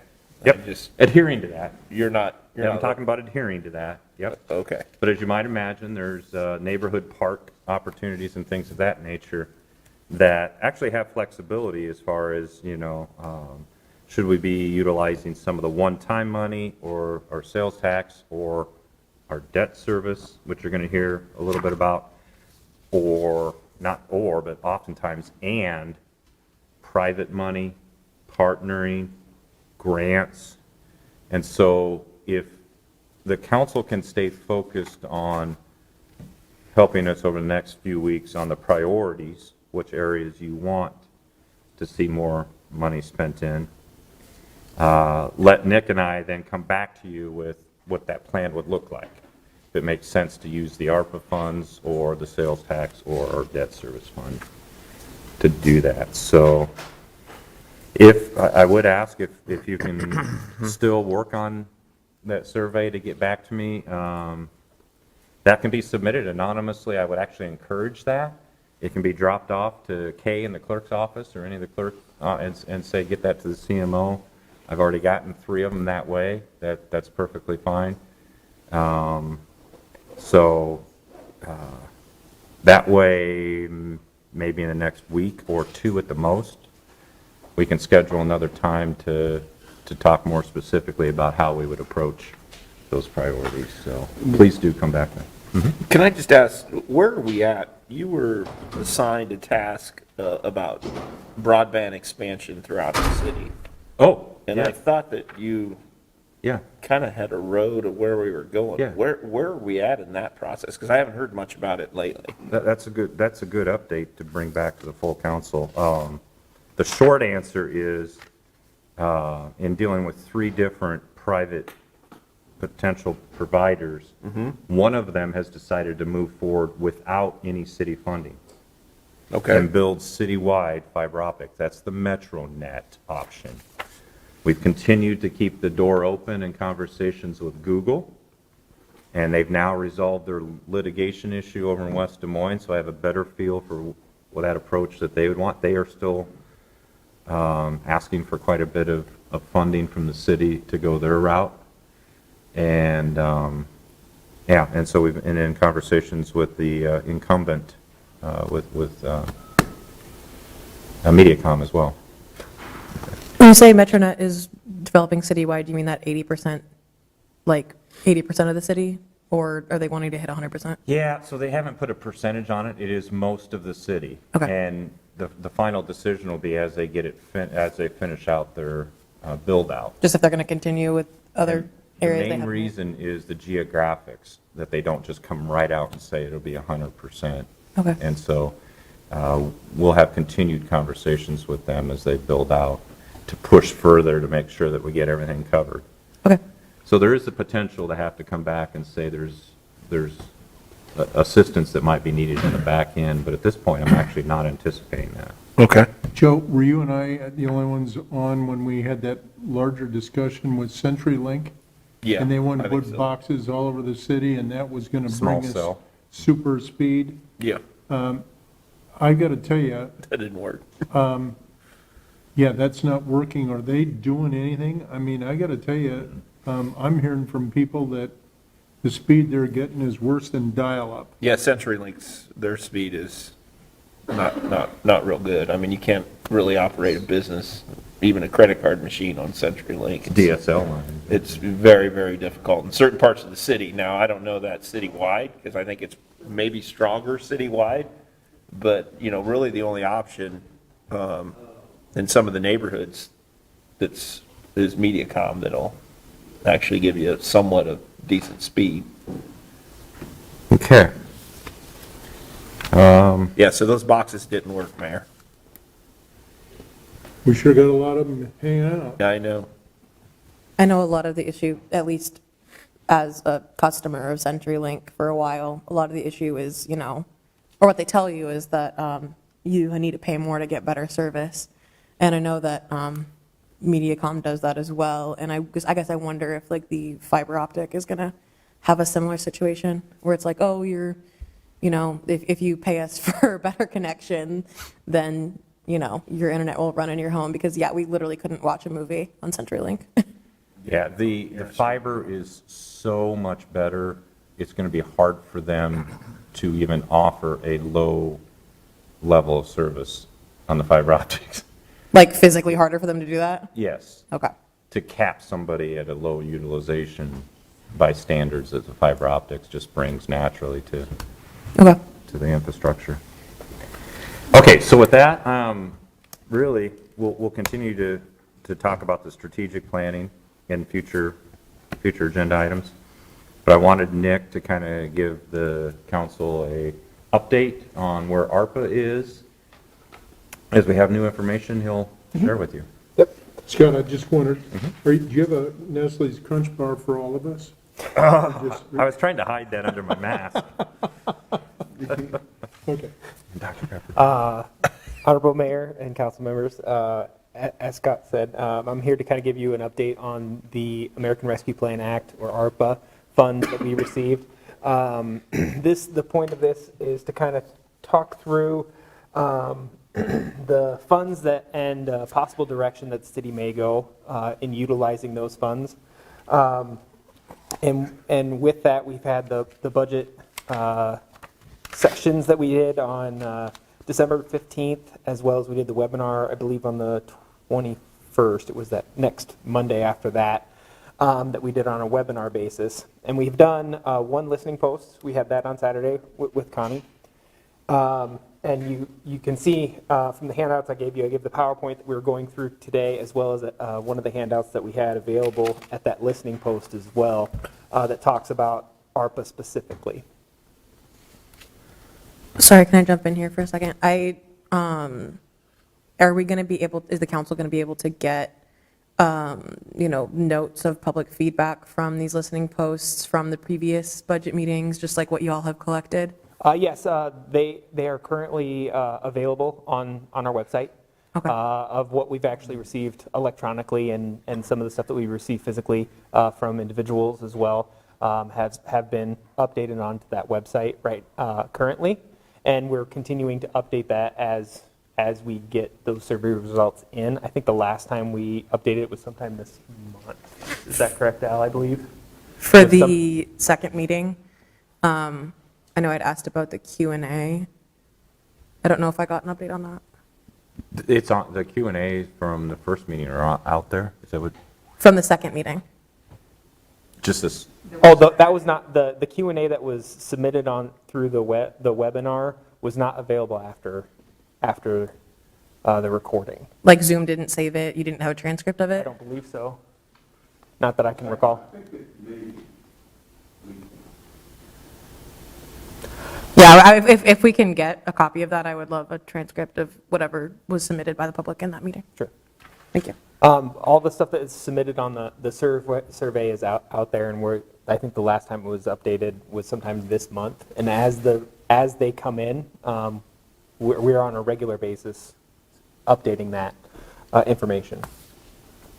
And where is that? I was at the meeting Saturday, and you mentioned that, and then I went online and couldn't find it. I'm online now under research and budget, but I don't see where I can actually see the. So if you actually go to the dsm.city/budget, it redirects you to the page, and then as you're there, you've got a YouTube clip. You can see Scott's face, Scott standing there.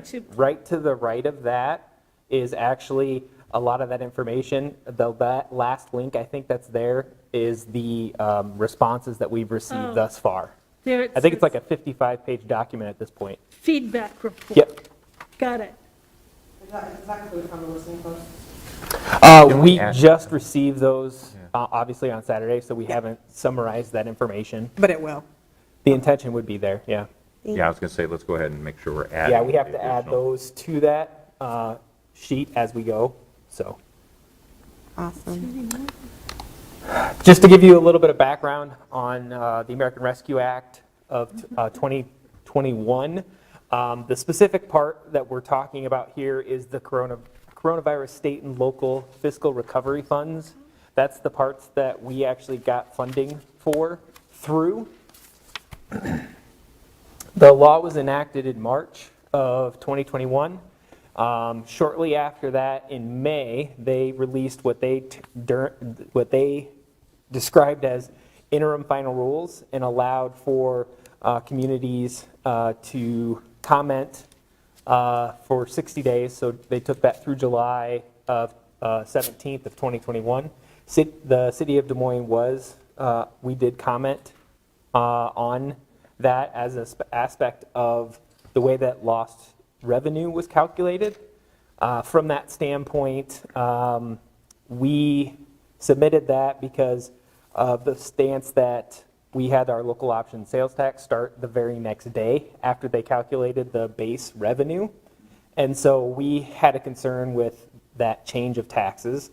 Now, from that standpoint, the U.S. Treasury did do a response to the comments that they received publicly. They did release that January 6th of this month.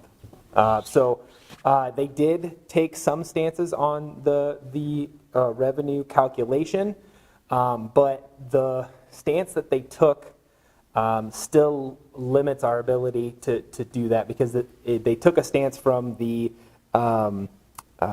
changes from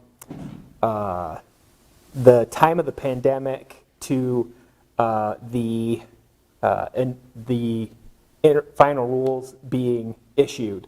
And so with local option sales tax being something that happened in 2019, it's outside that realm of being able to be excluded. The different things that they did allow from a revenue standpoint was changing from a calendar year to a fiscal year, which in that sense, we're looking at the benefit of switching from a calendar year to a fiscal year, as well as looking at revenues from a standpoint of either cash, accrual, or modified accrual. So it gives us a couple different paths to look at of what is our best option for the lost revenue calculation from this standpoint. They also have, on this electronic PowerPoint that will be out on the website later, these hyperlinks can give you to the full pieces of information. The final rule is about 450 pages, I believe. It's kind of dry. But the final rule overview is a smaller 40 or 50 page document that kind of summarizes that information. From that, the local portion of funding in the U.S. government was $130 billion to local. So from cities and counties standpoint, from that, the city got $94.8 million allocated to us. It was based off of a modified CDBG calculation. Those funds have to be committed by the end of 2024 and spent by the end of 2026. So they give us a little bit of time thereafter, if we committed in a particular way, to still get the expenses out the door before we lose the ability to use those funds for it. The overall topics that are eligible, I believe you guys have seen this before, but I wanted to make sure it was at least covered. They break it down into 4 different areas of eligible expenses. Obviously, when you get into the actual interim final rules and the final rules, they get into a lot more detail of allowed and not allowed expenses within those 4 categories. From a standpoint of the city's look at this, we were looking at categories kind of broke out in this fashion instead of the 4 categories that the Treasury was looking at them, just to kind of for a better way of summarizing how we were looking at it and the way we were following along with this. So from this standpoint, you can obviously see the different investments within enterprise infrastructure, community contributions, resident amenities, city facilities, roadway improvements, and social environmental justice. From that, when we are going into the specific breakout of categories to be able to look at, we thought it'd be better to kind of take those pieces of information and summarize them into the restricted categories or the general services from the revenue loss. So the best way to look at that is what's the restricted use of the funds, so it has to kind of fall on a very specific category, or general services, which is based off of the revenue loss. You can do that for any governmental service. So in this case, I've listed those funds in particular that would fall under those 2 different categories. Based off of our initial assessment of the new way of calculating the revenue loss that they did in the final rules, we're probably looking at the $20 to $30 million range for the revenue loss category of the less restrictive funds. With that, it is 4 different measurement dates, so whether we choose the fiscal year or the calendar year is dependent on when those calculation dates are. Originally in the interim final rules, it was calendar year 2020, 2021, 22, and 23. With the fiscal years, it would just shift to, instead of December, it would be June for that. I'm a little confused about this list of like restricted funds versus the eligible uses. It doesn't look like that 65 to 75 million is lining up with the eligible uses. If you were to dig deeper into the eligible uses, at this point, we're hopeful that these are the types of expenditures you could qualify. We are currently working with the legal department. We're currently working with the legal department to determine if this is the approach that we have of some of the possible expenses and where they would fall under the categories of restricted or general services. I mean- The first three are pretty clear. Stormwater, sanitary, and waterworks Yeah, that's D, right? are fairly easy Yes. qualifiers. These others, we're checking in with legal and we're getting comfortable that we believe they may be able to be qualified as well. So I'm looking at A, eligible use A and eligible use B, though. We're talking about assistance to households, small businesses, or nonprofits, providing premium pay to eligible workers, or grants to eligible employers that have eligible workers, and I don't see that listed on here in the restricted section. That would be kind of part of other equitable focus services, negative impacts, and public health responses. It just did not get pulled out as a specific item. But that is still a possibility. That is still a Okay, possibility. thank Yep. you. Yep. This is not an all-encompassing list. It was just, Thank you I for- wanted to make sure the ones that were on the last slide kind of be able to show you where it would fall in the categories here. Okay, thank you for clarifying that. And currently, the committed funds that we've, as long as different points are followed, is the currently committed. The only things that have come to council as of this date would be the airport agreement for contribution, as well as some funding for the greenhouse and solar array at that location. As I said just this past Saturday, we did have a listening post, and we have another one scheduled for the 15th. We are still looking for additional input. We still have this QR code available. We're going to keep this survey. It's on the budget, as well as ARPA funds as well. That information could be submitted. We're going to keep the survey results open, I believe, through April. We've received a large amount of responses. The last time it was up, if you go out there and look, there's 55 pages of comments and responses that we've received thus far already, that we have summarized out there on the website.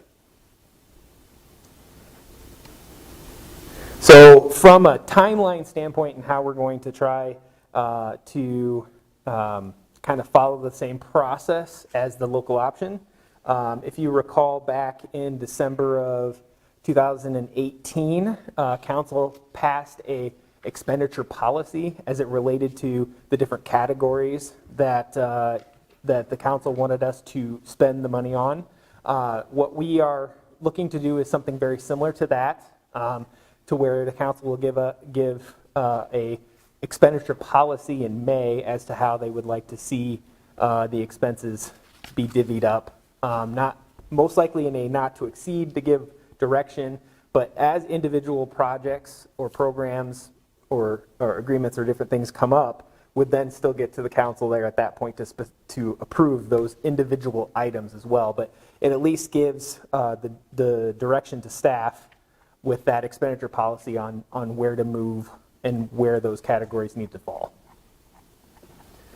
And from that standpoint, I wanted to go back to the categories of funds so you guys could have the ability to discuss or ask questions with this still up front and on the slide. We could use ARPA funds for anything on this. Well, Possibly. go back to the other slide with the restricted and unrestricted. So we have two buckets to work with. Yeah. And it's going to be more difficult in that smaller bucket of general services to make some decisions on that, because there's a lot of different options and constraints. So you're saying we could use it in the general services? 20 to 30 million. So I guess my thoughts, Governmental purpose. sorry. Okay. My thoughts with the general services, I mean, the intention of that, right, is to make up for revenue that was lost during the pandemic, right? Okay, So if I can answer Yeah. that question first. What you're seeing in other communities is that amount being just deposited into general uses. And because they've taken a hit maybe on their balance fund or something of that nature. There's only one category that Nick and I have dug into that is near that situation for us, that it was harmed so badly we couldn't solve it within the year that it was happening. The general fund's okay. but the parking fund is not. And so over the next few weeks, you're going to hear us talk about how we solve the parking fund. It's going to need some help, and this may be the best option to just solve that. Now, the magnitude, what are we talking, 2 or 3 million? You'd probably like to say more than that, but. I'd like to say more, but. But 2 to 3 million, just so you know, that will be one of the cases that you'll see probably a recommendation from me. The alternatives don't look so good on the parking fund. We had okayed, rightfully so, no regret, to move forward with the parking kiosk that we just heard about today, before we knew the hit that we were taking on this. So we've incurred quite a bit of cost on the parking fund that's going to need some help, because it totally dropped off the face of the earth with the revenue generation. Do you see it, do you see it coming back? Has it late 2021, the last quarter, and then obviously? Only slowly, but it is coming back. Okay. Yeah, I would not expect it to be where it was at pre-pandemic. It could be it could be 2 more years before it's back to those. Or it might not ever. Well, we're still growing. So yeah, it's a good question. I would anticipate that it would, but we'll see. I mean, some downtown businesses have closed and strictly told everybody they're going to work from home. Yeah, that's on the more of the ramp, but you also have to consider with the moving forward of the on-street meter, that might make it easier for people to come and visit, to come downtown and actually use that. But you could be right. So it might not. What are the impacts of this loss of revenue in the parking fund? It was more than 3 million. It was more. What are the, like, not the quantitative, the qualitative impacts? Like, what does that mean for us, that we have this loss of revenue in the parking fund? The only thing that we have currently that truly affects it is we have an LPA for the parking ramp across the street. Lease purchase agreement for across the street, and with that, we've said that we would maintain a certain coverage ratio for that debt. And so if that's the only real concern at this point of revenue generation that we need for that. And with that, the transfers can be. And so coverage ratio means you have to be able to show you're generating more revenue than what the debt service payment is. Out of the parking ramp? Out And of the all of the system, parking the ramps whole and the meters and everything like that. So if we were like, oh, let's just forget about that 2 to 3 million, we would lose the parking ramp, or? It wouldn't be that extreme. We would have to carry a negative balance for quite some time, which is not good, because that then does get applied against the general fund. If you haven't addressed it, they're assuming the general fund will just take the hit. So we better solve, when it comes to credit ratings and things like that, you always want to be in front of those issues and have a good answer for any of those types of questions. So if the council decided not to use these funds, then Nick and I are going to have to solve it another way and bring that back to you. It has to get solved. Okay. So that's 2 to 3 million out of that 20 to 30. And the rest of it, we're not really like worried about loss of revenue. Like, that's the only place where we're concerned about that? It doesn't need to just help out the general fund, if that's the same answer. I mean, are there other areas where we were impacted by loss of revenue and would like to? Oh. Like, we're maybe not in such desperate need, but like in need to like get a service back up to where it was? It's not a service question, but both the stormwater, or no, not stormwater, the sanitary took the hit, right? Sanitary took the hit, yep. But it's in a much better place than parking. So I'm going to show my cards here. I don't see a recommendation coming from me that we would ask for a transfer to stormwater or sanitary water.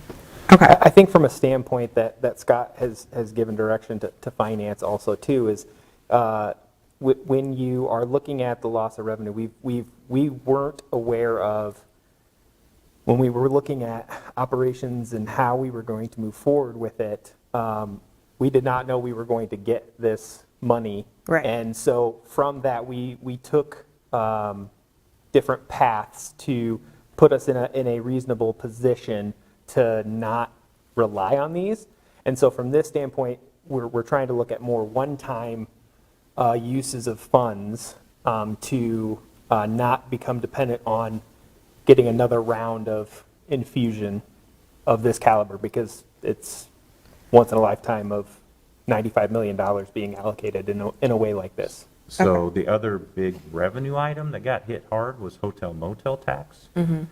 That's we charge the 7%, and we take 4% of that and give it to community partners. CVB gets 2% and Bravo gets 2%, and we just keep 3% for the general fund. So the magnitude of that amount was something we were able to work through and not have to make adjustments or losses that we would need to recover. And that's where you would get the money for like a Bravo, because they took the big hit too. Yes, and that's why they're asking us for some of this money. How much are they asking for? They didn't actually ask for a specific amount, they just asked, please consider. So they kind of make a whole for what they lost. What did we cut from them during the pandemic? What was the? Well, and it wasn't us cutting it, but what did they see last? Yeah, but. What did she less than 4% each, yeah. Right. Shoot. Yeah. 700? No, it was more, it was several $million. I mean, for total, I was saying Yeah, from the, because again, that's metro-wide. metro-wide, that's what I'm saying, from the metro. We are, what, 40% maybe? I'm trying to think what the number is. From the hotel motel side, yeah, I think we're less than 50 on the hotel motel side, I believe, when it comes to the. So we can get back to you on that number. I would tell you the magnitude is around that $500,000 to $1 million. Yeah. So $750,000 or somewhere in that range might be a reasonable ask from Bravo, understanding that that money fully gets granted out to nonprofits that they grant out to, so. Okay. And, yeah. What does waterworks mean? So, Pam might need to help me a little bit on this. There is, we still have a very aggressive street replacement and reconstruction program for which oftentimes the waterworks needs to also do their work at the same time then, right? So that while we're in there, they're getting their pipes replaced and upgraded.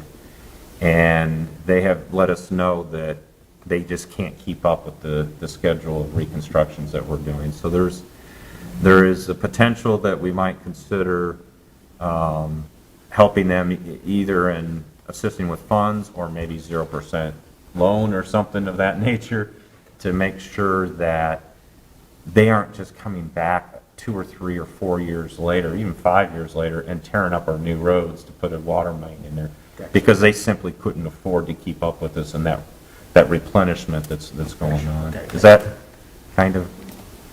Would that funding need to come from this source, or would it be like a CIP thing? So we would actually have a hard time issuing debt. Okay. These funds say we can just do it. Right. So that would be easiest. I think you guys would have probably a hard time using sales tax. There's not a whole lot of other options. And it feels like a kind of a one-time assistance in that regard might help them catch up.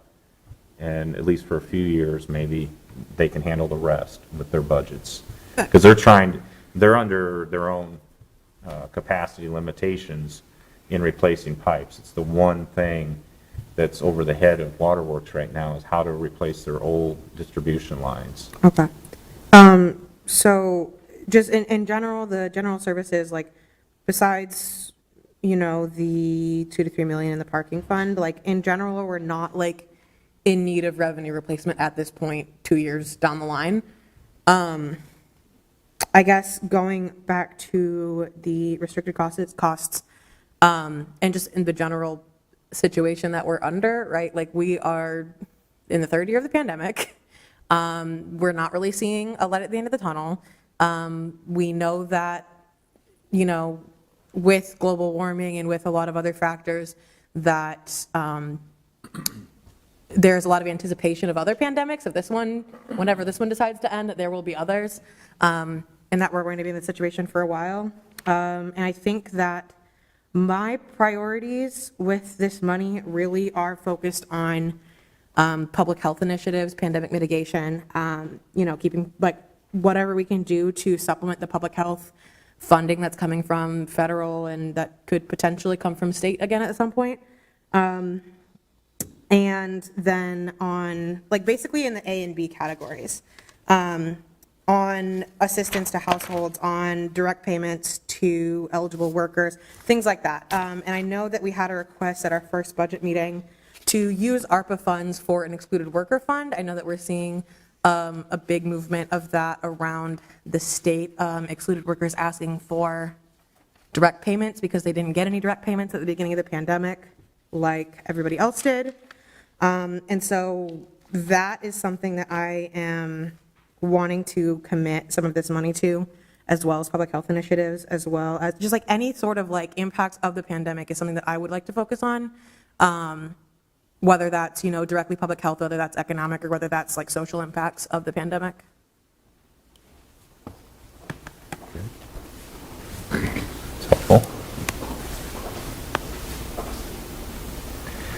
So I don't know if we had any more of the presentation. I've got no more on the presentation, no.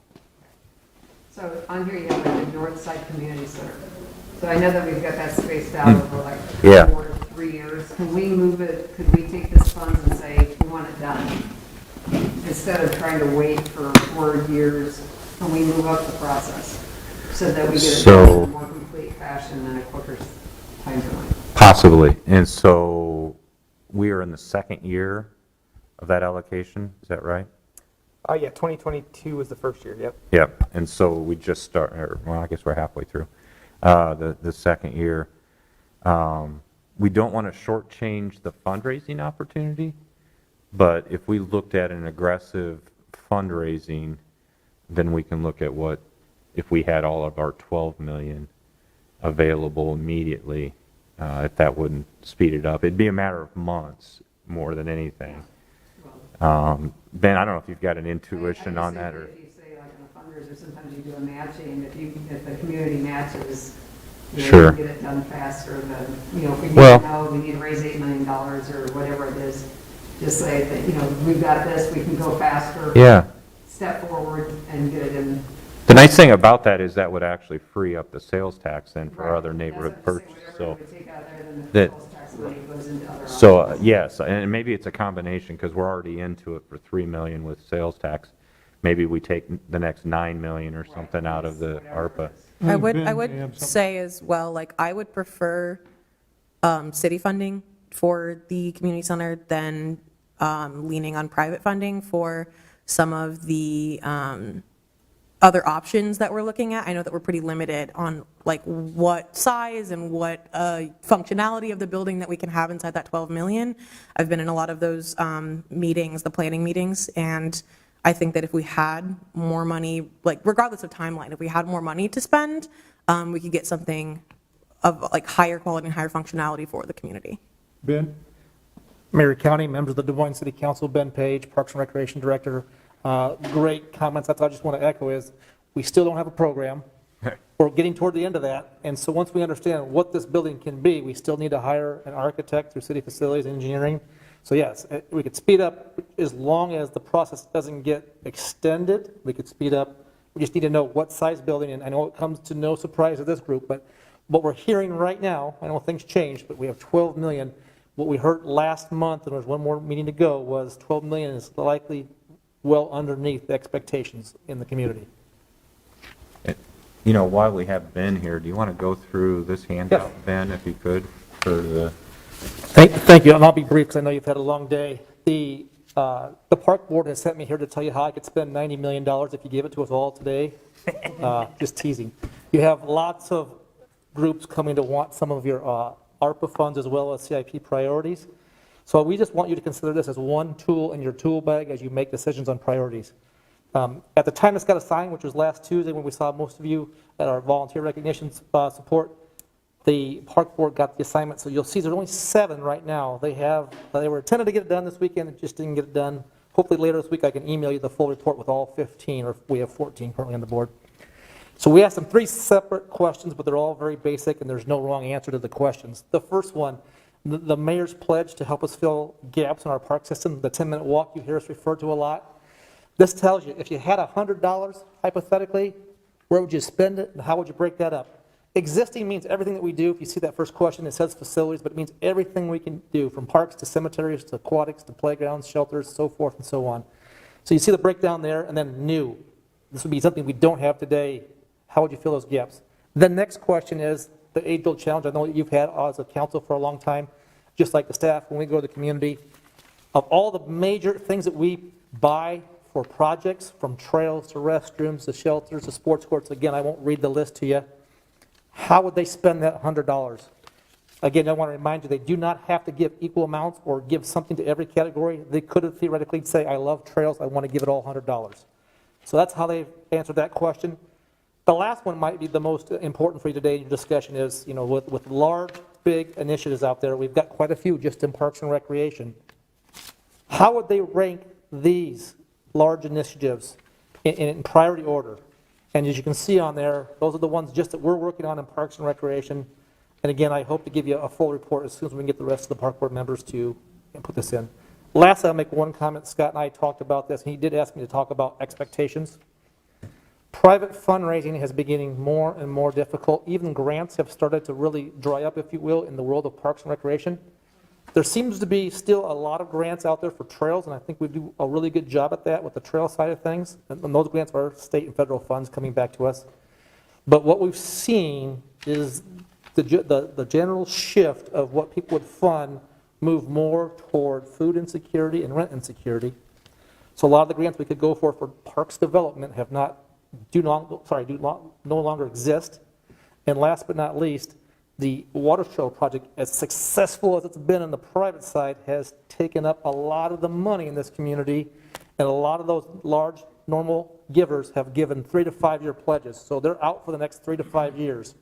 I'm out there already beating the streets on the Grub Y City project, and I'm trying to find money for that right now, and it's more difficult than I've ever seen. So if I had to give you a ballpark, any one of those big initiatives may, in a really perfect world, get 10%-ish of private dollars in them. That's grants and sponsorships and naming rights, all those things. That's conservative, but I think that's a fair number if you're looking about what can we fundraise. Thank you, Ben. Yeah, I'd really like to see us invest more in the north side. I'm not sure what we're officially calling it, in the Grub Y. In the new Grub Y. I would like to see us fund more and be more intentional about that funding, as well as just like, that way we can ensure that it remains like a community space, a city space, and not have to like make concessions to get funding from a private entity. I think that's really important specifically in this neighborhood as well, to like make sure that it is community focused and that we don't lose any control of that. Remind me what we have in the budget for that. Is it So- 12, 14? What is it? Yeah, so there's 12 million for the actual construction, and so it ends up being probably about 14 million total with everything else involved. Because we wanted to preserve that number that was out there, 12 million. Yes. For the On actual. what dollars was that calculated? It was the $22? No, so understand, it was what we could afford. And so. No, I understand, but you had a certain size of a facility. No. In cost per square foot is this. Have you calculated any of the construction price increases of materials and everything else? What year was that calculation done? Right, so about 2 years ago, a lot of that conversation was done, but understand the conversation has always been, we're not promising any square footage or even functionality. It was we could afford $12 million of construction cost toward that project, and that was enough to get a pretty good facility, and that we would go after private funding and grants to make it even better. So it's never been a discussion of square footage or even new versus remodel. It was a budget we had to work within and ask the community, do you want new, do you want remodel, do you want the pool, which we're hearing yes. But that's very, very expensive. So What is the general maintenance for a pool once we put it in there? And then I know with the lifeguards, that's kind of a challenge to get lifeguards on duty. Where are we at with that? Is that still, we still in the same? It's a great question. So Talk to me about that. yeah, there's two questions I believe you asked. First, our consultant is working on pool versus no pool in a new building. That's what the last meeting came out of. They took a poll of the audience. We said rehab existing building or build a new recreation center. The people that were there, 2/3 wanted the new building, 1/3 asked for rehab. So the consultant's now working on a new building to give us a performa on operational costs with a pool and without a pool. That way we understand and we can bring you the most detailed information to help make a policy decision for us. We'll still have a concern, and I want to be on the record of that. We struggle to get lifeguards today. We talked to our colleagues who have been a part of the process that run the YMCA's in this town. There is a challenge right now, and we know the new downtown pool is beautiful and well needed, but they don't even have their pool open all the hours they wish they could be open because of a shortage of Let me ask lifeguards. you another question. How old is that pool that's in there? That obviously wasn't there when that was functioned as a different kind of facility. That was put on, and then one of the issues a few years ago was that they didn't prepare the beams correctly, so chunks of those were falling out into the pool. You're talking about the grub facility, Mayor? Yeah. Okay. And so could that pool itself be saved and incorporated into a new thing? I mean, it's got handicap ramps, it's got everything. There's been some challenges there. Unfortunately, I'm not the expert of the condition of the facility, the pool part of what's in the existing building today, but it has had a lot of challenges from not only the structure, but also the HVAC system. And they've challenged. In the pool? In the pool area. And those are things that's what our consultants are looking at. What would it cost if you had to fix that up versus a new building too? Well, or could it be a part of the new building?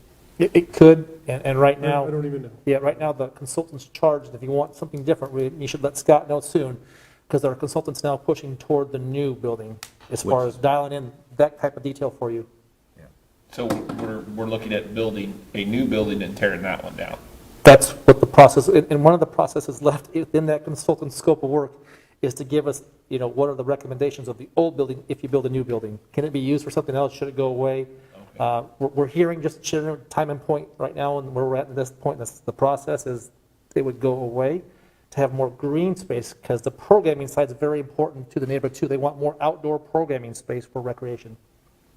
Right now, what we're looking at is a different location for the building, and so there isn't really a lot of reuse possibility with moving the building to a different portion of the land. Sure. I wanted to ask, unless someone else had something else to say about this. We're good, thank you. I just wonder, we're moving the building now? Now we're not going to build it on site? No, it'd be on site. In the same contiguous Sorry. block. Here to there. We own a big L-shaped piece of land there. Yep, the building would move over and keep most of the. Okay, proposal. Okay, thanks. I wanted to ask about, when we're building city facilities, generally, how do we fund those buildings? Like, we're doing the whole MSC campus and all of that. Yeah, so debt service. Now, MSC has the uniqueness that it has utility uses. So the sewer and stormwater are contributing to that building. Okay. But that's unique. That we can't do that for a lot of other buildings. The fire, we are getting that new GEMT funding, which is the ambulance Medicaid, and I can explain that afterwards if you want. But essentially, we have that revenue that's assisting us on new fire stations. So the idea is we're going to continuously roll into constructing a new fire station. After each time we build one, we'll start on the next one. Mm-hmm. But so when you say debt service, you mean like we're taking out geo bonds for building? Yes. Why hasn't that been considered for this project? Yes, we should probably sit down and we have a plan to get to 35 million of annual geo bonds, and the CIP has been set through 5 years. Mm-hmm. And so we're treating that like a hard cap. Like it's got to be a shuffle in order to add things beyond what we've got in there now for the debt side. And so the plan, the strategy at the highest level is live within the CIP for the debt we've shown to be issued, and utilize the sales tax for other new things that need to be added if at all possible. So is there more sales tax revenue that could go towards this project? So that, I was hoping to get into that a little deeper today, but there's been a new proposal up at the state that's concerning. Okay. And so I think it'd make the most sense for everyone if we give finance staff a week or so to digest what this bill is that they've suggested up there, because prior to the bill being submitted, yes, I was planning today to tell you that there would be additional sales tax that could be available for the priorities that you have in the survey that I had handed out. So it's still important to do that exercise, if you would, but. Okay, so I guess what hits me with this is just, yes, we have this cap, we're trying to like manage the CIP. We'd still vote on it every year though, right? Like the capital improvement project plans. We vote on that every year, so we are still making a decision about it, even though it's a 5-year plan, like we're still making decisions about it and changing it, adjusting it. The way to think of that is the next year's work are projects that are, and actually even a little further out, are going to be coming back to you with design and architects and actual construction. Okay? But the plan, the capital improvement plan in years 3, 4, and 5 is a plan at that point. Might be working on a little bit of right-of-way concerns, real estate issues. I mean, we're still talking about 3 years down the line though for this building. For which? For the Northside Community Center. No, construction 24. I think. Okay, yeah. Yep. I guess just my thought is that when we generally use debt service for every other building, with the exception of like having other funds for specific purposes, but then we're saying for this building in this community that we're only going to use the sales tax option and we're limited, and now like hopefully we're going to get more, but maybe we won't get more now. Like it just seems like we're not giving them as much as they could get. That's my concern. It's just how it comes across. And that I would just like to see us like fully fund this and make sure that we're showing investment and we're showing like commitment to this project in giving the community, because you can only build it once, you can potentially add on to it later, but like legitimately you build it once. And if we don't have the funding up front, and if we're going to struggle with private funding, and like I said, I don't want to be giving up any like control of like the programming and everything that happens in that building. We need to make sure that we're committing enough money to that project. So I would just want to explore every possibility for that. Sure.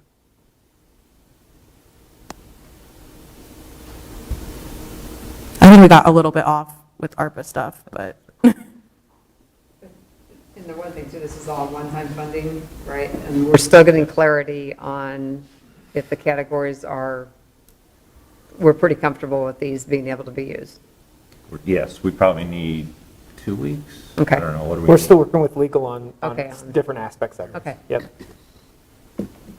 That's why the May date has been thrown out there. Yeah, because this doesn't have to be decided. This is separate from the budget. We get the budget done in March, and then we quickly pivot to final answers on what are we thinking about this. And we'd use the plan model, like the sales tax, of we do one approval of this is what categorically we'd like to see things spent on. And then as we're ready, we'll come back to you with pieces of those. Some of it might just be transfers and the NFC, NDC. Some of this simply takes pressure off of other pieces of the budget, the sales which is a tax. good idea. But other things like affordable housing is going to take work to understand how best to implement. If the council said, put $10 million, whatever, towards affordable housing, it's going to take several conversations and public input to understand how best to spend that bucket. But essentially all we're being asked to do in the next few months is to like create categories that we want to spend it on. Okay. That's my suggestion to you. Yeah. So going forward, and I know we've had a lot of discussion about sidewalks and trails and parks and things like that. So under this, we're able to take some of the ARPA money and use it to, instead of, I think we're in a 30-year plan to finish off some of these sidewalks or even longer. Yes. But we can look at some of the corridors and see where we have Priority ones. gaps, the priority ones, schools and corridors. And how much that would be to get? Yep. how much it would take to get those filled in. Yeah, because, I mean, that's been a priority, I think, since I've been on the council, for sure, and I know others also. So the challenge is going to be, I need to take input from all 7 of you, the magnitude of that as well. Are you So thinking what 5? about parks? So is that, I know we can only do 2 playgrounds a year or something without. With the budget. With the budget, without private funding. So when do we catch up? Maybe is Ben still, I don't know. Yes, he ended up walking, yeah. That was planning to be part of the sales tax discussion as well. But it could be ARPA. You could very well get caught up with. We can get caught up here and use the sales tax for something else. True. Or get all spray grounds and get rid of all the wading pools. Right. Yeah. Or build a limit, maybe the aquatic centers that we've got that are outdated, and maybe have one large one or one, something like that where, The one thing you always want to think about too, when you're talking about investment in a like a park system type thing, if you don't do it in a structured manner, you may put too much at one particular time, and then you're setting yourself up in 10 years to have to reinvest a large amount again in 10, 20 years. So trying to look at it at how many to do in a particular year is the best way to look at it. Yeah, we don't have to spend it all at once though, right? We can spend We it. could spend it through 2026. Yep. Do we have any, information on economic impacts of the pandemic in Des Moines specifically? Do we even know where, the highest need is in response to the pandemic? What changed? So housing, and that's one of the challenges, is that we've been very fortunate in other funds coming through. And so we can show you the history of the CDBG COVID funds. 3 rounds, I believe, showed up in those funds over the last 2 years. And so a lot of that went into housing, the actual rent assistance to avoid evictions. And even some of that was made available for foreclosure issues as well. And we spent all of ours, correct? Well, yes. We spent all of ours at the city level very Right. quickly. We were one of just a handful nationwide that were considered models and trying to think what the right term was, but essentially doing it the right way. Exemplary. Yeah. And because of the mayor and others, we're able to get those funds candidly directly to the cities and the governments. We were able to do that, whereas some of our other levels of government were slow to deliver on that. Still have it. And the county has been another one of those that has done a good job of getting their funds spent. And so now they have received yet another tranche of funds. So that continues. And so that was definitely the number one priority we heard. And then there was also. Did some of that money that you just talked about come through the state as a read to push out? The very some of that last money? tranche. Yes. And they gave it I think, only to the county, not to us. Yeah. The county is taking care of But all. we agreed to that, being in the Yeah. sense that I understand. it's the same processors through impact for our residents. Yeah. It was called high performer, by the way, that was the term I was trying. We were declared a high performer and therefore eligible for more funds. Okay. And now we've got that, or the county does, for our residents in all of the counties. You said we heard that housing was the highest priority. Where did we hear that from? Actually, people being evicted, and so that's even before the eviction moratorium was put in place. And then throughout the moratorium eviction, people were not catching up, so we were hearing that at whatever point the moratorium was going to come off, there was going to be a large influx of evictions. And so impact has helped us, the county and other connections that the mayor has had have been able to help us understand how best to get that money into their hands with as few rules as possible, so that they can, months in advance, I think it's 3 months, be able to take care of their situation. The third tranche of funds that we received, we were able to put available for mental health and childcare. And so several $100,000 each were able to go to different entities. I know the school was one of them, Orchard Ridge. Place, and several entities, I think 7 or 8 even, were able to receive Ridge. those grant funds and assist in those areas. So that was another categorical area that we heard from residents, or, from our citizenry, that needed assistance. So I forget because, or I need to go back, because one of the very first stimulus pieces helped small businesses as well. And so we had small business grants. And we pushed that up really quickly, Like too. really quickly. That was within 90 days after we had those funds available. So do we have, like, it's just generally from feedback about, like, what the economic impacts were, what people are asking for? I'm not sure what source I'd be able to tap into other than, what Yeah. everybody's come to the council, to the government, to our partner agencies. Impact probably has a pretty good indication for all the services they do. Yeah, utility assistance Utility is one of assistance. them. So if we're missing something, and we're hearing some of that. Yeah. Well, you're going to work on the impact board, right? Yes. I guess my thought is just like, do we have that information like across the board of like what were the impacts of the pandemic on Des Moines? If we don't have that information, if we're just getting like feedback and things like that, like we know that there are still economic impacts, and I just like am wondering what state we're at with that. Like, are people like suffering? Did people lose their homes? Did people lose their jobs? Are they still dealing with the impacts of that? Like what situation are individuals in the city? And can we assist with that? And that's where I would say, again, we know the housing assistance is still an issue, but we have that a large source, another 30 million, I believe it was, Yeah. that was allocated. Well, wouldn't you be able to tell by unemployment too? I mean, who files for unemployment as far as loss of job? I Which mean, has improved. Yeah, but- so, Yeah. I mean, through all the statistical things. I mean, we're also in a situation now where it's like everybody's going to get COVID at this point, and so then people are dealing with, lost time, lost hours, things like that. And then I will just go back to the point where there are people who didn't get assistance at all at any point because of various reasons, immigration status, et cetera. Okay.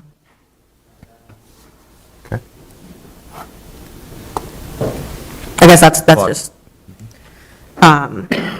my thoughts is just like, there are a lot of projects that we could allocate this money to, but like, where is the highest level of need, I guess is my thought. That we doesn't already have something taking care of it. Like, it's great that we have the money going to, like from the county. If that's covering housing assistance, if we're like, oh, we don't have to worry about it from that point, that's great. I don't know, I mean, the childcare, the money for the childcare facilities was a while ago. Do they need more? Do we need to expand childcare options? Do we need to look at funding to allow people to stay home when they are sick? Do we need to look at resources for people who are currently sick and can't go out and get food and groceries and things like that? Like, because we are still in the middle of it. There's a new variant coming. There's going to be a new variant after that, it sure seems like. And so those are my thoughts, is like what is the most desperate need at the moment? Okay. Well, again, we've got time to get more input. Cool. If you definitely share with us additional like data, that if you see. I mean, that's what I'm wondering is, do we not have any? Nothing specific to that. It's all about when articles come out and data comes out in pieces, right, for specific housing. I've read a lot about the housing needs. Most recently, there's been the governor's report on the child care.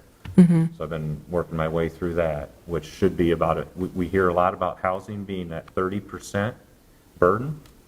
Child care is about 7%, and yet the average is around 12. So obviously, there are quite a few households that are overburdened on what the norm for child care would be. So if you get articles like that, please share those with. If I could just add, one thing that we know has been impacted are our parks and our trail systems, and we're hearing from from residents that that is important to them. And I'm concerned that we're not putting more money of our, into our parks and trails and staff. You know, we've had to cut our park staff down over the years, but they're having to go out and maintain it. And I just want to make sure that we're not causing a burden there. We don't want overfull trash cans and you know, trash in the parks. I know we have a lot of private groups that go out and clean up, but we know that parks are important. I think the wading pools and the, or spray grounds, I don't want wading pools, but spray grounds, those are very important to our residents. Well, it's also a way to cut back expense in the long run because you don't have to worry about having a lifeguard. I mean, and it's free to the people in the neighborhoods, so to get more of them in the neighborhoods. Absolutely. For a better quality of life for them. All right, well, I really appreciate the input, and we'll just continue this as we go along. The last remaining item that I've got, two things, really. If the opportunity at 3:30, if we could get a feel for if we have a majority of the council, it needs to be a public meeting, and therefore we would need to come back here in person and just recess until 3:30. If there's only a couple of you that are interested, we can go offline and just Zoom it, and the staff are prepared to do that as well, if that's easier. I'm a yes. I think it was 2 yeses, the mayor and then myself at least. That's what I heard. I don't know if there were others. But did you have a schedule conflict? I knew you said you were interested in the topic, so you were not able to make the 3:30. Yeah, I can't make the 3:30. So just be here then? I can make it. So it's 3. The question is, Joe, Linda, or Carl, if one of you are joining us, then it's public. If we could do it now, but I don't really want to, They stick weren't. around for an hour if Yeah. we're done, you know, for this presentation. They weren't available until 3:30. Okay. And it was for staff, and I just thought it might be an interesting Yeah. topic that you guys. I'll pass for right now. You could set something up. Yeah, we can do it again. We Yeah, can do it again. yeah, just set it up. We'll share the presentation. Yeah, that would be great. I don't know if We'll Carl put the was presentation out on this. with this interested. information. That would be great. I don't know if Carl was interested either. He might speak on that when he gets back. And I'll grab him when he comes back. The last item was any updates, just a little bit of time if any of you wanted to use the time on boards and commissions that you sit on. Scott, will you talk into your mic? I can barely hear you. I'm sorry, I sat back too far. So the last item is just if council has any comments from their boards and commission assignments. Well, I'll address NFC. I'm newly appointed to that board, but we know that the need is greater than ever for home repairs and home ownership. I would certainly hope that we would look at doing some increase in funding there and with NDC, frankly, but I don't sit on that board. WRA, we're continuing to have discussions there, but I think everything's going pretty good there. We'll keep you updated. 4 Mile Watershed Authority, I think there's lots going on there. They're looking at ground to put in basins, and, you know, we just really have to continue to push to find ways that we're not flooding out our residents that live along the 4 Mile area, and there's other areas around town that suffers also. Well, and up in Beaverdale, we had in 2018 that huge problem up there with drownings and other stuff, so I think we're getting our arms around it, but there's some unusual topographical situations, especially up there on 47th and whatever, where it floods out, and we now have a storage underground deal, but, you know, we all work pretty hard on trying to figure out how to work on all that stuff. The other thing that is water.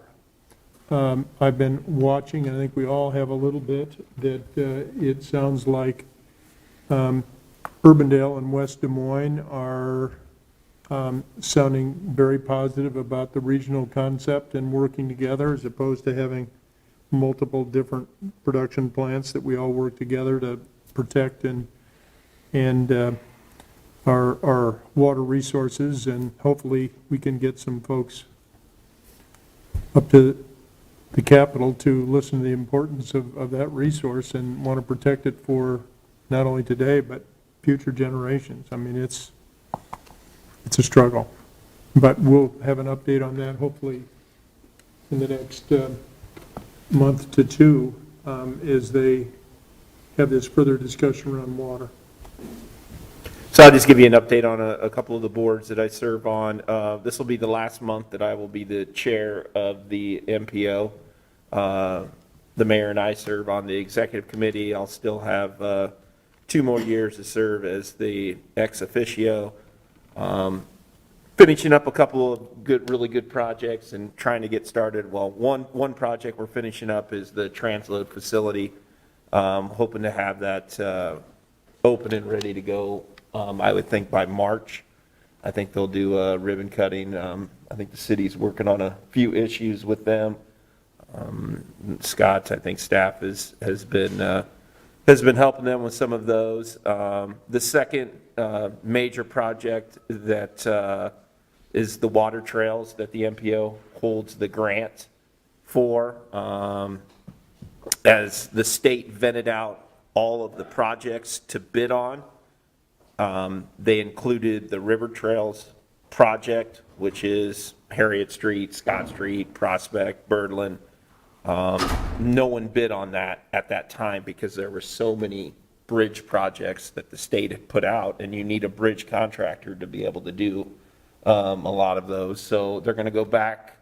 Hopefully they're working on some bridge contractors that will bid on it in March. And so otherwise we are in jeopardy of losing, if we don't get anyone to bid on that, a $25 million grant and all the private funding that has been pushed into that project. I think most of you guys have seen the state has did 15 million? 15 million for the Fluor project. We haven't heard much about that, the mayor and I, as the board members. So we don't know a whole lot. I don't know a whole lot about that. Maybe Frank can, maybe he knows a little bit more than I do, but we have not been. I was surprised to hear that that money was designated for that project. I thought it was going to go into the whole project as a whole, but I think we're going to be able to get an update at our next board meeting for that. But I have a question in that regard. Yes. Because my understanding is, I mean, it seems like Center Street's the next piece that you need Right. done for, in that the Fluor project. Like, if you ran into problems fundraising down the line, the Fluor project could be its own standalone later, but you don't, without the Center Street, this is essentially done. I agree 100%, Josh, and I have the same concerns, and that's why I said I did not. That was, I guess, somewhat of a shock to me that it was designated to the Fluor project. And so, going forward, when we have our board meeting that the mayor and I have been put on, I think he's on the executive portion of it, but I think him and I are just the board. We will be asking those. I will be asking those questions for sure, because I have the same concerns. We need to get Center Street done for the whole project to flow together. That will flow in together with Birdland Marina and getting some of those things done. And Prospect. And Prospect and all of the other projects. It really, the Center Street is going to be the key, and going forward, I'm hoping that they will work with us, and I look back at Pam, and not the MPO of if we are able to get another grant or we do another project at Center Street, that we will be more involved from the very beginning. So yeah, I was, to say the least, probably feeling the same way you're feeling. Well, it makes it really hard to. It does. Well, I mean, quite honestly, it makes it hard to think about how we would put additional dollars there if there's not going to be dollars to finish Center Street. I mean, that was my initial reaction. Pam? Hi. Part of your question about timing of which project it was going towards. Right. For that grant, they have to be done by June of '26 with construction. There's no way they could accomplish Center Street in that time frame. Also, with it only being $15 million, there's no way for them to get the rest of the dollars they need to fully fund Center Street in that time frame. Okay. So that was the reason they moved it to Fluor. Okay. So they are using ARPA funds as well then, probably? That was ARPA. That was ARPA funds. Yes. Yeah, that 15 million is ARPA funds.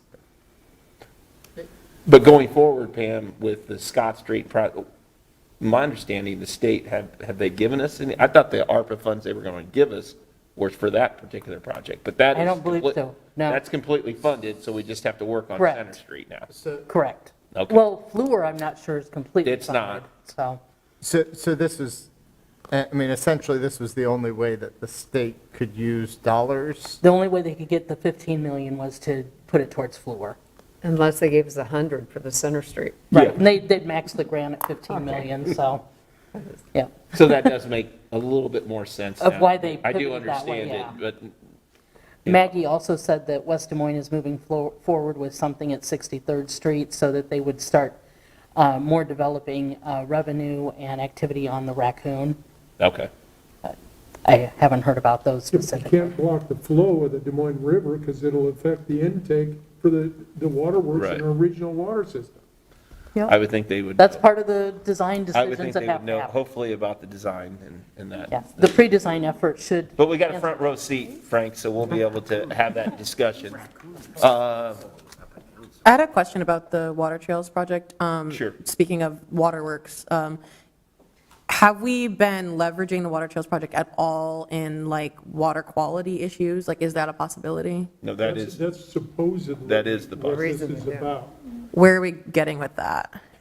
Well, if the attractions get open and you and your children and your cousins and your brother and you all start getting into the water and you realize, my goodness, this is dirty. Yeah. You start reaching upstream and saying and asking, and you get more of a, hey, we really need to get this cleaned up. We've gotten people coming from all over the country coming here, and it's not, it's not a good situation here. And so that's their hope.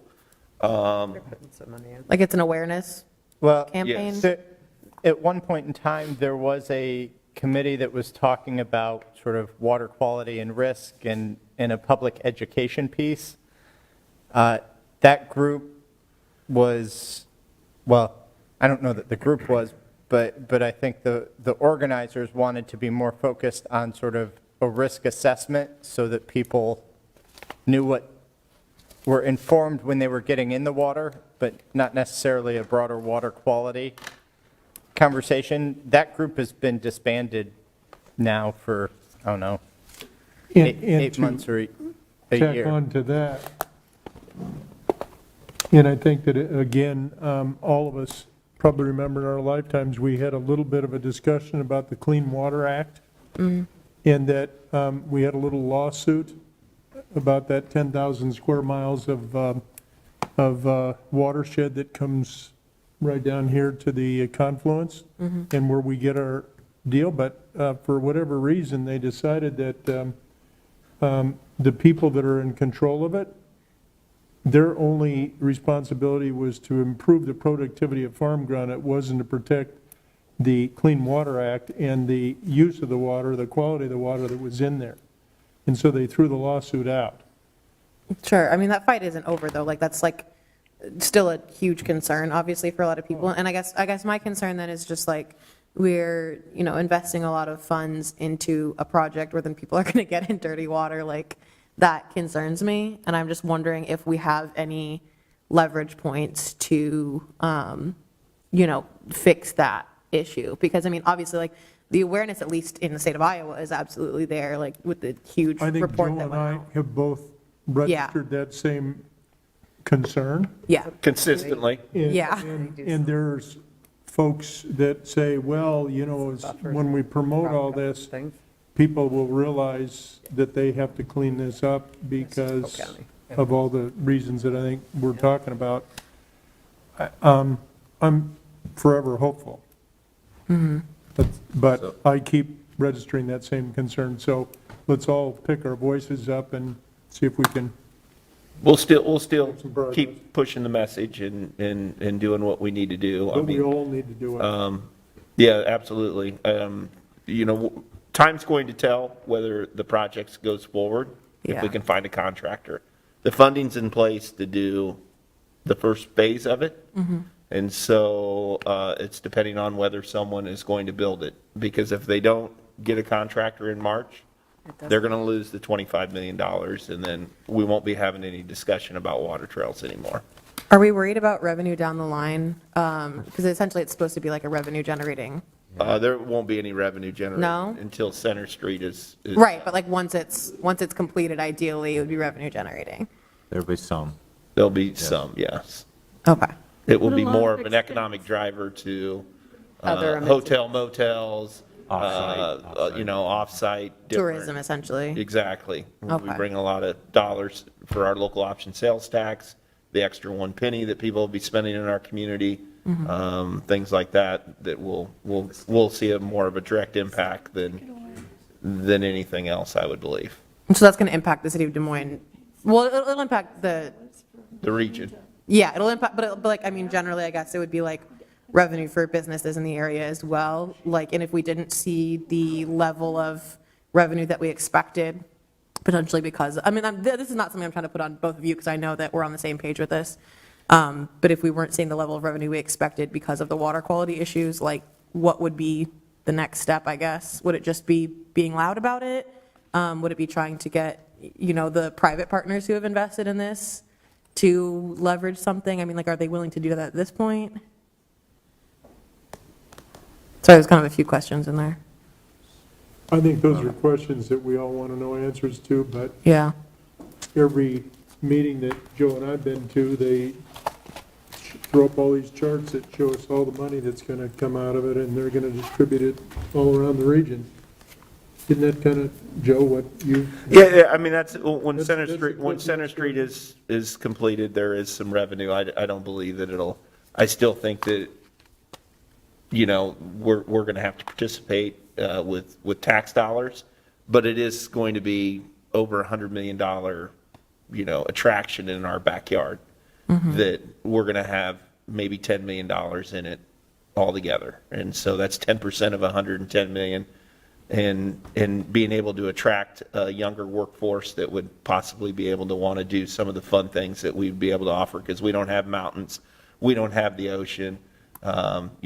We need something that's going to attract some younger folks, and I believe that's part of their argument, and I guess time will tell. I don't know if that's true or false, but that's what the mayor and I consistently is being told, and so, I do like, if we put $10 million in, we have a $110 million asset in our backyard. I love that. Front yard, backyard, side yard, it's right here in front of us. On the river. Right, and so, those things, I think is fun and exciting, and, we're finally gonna interact with the river that all of us, my parents told me, don't ever get in that water, and, stay away from it, and hopefully, And it's worse now. we'll see. That was from a safety. Yeah, that was safety. They didn't want me to die in it. Yeah. Have there been discussions about health risks of suddenly a lot of people getting in the water? Polk County Conservation has been heavily involved in Right. that aspect, Okay. and have been a great partner in what you're talking about from an environmental standpoint as well. Okay. So one other update, just, go ahead. Well, I was going to, not to interrupt, but one of my updates I think is maybe on point Okay. to this broader conversation on water quality, and that's from the Walnut Creek Watershed Management Authority.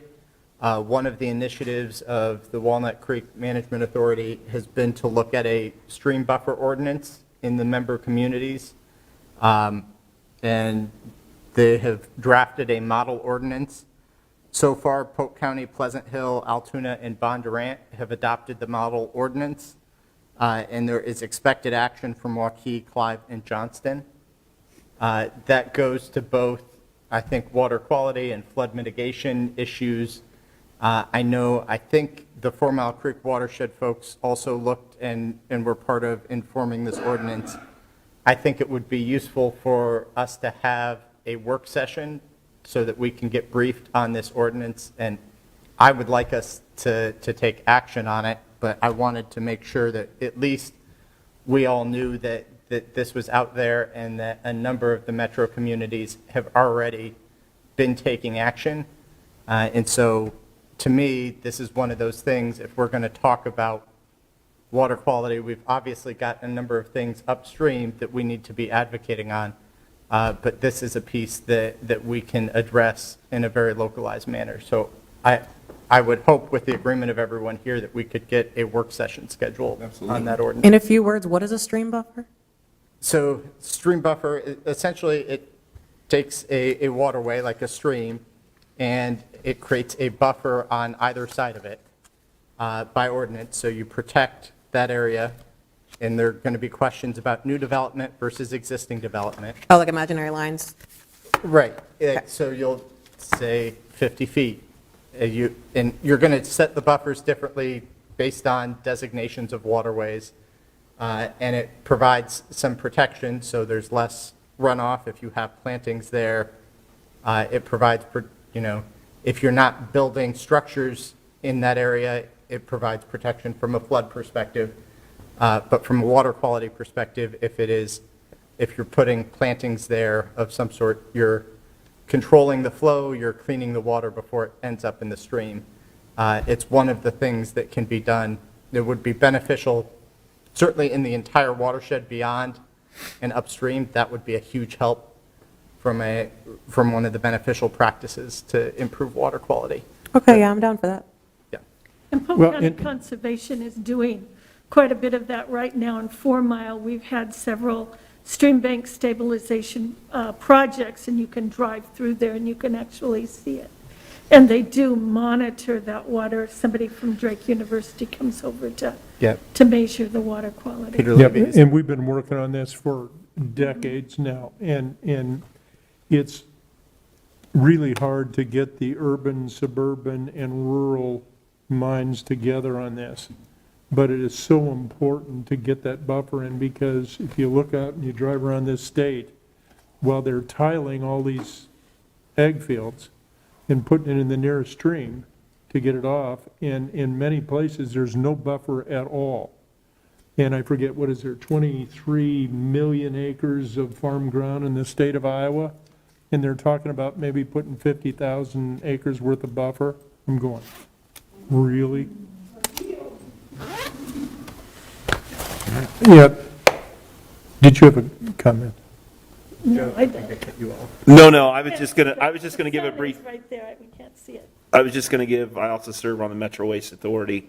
The MRF is open, the recycling center. We are bringing our stuff now to that regionally, where we never have done that before. I believe cost effective.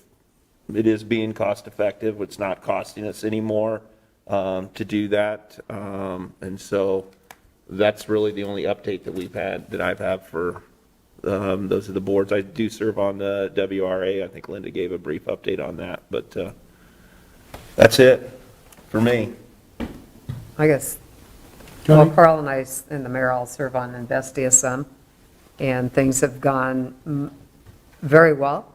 I know that we're looking for a multi-year commitment because of the investment in the neighborhoods has been pretty successful, and we're seeing some turnaround in helping stabilize and also help residents improve their homes. And then, Carl, do you have anything else? Let's see, we've had some families that have applied for a second round of funding, and we decided that we could improvements exterior and interior no more than 3 times in a 5-year period.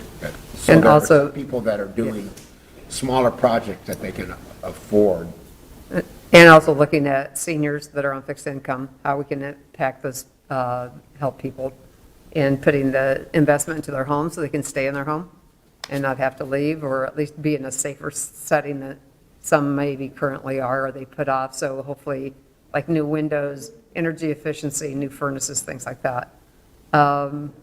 So again, the project itself, I think, has been very successful. I think our original consultant could not believe how fast we've been able to move in a pretty short time. The other thing I'm on is Bravo, just looking to try to recoup some of the dollars. Bravo got all their dollars out to the nonprofits that were suffering greatly over COVID. Most of them rely on, of course, fundraising or, the dollars from Bravo, which were all related to the hotel motel tax that we give them. So looking to help shore up Bravo so we can get the grants out to provide the opportunities. As we saw the public art, this is all part of it and making our community the best it can be. On the League of Cities, I'm on the governance where we get to hear about all the bills. And so I think I forwarded you the League's newsletter. We'll be getting our legislative update, so it's very similar. We hear the same thing. Doesn't look real promising, but I'll have to keep going through it. And then I also sit on MPO, which you've already heard about, so. I'll add a quick update from DART. So as everyone recalls, when we were implementing the funding formula a little over a year ago, our ask to the commission was to make funding diversification the top priority legislatively for DART. That has been a top priority for DART.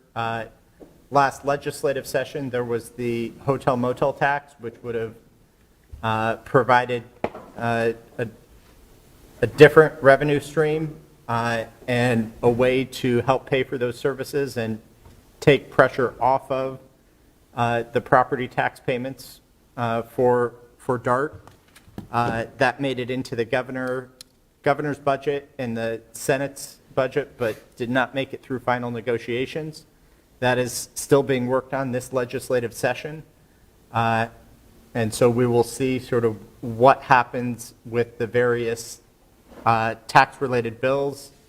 I've been told that right now the talk is that there's either a separate standalone bill for that or potentially a property tax-related bill that could be put into.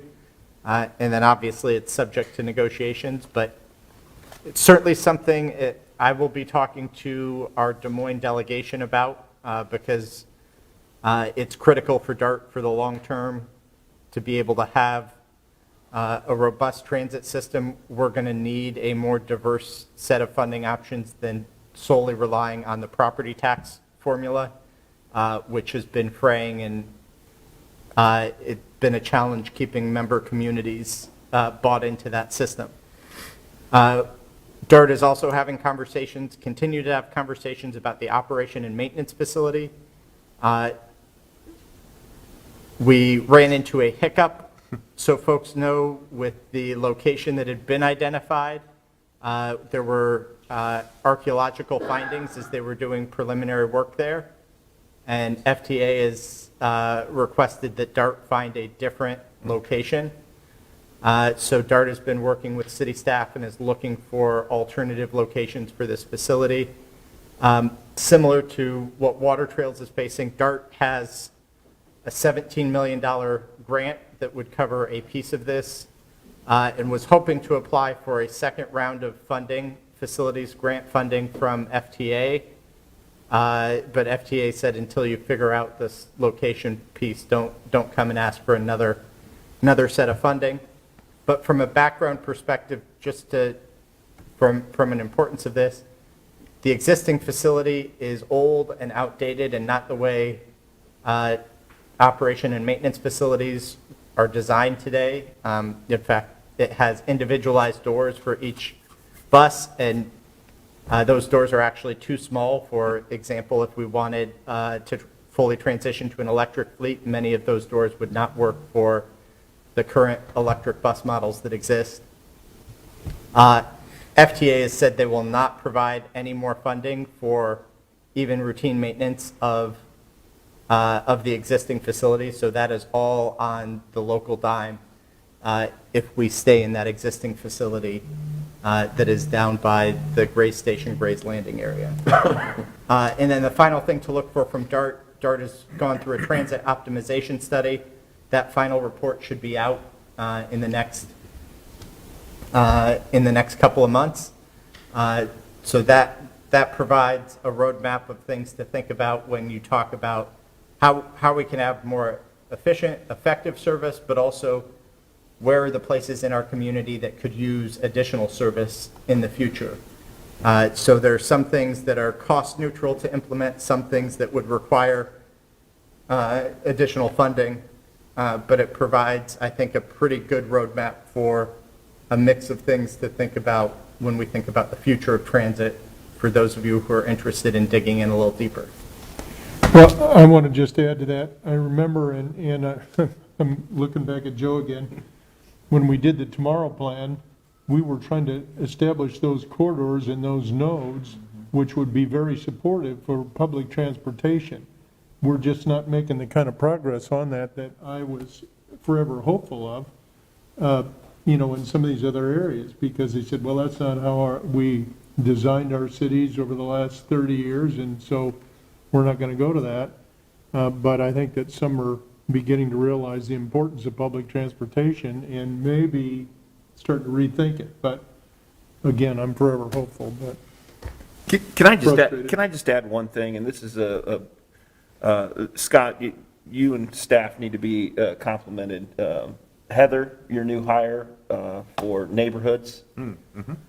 I just tell you, I've never been more impressed for someone that's came on board and had to tackle so many things and has been working with all the neighborhood leaders than I have with that young lady. So I think that I think you needed to hear that. I think that she brings a lot of things to the neighborhoods that they need, the organizations that they've been asking for, and some of the templates and some of the things that they haven't been following. I mean, I learned a ton Tuesday night when she came to Cessna and kind of explained some of the things. And I know every neighborhood leader there aren't doing some of the things that probably they should be doing, as far as whether it be insurance or whether it be, 501(c)(3), just the nonprofit, and just, so you needed to hear that and just be aware that, she definitely has been out there doing her job. So we appreciate that as I know I do as a council, and I'm sure everyone else does, because that helps us, because we have direct contact with all those neighborhoods. We'll pass that on. So Joe, I think you understated it. she's a rock star, Yeah, in my opinion. She's a rock star. All right. She's very good. I'll just say that zoo attendance is up, and they're financially having a good year, in part because of PPP. And if you glance out the window, you'll see 3 eagles in the tree right along the river there. So I thought those were eagles. yeah, there were 5 I at was one like, time. is that a freaking bald eagle up the window? They've been there all day. I was watching them earlier. There's 4 now. I thought I saw a little flash Yeah, of white, there's and I was 4, like, yeah. So. Neat. all right, unless anybody has anything else, thank you all for dedicating part of your time, and to staff, and to one of our citizen attendees, thank you for coming down. And until next time, we're adjourned.